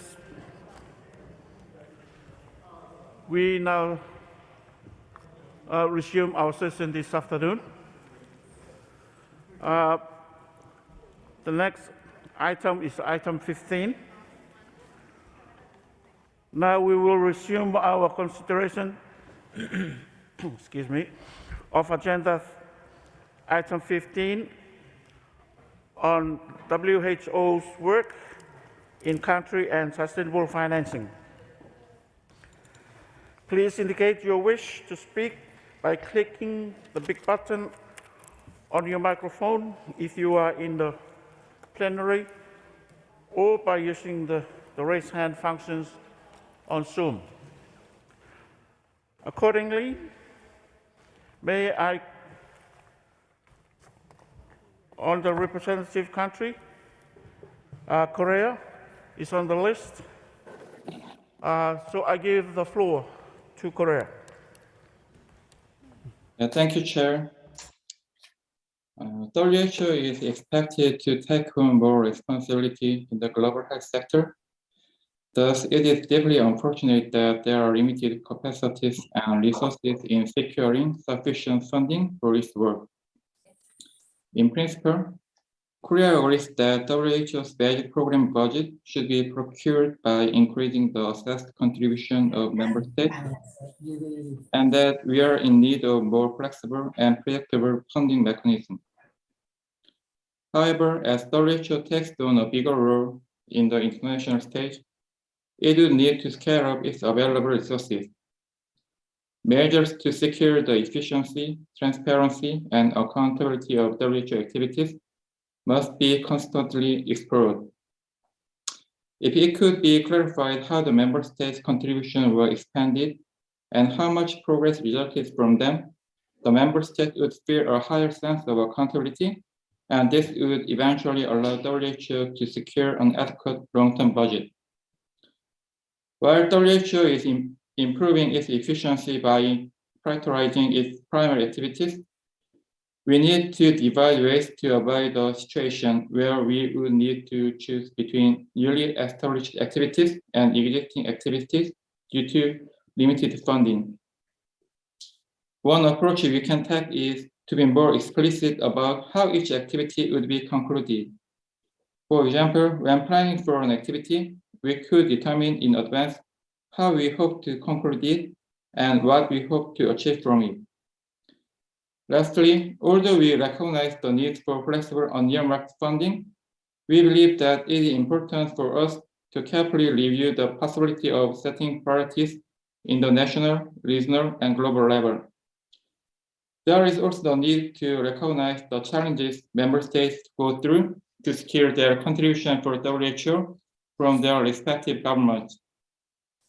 Earmarking funds to a specific activity is a delicate process, but we would like to inquire whether there could be a way for each member state to express each area of priority for its contributions. Thank you. Thank you, Republic of Korea. Malaysia to be followed by China. Malaysia, the floor is yours. Thank you, Chair. Malaysia would like to commend WHO in carrying out a crucial global mandate, even in a resource-constrained environment. We acknowledge the rather dire financial situation that WHO and therefore all of us find ourselves in, since WHO's principle of country centrality means no sustainable funding for WHO, translating to less support for us as member countries. Malaysia welcomes the questions posed by IPPPR about an increase in assessed contributions and an incremental implementation schedule. Where possible, member countries should come forward to increase our commitment to WHO. If the pandemic has taught us anything, it is that we are in this together, and when it comes to planetary health, national borders take a back seat. Malaysia also hopes that more contributions in kind can also be included as voluntary contribution. For instance, Malaysia's hosting of WHO's Global Service Center while not a program, is a long-term commitment to support WHO's administrative services to offices worldwide. Malaysia also takes note, for instance, that mental health remains chronically underfunded under the current financing arrangement and is not yet a thematic priority. This is perhaps where we underestimate the possibility of expanding our donor base. Just as WHO puts countries at the center, countries are also the sum of its parts: people, corporations, civil society organizations. WHO turned to global crowdfunding when launching the WHO COVID-19 Solidarity Response Fund, and it proved to be a good start. Perhaps it is time to once again revisit this mechanism. In order to make this model more sustainable, it can be supported and augmented by something like a sustainable development bond that can secure funding from a broader and deeper pool for a longer tenure. Innovative mechanisms like this need not be open-ended in terms of scope, but can be framed by backcasting with the intended outcomes. How would, for instance, the state of mental well-being be in the next decade, and develop funding and programs from there? Malaysia therefore agrees that member countries need to step up, but that is not enough. It has to come with other mechanisms, and while we take note that the IPPR has hit a wall, it's probably time that we all knock this wall down. Thank you. Thank you, Malaysia, Minister. Next is China, to be followed by Philippines. China, the floor is yours.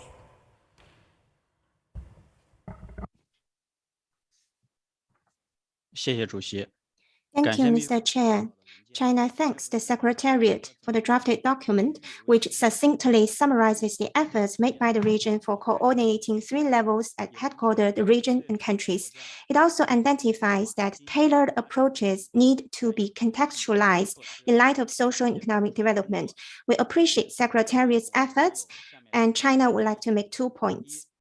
First, with regards to the 5 questions referred by the Working Group on Sustainable Financing, China agrees WHO should have access to sufficient and stable funding to support its mandate. China also believes member states should take common but differentiated responsibilities, and we recommend consider increase in both AC and the flexibility of VC. The fallout of the pandemic should be fully considered to avoid any excessive burden on member states due to rapid increase of assessed contribution. While we explore funding sources, we should preserve and maintain that WHO is an intergovernmental organization. At the same time, priority list should be based on the mandate of WHO and should be established through consultation. Each priority should be matched up with needed resources. Discussion on the priority list should be held concurrently with the preparation of biannual budget so as to dynamically adapt to changing health risks and evolving work focuses. Thus, sustainable financing could be achieved through increasing revenue and meanwhile reducing costs. As to WHO reform, we support greater transparency, and we are interested to learn more about the regional efforts carried out by the WHO Academy and WHO Fund, and we welcome more information related to regional human resource reports. Thank you, Mr. Chair. Thank you, China. Philippines, and to be followed by Vietnam. Philippines, take the floor. Thank you, Mr. Chairman. The Philippines recognizes the Secretariat's dedication to the formidable task of finding the best approach to ensure sustainable financing for WHO, and we thank Australia for their commendable efforts in representing the Western Pacific member states in the Working Group on Sustainable Financing. We also recognize how financing gaps in programs and operations directly impact the WHO's ability to deliver planned activities at the country level. Hence, we are also expecting robust discussion and a series of deep dives with WHO country office in terms of plotting support for the next biennium based on specific country needs and contexts. the 13th General Program of Work, action plans approved by the World Health Assembly, and the SDGs.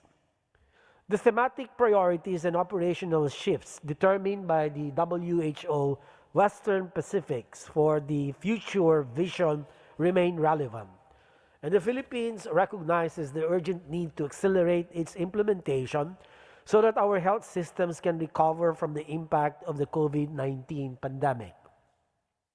The Philippines also welcomes the IPPPR recommendation for a replenishment model, and we should analyze its elements and its contribution as a component of the bigger WHO financing system, including its relationship with the increase in assessed contributions to produce desired results. Mapping of donors and a series of dialogues regarding the proposed replenishment model with non-state actors and partners like Global Fund, which are operating in the Western Pacific, are important. We agree that member states need to increase assessed contributions to the WHO. However, we also propose that the increases in the assessed contributions should be gradual, especially for economies striving to recover from the impact of the pandemic. Though fairly idealistic at this point, it would actually be pragmatic to aspire for a base program wherein 50% of the funding will be coming from the ACs and which is fully funded through earmarked flexible contributions. This will lay the foundations of equity in financing the target outcomes and major offices of WHO and will enable resources to flow towards underfunded but high priority programs such as NCDs and emergency preparedness in regions and countries. In this sense, we believe that the plan to implement WHO's contributor engagement management system to mobilize more flexible and predictable resources to support country capacities has the potential to become a source of best practices in the region. On this note, thank you, Mr. Chair. Thank you, Honorable Minister. Next on the list is Singapore. Please take the floor. Vietnam. Please, Vietnam, take the floor.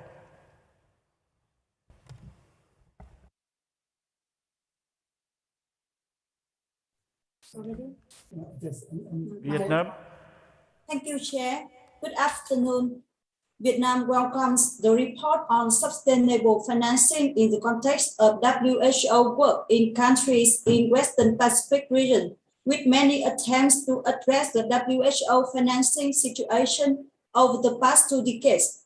We understand the need for WHO to have solid, predictable, flexible, sustainable financing, enable WHO to have the robust structure and capacity needed to fulfill core function in countries.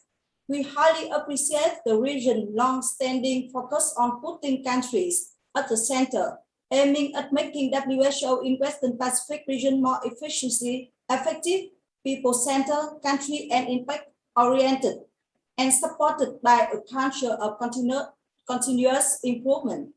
We fully agree with contents of this report. On this occasion, we sincerely thank WHO and development partners for your technical and financial support for the healthcare system in Vietnam. We look forward to continuous and fruitful collaboration with the working group designed to work on this sustainable financing agenda in the coming times towards building a stronger base statement for the coming millennia. We also look forward to the working group's feedback on the best practice and lesson learned with regards to prioritization for sustainable financing for health in the region and the financial outcome. With the sound of the rain, I hope the intervention of Vietnam is clear enough. Thank you, Chair. Thank you all. Thank you, Vietnam. Next on the list is Singapore. Please take the floor. Vice Chair, Excellencies, distinguished delegates, the financing of WHO is a crucial and complex challenge. that needs to be addressed for the sake of the global health architecture. Singapore wishes to share our thoughts regarding the questions posed to this regional committee. We understand from past working group sessions that the base segment covers the core work of WHO and contains all decisions and resolutions approved by the governing bodies. Given that it is member states who determine the programs and costs of the base segment, Singapore is of the view that it is a logical proposal for member states to fund at least 50% of the base segment throughout assessed contributions, or ACs. Budget approvals should be linked to actual financing of the budget. Otherwise, decisions taken by governing bodies become less meaningful as there are little financial and operational implications. This also incentivizes member states to exercise the same degree of diligence and restraint in proposing or maintaining programs in the base segment. On the proposal for a replenishment model, Singapore notes and shares the concerns of others who have raised issues regarding the applicability of known replenishment models to the context of the WHO. This notwithstanding, we are open to exploring the proposal of establishing a replenishment model as a complement to assessed contributions. Now, regarding the question of having the base segment fully funded by unearmarked flexible contributions, we understand that the current practice is that the Secretariat raise funds only for approved programs. Oftentimes, funds are specified for certain purposes, leading to surpluses and deficits across programs, a suboptimal outcome. It is in this context that Singapore agrees that the IPPPR's views on this issue is an ideal one. However, the reality is that both state and non-state donors have to be accountable to their own constituents or financiers for the funds disbursed. They would have to ensure compliance with regulations, which would likely dictate the necessity of earmarking for specific purposes. Therefore, it is our view that a more pragmatic approach could be to explore accepting earmarked donor funds with a certain degree of flexibility. For example, funds could be earmarked only up to their triple billion target level. The related question regarding increases in assessed contributions over a period of time is not a straightforward one, as it contains several implicit assumptions. We are broadly supportive of such a proposal, as it is fairly clear that assessed contributions have not kept pace with costs.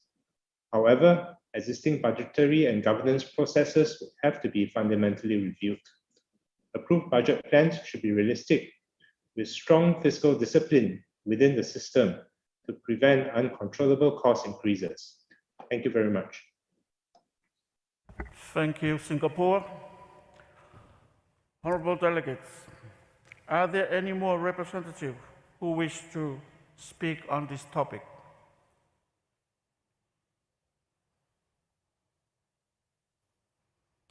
I see none. Thank you. Want to speak? Honorable Ministers, we will suspend the discussion and resume with the report back and closing of the agenda items on Friday. This meeting adjourned.